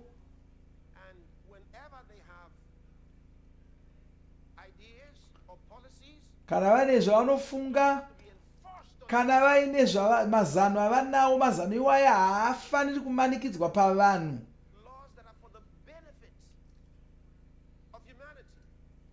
Iri kwayo kune mitemo, mutemo inofanira kungozomanikidzirwa kana yataridzwa yabuda iri pachena kuti inobatsira vanhu. Mitemo yakagadzirirwa vanhu, vanhu havana kugadzirirwa mitemo. Hurumende yakagadzirirwa vanhu, vanhu havana kugadzirirwa hurumende. Zvinhu zvinofanira kushanduka.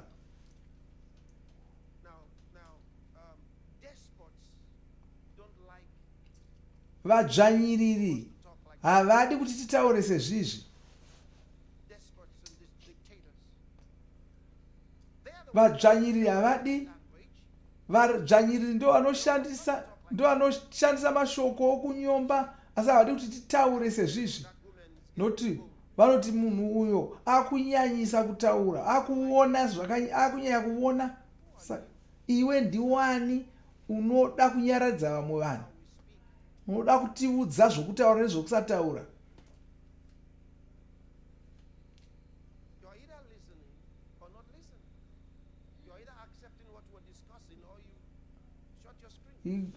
Kana usingadi kugamuchira zvatotaura, zvisiye zvakadaro. Kana uchizvida zvigamuchire, asi hapana chinofanira kutsamwisa pane zvatotaura.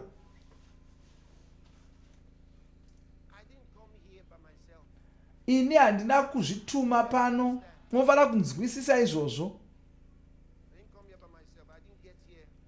Handina kungozvituma pano, ndakatumwa naMwari. Izvo zvakakosha kuti uzive. Saka Bhaibheri rinotitaridza kuti mukadzi uyu wanga akatsikirirwa nemweya yetsvina. Ndozvakataurwa naJesu. Jesu vanga vari kutaura chokwadi, vanga vaona nomazvo, vakazvitaridza kuti ndozvazviri kuitika. Vakabva vasungunura mukadzi uyu kubva musimba raSatani. Kune vanhu vakawanda vane nguva yakareba vachitambura, havazivi kuti chii chiri kuvatambudza kudaro. Nguva shoma shoma uchange wasungunuka. Gadzirira, nokuti chakutsanangurira zvimwe zvinhu kubva mushoko raMwari. Ndoda kuti ugadzirire zvaakuda kuitika, nokuti mweya yetsvina haiteti kudzvanyirira vanhu. Inogona kuomesera vana vadiki, vacheche, vanhu vakuru. Inongoparadza upenyu hwavanhu, inorwisanisa vanhu.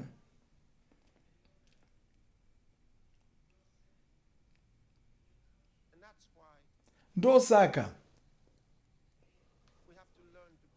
tichifanira kudzidza kunamata. Ndakakuudzai kuti taakunovhara chirongwa munamato wanhasi. Tichakunyengeterera iwe nemhuri yako neguta rako nenyika yako. Tose tichanamata tichinyengetera kuti Mwari vape vatungamiriri vedzinyika mwoyo une tsitsi nehanya,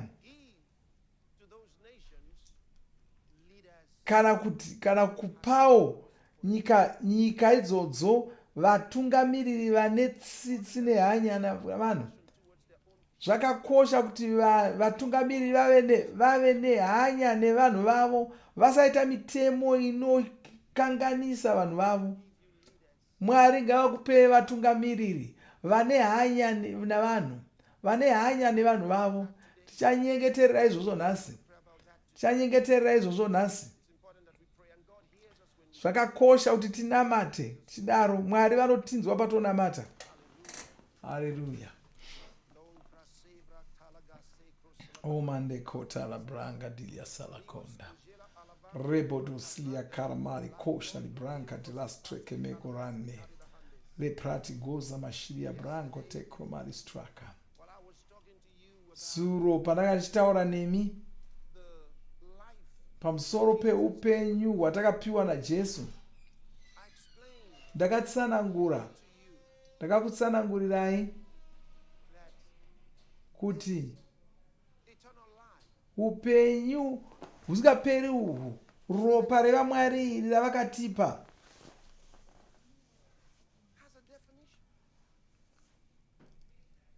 rine nzira yarinotsanangurwa nayo.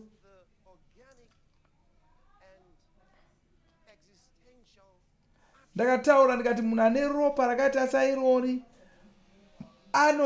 anotorarama uye anenge ari weropa revaMwari, achigona kudyidzana nezvisikwa zviri pano panyika.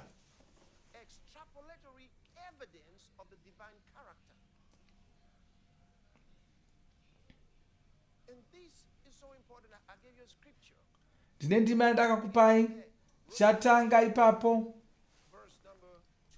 vaRoma yekutanga ndima ye20.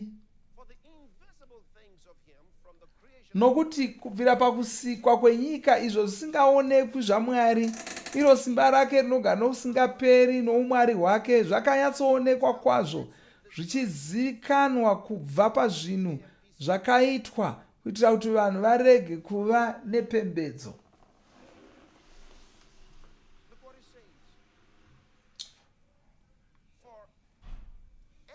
Kwaye nokuti kubva pakusikwa kwenyika, izvo zvisingaonekwi zvaMwari, rinova simba ravo rokusingaperi noumwari hwavo, zvakaita kuti zvionekwe muzvinhu zvinoonekwa.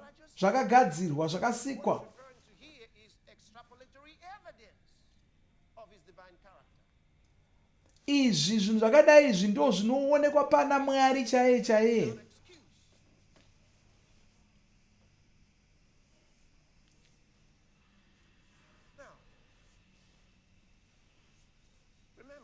Rangarirai, When Jesus came, Jesu pavakauya what was he like? Yesterday I told vanga vakaita sei? Ndakakuudzai nezuro kuti Jesu vanga vakasiyana nezvimwe zvisikwa zvose. Pavakauya Jesu, Mwari vanga vasina chimwe chisikwa changa chakaita saJesu panguva iyoyo. Saka Jesu ndo vakanga varivo kutanga verudzi irworwo. Saka Jesu ava, Bhaibheri rinotiudza chimwe pamusoro pavo muna Vakorose yokutanga. because now I'm discussing the evidence, extrapolatory. Tutarira pamusoro zvinotitaridza kuti Mwari ndiMwari. Pandima 15 kwanzi Jesu ndiye mufananidzo waMwari. Jesu vanonzi mufananidzo waMwari vasingaonekwi. Now the Greek word translated image there is icon, which is where the English gets the word icon. It means the resemblance. Kwai ndiwo mufananidzo waMwari vasingaonekwi. So Jesus Christ is the profile of the invisible God. He says God is Saka pana Jesu ndo patinoona Mwari, tinoonera Mwari. Kwai Mwari havaonekwi. Kana uchida kuona kuti Mwari vakaita sei, unotarira pana Jesu. of the invisible God. This is amazing. Izvi zvinoshamisa. This is amazing. He's describing who Jesus Vari kutsanangurira kuti Jesu ndiani. Nokudaro unoda kuzonzwisisa zvakataurwa naJesu achizvitsanangura ivo pachavo. Johani 10:4 said unto him, Lord, show us the Father, and it sufficeth us. Show us the Father, and we'll be okay. Kwai Filipi akati, Ishe, tiratidzei Baba kuti zvigotiringana.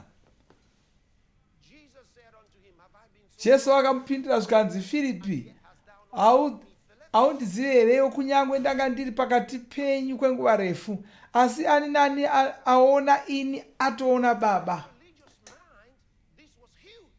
Vadzidzi ava havana kuda kunzwisisa zvinhu izvi.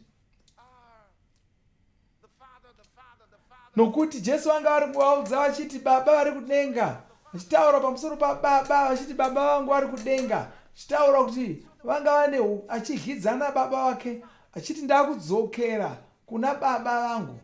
Kanzi ndakuenda hamusi kuzondiona zvekare kusvika ndadzoka. Kanzi muri kuenda kupiko? Ndiri kuda kuna Baba. Zvikanzi chititaridzai Baba vacho zvigoringana. Ivo vakati nai Filipi, ko zvandava nenguva refu newani, sei usingati wandiziva? Kana watondiona ini watoona Baba. Jesu anga vari kuti ndini, pandiri ndo panoonekwa Baba. Saka ndo zvatazoona izvozvo muna Vakorose, kuti pana Jesu ndo panoonekwa Mwari, nokuti Mwari haaonekwi nemeso enyama. Haleluya. Saka Jesu haasingori munhu wenyama chete. Muna Hebheru yokutanga ndo munonyatsojekeswa chaizvo. Muna Hebheru yokutanga ndima 3. Ngandiverenge kubva pandima yokutanga ndozokutaridzai zviri mundima 3 iyoyo.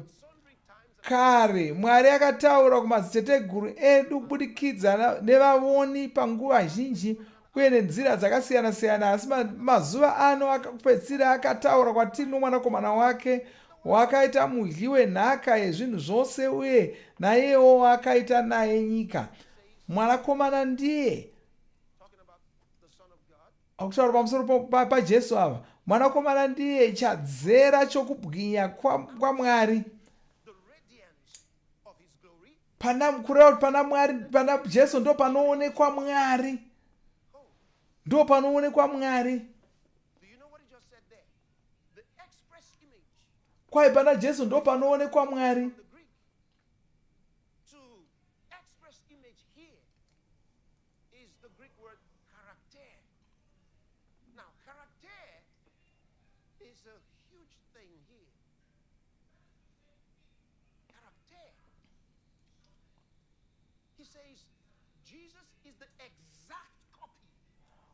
Saka Jesu ndi Mwari pachavo.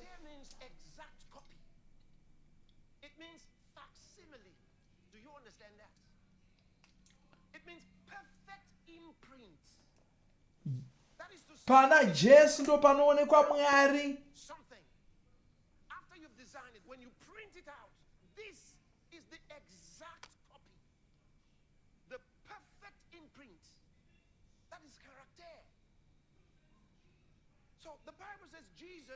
Saka Bhaibheri rinoti Jesu ndiwo ndi Mwari pachavo.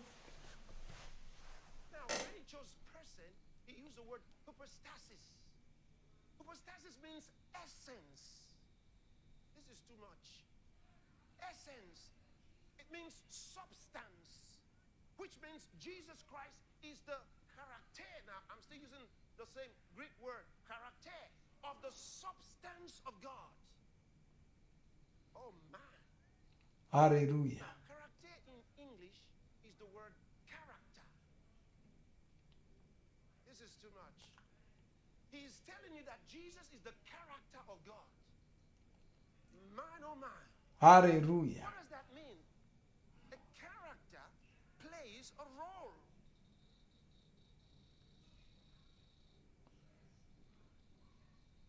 For example, imagine that you're watching a movie.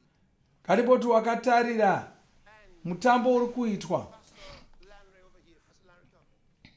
Imagine that in the movie he plays the character of Moses. Mutambo imomo kuna vanhu pano munhu arikamiririra Mozisi.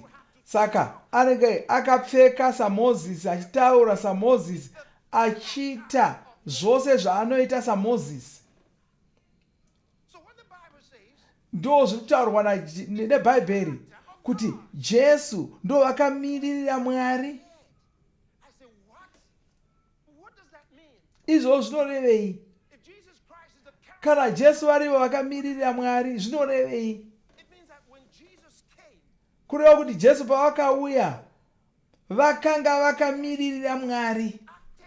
Ndivo vakanga vakamiririra Mwari, ndivo Mwari vatakanga tinavo. Ndo zviri muBhaibheri. Ndo zviri muBhaibheri. Ndo zviri muBhaibheri. Handei iku kwazviri.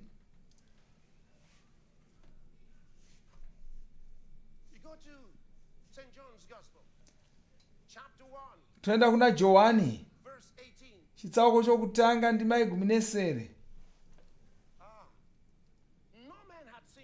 Hakuna akamboona Mwari, asi mwanakomana iye mumwe oga ari pachifuva chaBaba akaita kuti azikanwe. Shoko rokuti kuzikanwa iri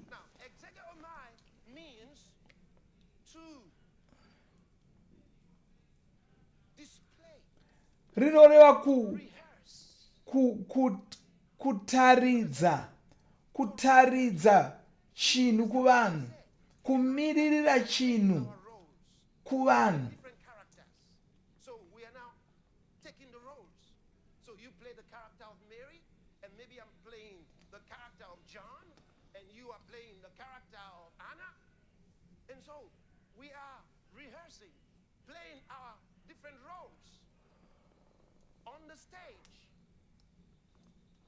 Jesus played the character of God. That's kwanzi saka ndima iri kutaridza kuti Jesu ndo vakauya vakamirira Mwari.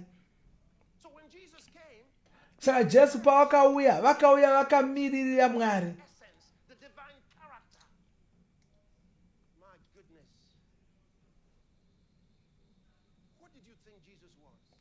Wanga uchifunga kuti Jesu ndianiwe? Wanga uchifunga kuti Jesu ndianiwe?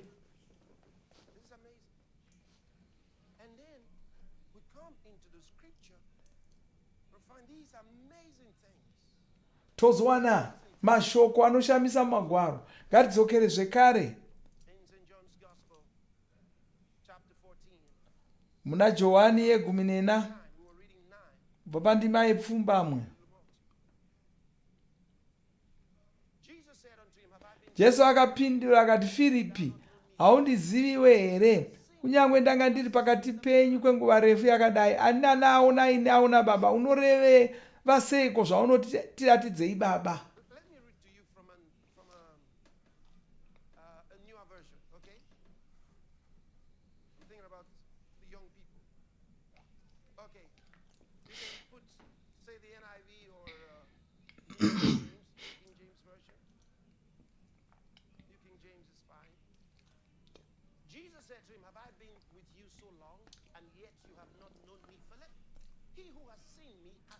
Kwai uyo wandiona watoona Baba.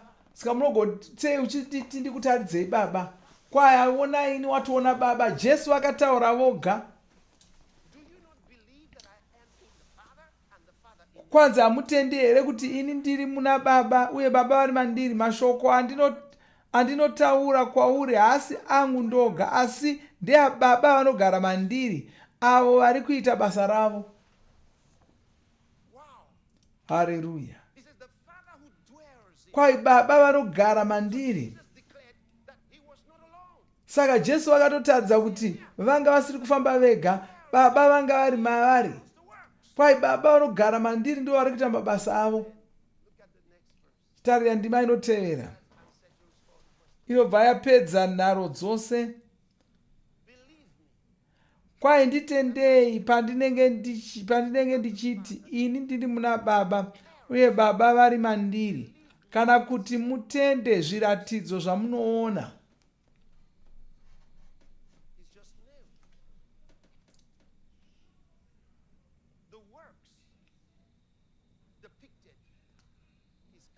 Saka unhu hwaJesu hwaionekwa mumabasa avo.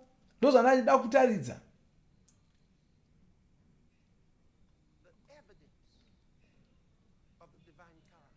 Umbowo hwokuti Jesu vanga vari Mwari hwaionekwa mumabasa avo. Mabasa aya ndo aitaridza kuti Mwari munhu akaita sei. Kana waisabvuma kuti Jesu wakanga ari werudzi rwaMwari, ivo Jesu vaibva vati taka, ko mabasa angu andiri kuita mabasa aya mabasa aMwari, haasi mabasa evanhu. Jesu vanga vari kutaura kuvanhu vanga vachiziva zvinyorwa zvavaoni, vaiziva magwaro, vaisagona kupokana namagwaro, vanga vasingagoni kupokana nemabasa akanga ari kuitwa naJesu kuti anga ari mabasa aMwari.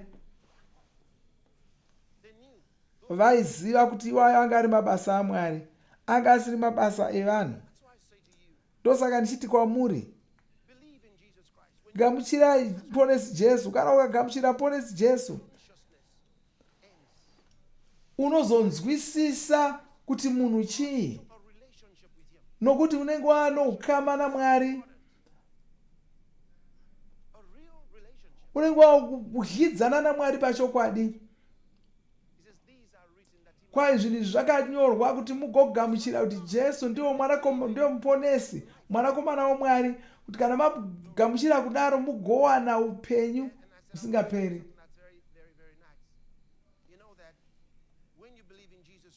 Nozva kana ukagamuchira muponesi Jesu unobva waishandurwa rudzi, woitwa weropa raJesu. Vanokuita weropa raJesu. Unenge usisina kuita semunhu uya ari kungotsvaka kudzidza Mwari ari ega. Rangarirai kuti Pauro wanga ari munhu anga akadzidza chose, wanga akadzidza chose, asi paakazoziva Jesu, Jesu vakanga vafanira kumubatsira kunzwisisa Mwari. Haugoni kuziva Mwari uchingoshandisa pfungwa dzako dzenyama. Unongoanzwa chete mumweya mako. Mweya wako ndougona kuziva Mwari. Unofanira kuzvininipisa kuti ugogona kunzwisisa kuziva Mwari. Unofanira kugona kutaura kuti pfungwa dzangu hadzigoni kundibatsira pano, ndakuda kuti ruzivo rwungoiswa mumweya mangu naMwari, ivo vanozokubetsera wozogona kuziva. Unofanira kuzvininipisa kuti ugonzwisisa Mwari. Kana kuverengere vaGalatia chitsauko chokutanga ndima 15. Ndi Pauro anga ari kunyora ipapo. Kwasi Mwari akanditsaura kubva pakuzvarwa kwangu uye akandidana nenyasha dzake paakafadzwa nazvo, kuti aratidze mwanakomana wake mandiri. Mwari vakataridza mwanakomana wavo mandiri. Ndo zvaitaura Pauro. Saka Pauro haana kutsvaka kunzwisisa Jesu achishandisa pfungwa dzake. Kaverenga muna vaEfeso yekutanga kubva pandima 15. Nokuda kwaizvozvo pandakanzwa nezvokutenda kwenyu muna Ishe Jesu uye rudo rwenyu kuvatsvene vose, handina kurega kuonga nokuda kwenyu ndichikurangarirai munyengetero yangu. Ndinoramba ndichikumbira kuti Mwari waIshe wedu Muporesi Jesu, Baba wokubwinya, akupei mweya wokuchenjera nokuzarurirwa kuitira kuti muzive zviri maari. Wakanyengetera kuti vanhu vaakanga ari kunyengeterera ava vabatsirwe kunzwisisa Mwari, mweya yavo ipiwe ruzivo rwaMwari. Saka kwaindonyengetera kuti Mwari vakupe mweya wokuzarurirwa nokuziva. Ndo manyengeterero anoita vanhu vasingazivi Mwari. Unonyengetera kuti Mwari vavhure pfungwa dzavo kuti kuti Mweya Mutsvene vabvunze chiedza mweya mavo. Kana ukasaizvozvo haugoni kuziva Mwari. Mwari mweya. Vanonamata Mwari vanofanira kuvanamata mumweya nomuchokwadi. Mwari mweya. Kana uchida kushumira Mwari unofanira kuvashumira nomweya wako.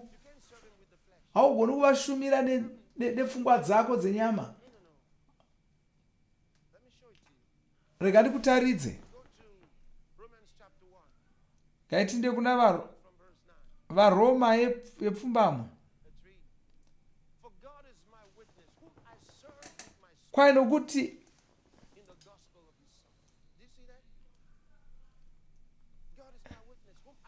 kwai Mwari wandinoshumira nomweya wangu wose mukuparidza ruponeso rwomwanakomana wake ndiye chapupu changu. Kana mweya wako usati wazvarwa kechipiri haugoni kushumira Mwari. Ungashumira Mwari nomweya wako sei kana usati wazvarwa kechipiri? Ndosaka unofanira kuitwa weropa raMwari. Kana wava weropa raMwari, zvirwere zvose mumuviri mako zvinoparadzwa. Zvirwere zvose zviri mumuviri mako zvinoparadzwa. Nokuti ndo upenyu hwaakakupa. Kuda muongati kwandiri, mufudzi Kristu, indane nguva ndiri muKristu, asi hazvina kumbondishandira inyaya yekuti wanga usingazvizivi. Ndosaka ndikudzidzisa shoko raMwari kuti uzive nokunzwisisa izvi ugozvishandisa muupenyu hwako. Unofanira kudzidza kuzvishandisa muupenyu hwako. Upenyu hwawakakupa, hwawakatipa, hunokurira zvirwere zvose zvepasi rino. Hapana kana utachiona hunogona kubata muviri wako, nokuti mweya mutsvene vanofamba nomuviri wako wose.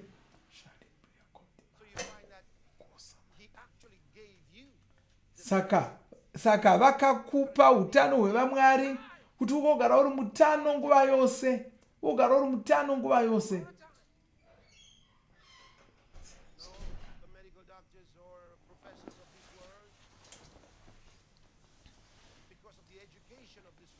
Asi vazivi venyika ino,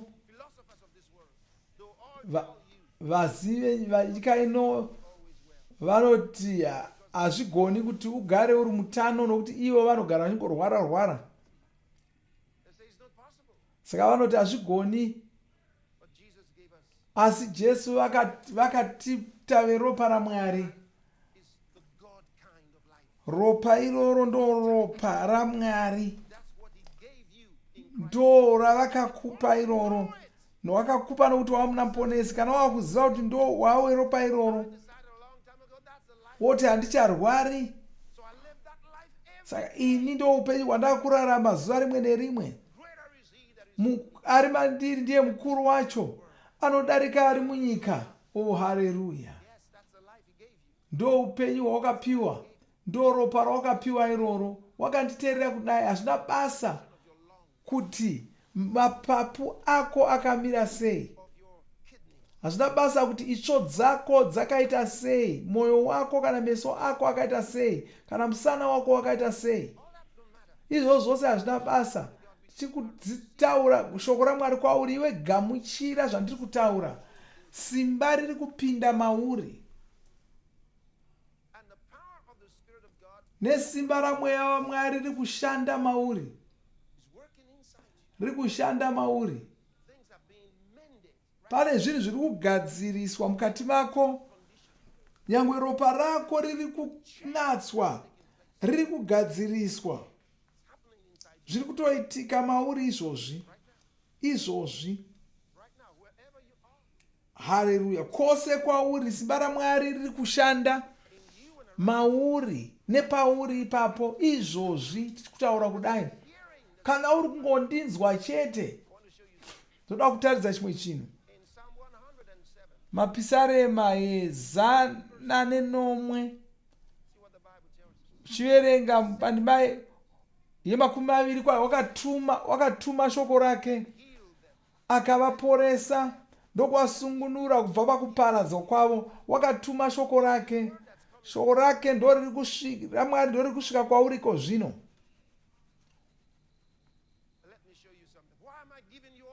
Nemhaka ndiri kupai ndima dzese idzi, ndoda kuti munzwisise. Muna zvirevo yechina. Endai kuna zvirevo yechina, toverenga ndima 20 zvichienda. Kwai mwanakomana wangu, nyatsoteerera zvandinotaura. Ungateerera nezvinotaurwa naMwari usingazvizivi sei? Ndosaka ndichikuudzira zvinhu izvozvo. Teereresa kumashoko angu. Ungaziva sei zvinotaurwa naIshe kunze kwokunge wataridzwa nomumwe munhu? Usaite kuti abve pameso ako, achengete pakati pomwoyo wako, nokuti upenyu kuna avo vanoawana, uye noutano kumuviri wose womunhu.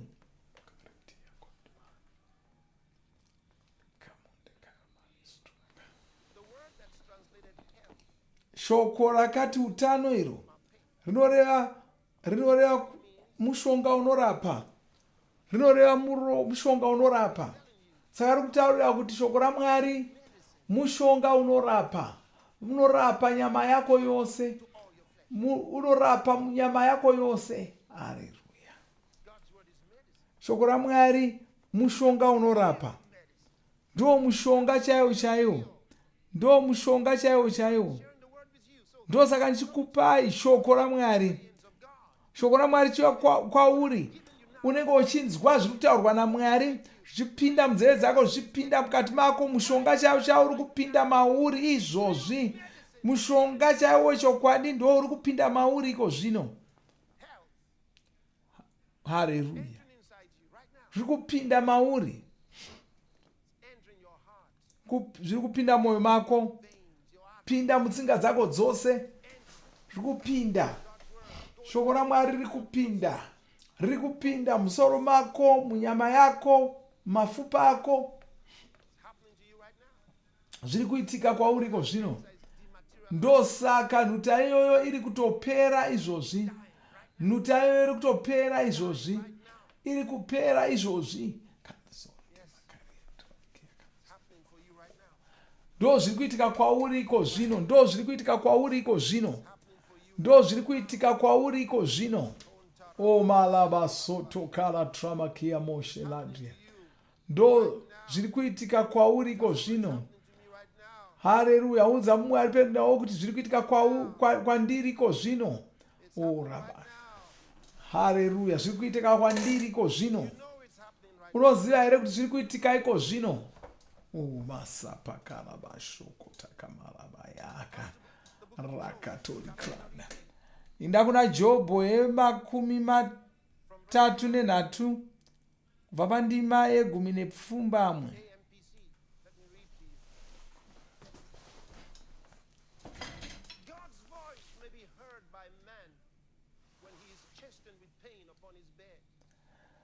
Kwai kana kuti munhu angarangwa panhoo yokurwadziwa achiramba achitambudzika mapfupa ake, ndima inotevera. Saka upenyu hwake chaihwo hunosenzerwa nezvokudya.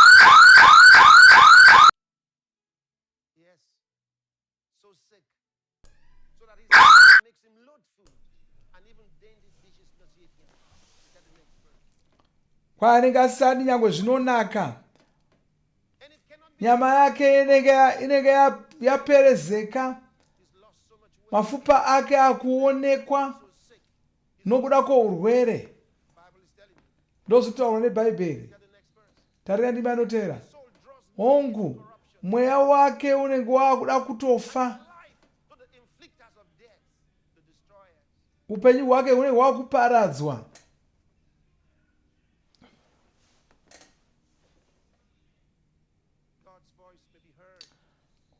Kwanzi kwai inzwi raMwari rinozonzwikwa ndokunge pane atumwa naMwari kana ngirozi kana anodudzira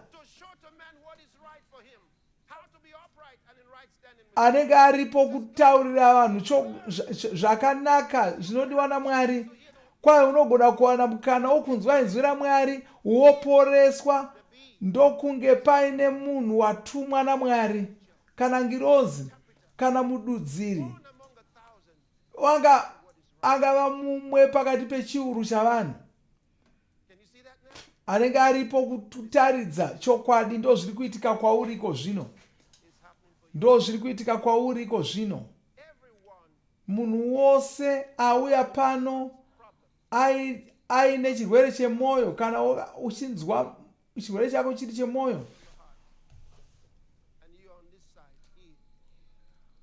kana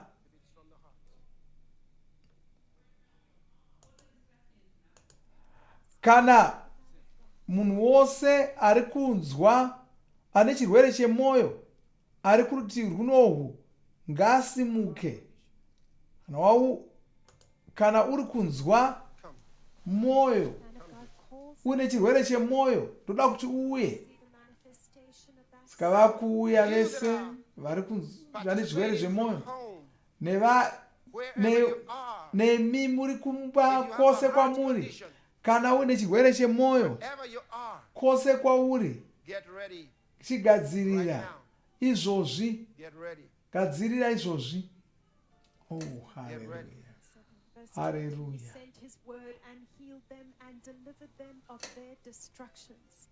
Now we see the manifestation of this word right before our very eyes. The full potency of the word of God. Devil of darkness. Kristu vakunyengeterera nokushumira kuvanhu vane zvirwere zvemwoyo, vachidzinga mweya yetsvina kubva mavari. Vari kudzinga mweya yetsvina kubva mavari. These devils of darkness don't stand a chance. Hallelujah. Hallelujah. Saka vatopora. Oh, hallelujah. Vatopora. Vakumanya. Vakumanya. Oh, maraba soto kala straka morikande. Le grasi dalistro. On the bed, is there anyone with a heart condition? Can you check? Paneva vari panomo. Pane vane chirwere zvemoyo here? Oh, hallelujah. Rabo de kosa listraka bokaria. Oh, malistra makirate mujia gransia. Hallelujah.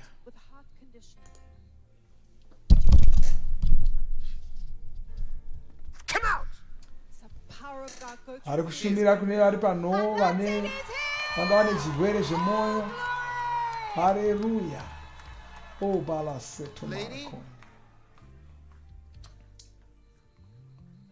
How do you know you have a heart condition? Your paper here says brain tumor. Says it's a brain tumor, hepatitis B. That's not a heart condition.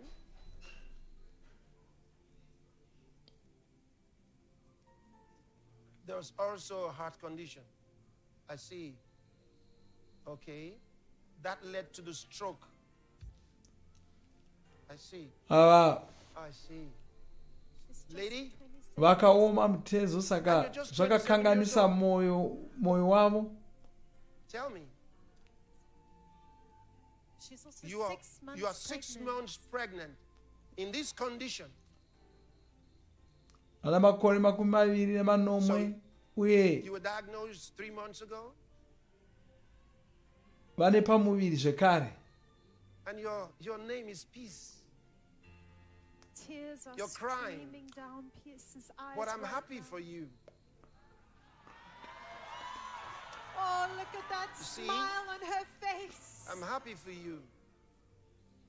Hallelujah. Tears burned down her face. Kristu ari kushumira So that next healing Na streams mai will avo. come here with your baby. saka vachadzoka nomwana wavo pavhuserere rinotevera. All right. Precious Lord Jesus, I thank you. I thank you for peace. Lord, her name is Peace, and you're giving her peace. And she will answer and live her name. Oh, thank you, Lord. That devil is out of you in the name Hallelujah. of Jesus Christ. You're healed of the hepatitis. Thank you, Lord. Thank you, Lord. Thank you, Lord, for your love and your grace. Come, woman, come. Man of God, God lift loves Peace you. up. Oh, my God. Thank you, Lord. Oh, this is the liquid love of God. You're here. And that's it. Hallelujah. Wapora. No, don't run. You're pregnant. Don't run. Okay? Glory be Hallelujah. to God.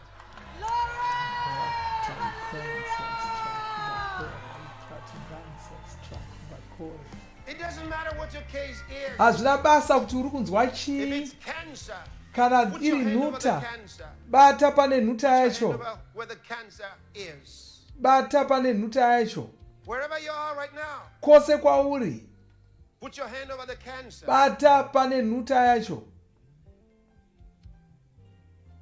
This is the healing streams, and over 7 billion people are now hearing the God words. is doing something special for you. Mwari vane chinhu chavari kuita, vane chakanaka chavari kuita kwese kwauri panyika pano. Kana wanga une nhuta, bata panhuta iyoyo. Kana usina simba rokuti uzviite, kumbira kuti munhu ari pedo newe akubate. Ndiri kuporesa uri kwauri ikoko. In the name of Jesus Christ. Muzita ramuponesi Jesu. I command the cancer to die Ndinorayira nhuta kuti ife. and to pass out of your Ibve body right mumuviri now. wako iko zvino. Every trace of it leaves you now. Nhuta yose inobva mauri iko zvino, marwadzo anonyarara muzita raIshe Jesu muponesi. Hazvina basa kuti nhuta yacho iri musoro here The lungs, kana mumapapu in the the upper part of your body, the lower part of kana your body, muchifuwa in your mako kana legs, mudumbu it makumbo makes hazvina basa kuti iri pai. Ndinorayira nutairo kuti ibve pauri muzita raponesi Jesu. And by this you'll know the power of the name of Jesus. Nokuda kwaizvi uchazoziva simba raMwari. Ndinotaura kuma mweya yetsvina inoudza nhuta, buda muvanhu ava nezita raponesi Jesu, varege vaende iko zvino. Yes, you are here. Wapora, You are here. wapora, You are here. wapora, In the name of Jesus. wapora, You are here. wapora, That man is off the bed. wapora. Is healed of the cancer. Pane vakusumuka panhovo vapora. Get up. Get up and walk. Simukai mufambe, simukai mufambe. Get up. Mapora, wapora, nhuta yapera. Haleluya, haigoni kuramba ichakutsimbirira. Even the cancer of the eye. Chero nhuta iri mumeso ndoirayira kuti ibve pauri iko zvino, inobva pauri iko zvino, muzita raJesu. Glory be to God. Oh, wow, wow, wow, wow, wow. Haleluya. Yes, yes, yes, yes. Haleluya. Miracles are happening everywhere right Zvishamiso zviri kuitika kwose. now. Deafness, Nzeve dzisinganzwi, blindness, kusagona kutaura neupofu, and migraine headaches. Everything nemisoro that happens in the inotema zvisingaperi, head, loss of taste. kusanzwa kunaka kwezvinhu muromo, zvose zviri kumusoro uku, zvirwere zvose zvinoshandira kumusoro iko zvino ndinokuporesa uri kwauri kubva pazvirwere zvose izvozvo. Ndinokuunzira minana yaMwari muzita ramuponesi Jesu. You blinding spirits, Mweya yose inounza upofu, deaf spirits, inounza umatsi you noumumumu, demons of infirmity, mweya yetsvina inounza zvirwere, demons of pain, inounza marwadzo, affecting iri those whose hands are over their heads right iri now. kukanganisa vanhu vari kunyengetera iko zvino. Ndinokurayira kuti ubude kubva mavari muzita ramuponesi Jesu. Come out. Buda mavari. And hearing is restored, sight is restored. Wagona kunzwa nenzeve dzako, wagona kutaura muzita ramambo Jesu. Meso ako akuona, bvuma kuti wapora, gamuchira munana iwoyo, chitanga kuona, chitanga kunzwa, chitanga kutaura. Ita zvawanga usingagoni kuita, wagona kuzviita muzita ramuponesi Jesu. Hey, are you ready? It's almost your turn. Hallelujah. What's this one? What's this? Yeah. Yes. Ovarian You had a fracture. teratoma, fraction, the thigh and hand. Oh. 59 years old. This one? Yes, sir. Wonderful. Precious Lord Jesus. Hallelujah. I bring help to this woman now.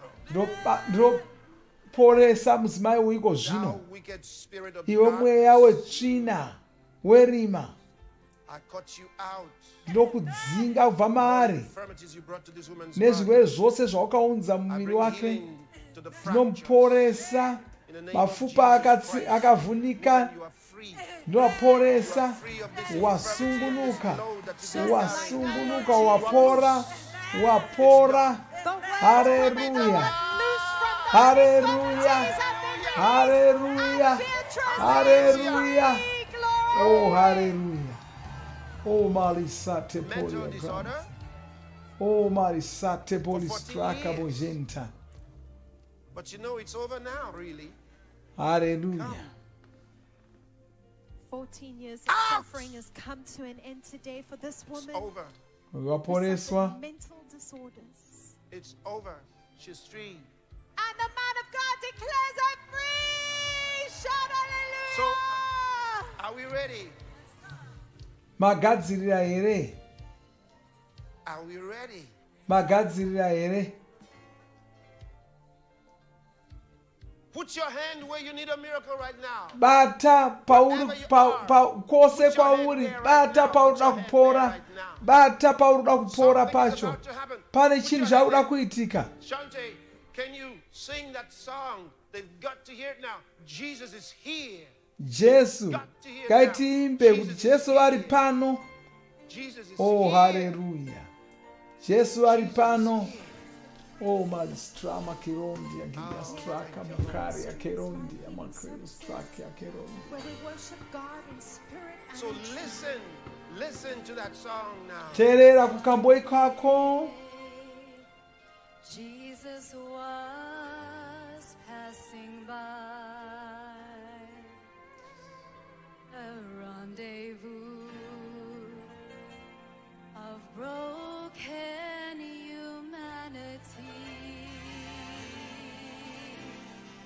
Kwai Jesu vanga vachipfuura nepane boka revanhu vanga vachirwara vakavanzwira tsitsi vakashuva kuda kuporesa zvirwere zvavo zvose. Saka vakaita kuti zvirema zvifambe, mapofu aone.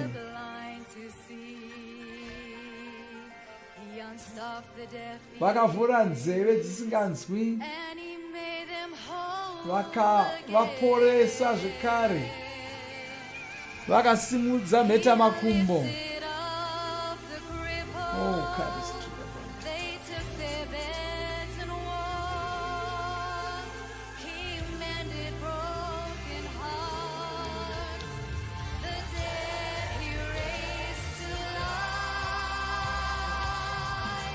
He's in this place with love and grace. Receive your miracle. Rise and be healed. He's in this place. Out of it now. Out.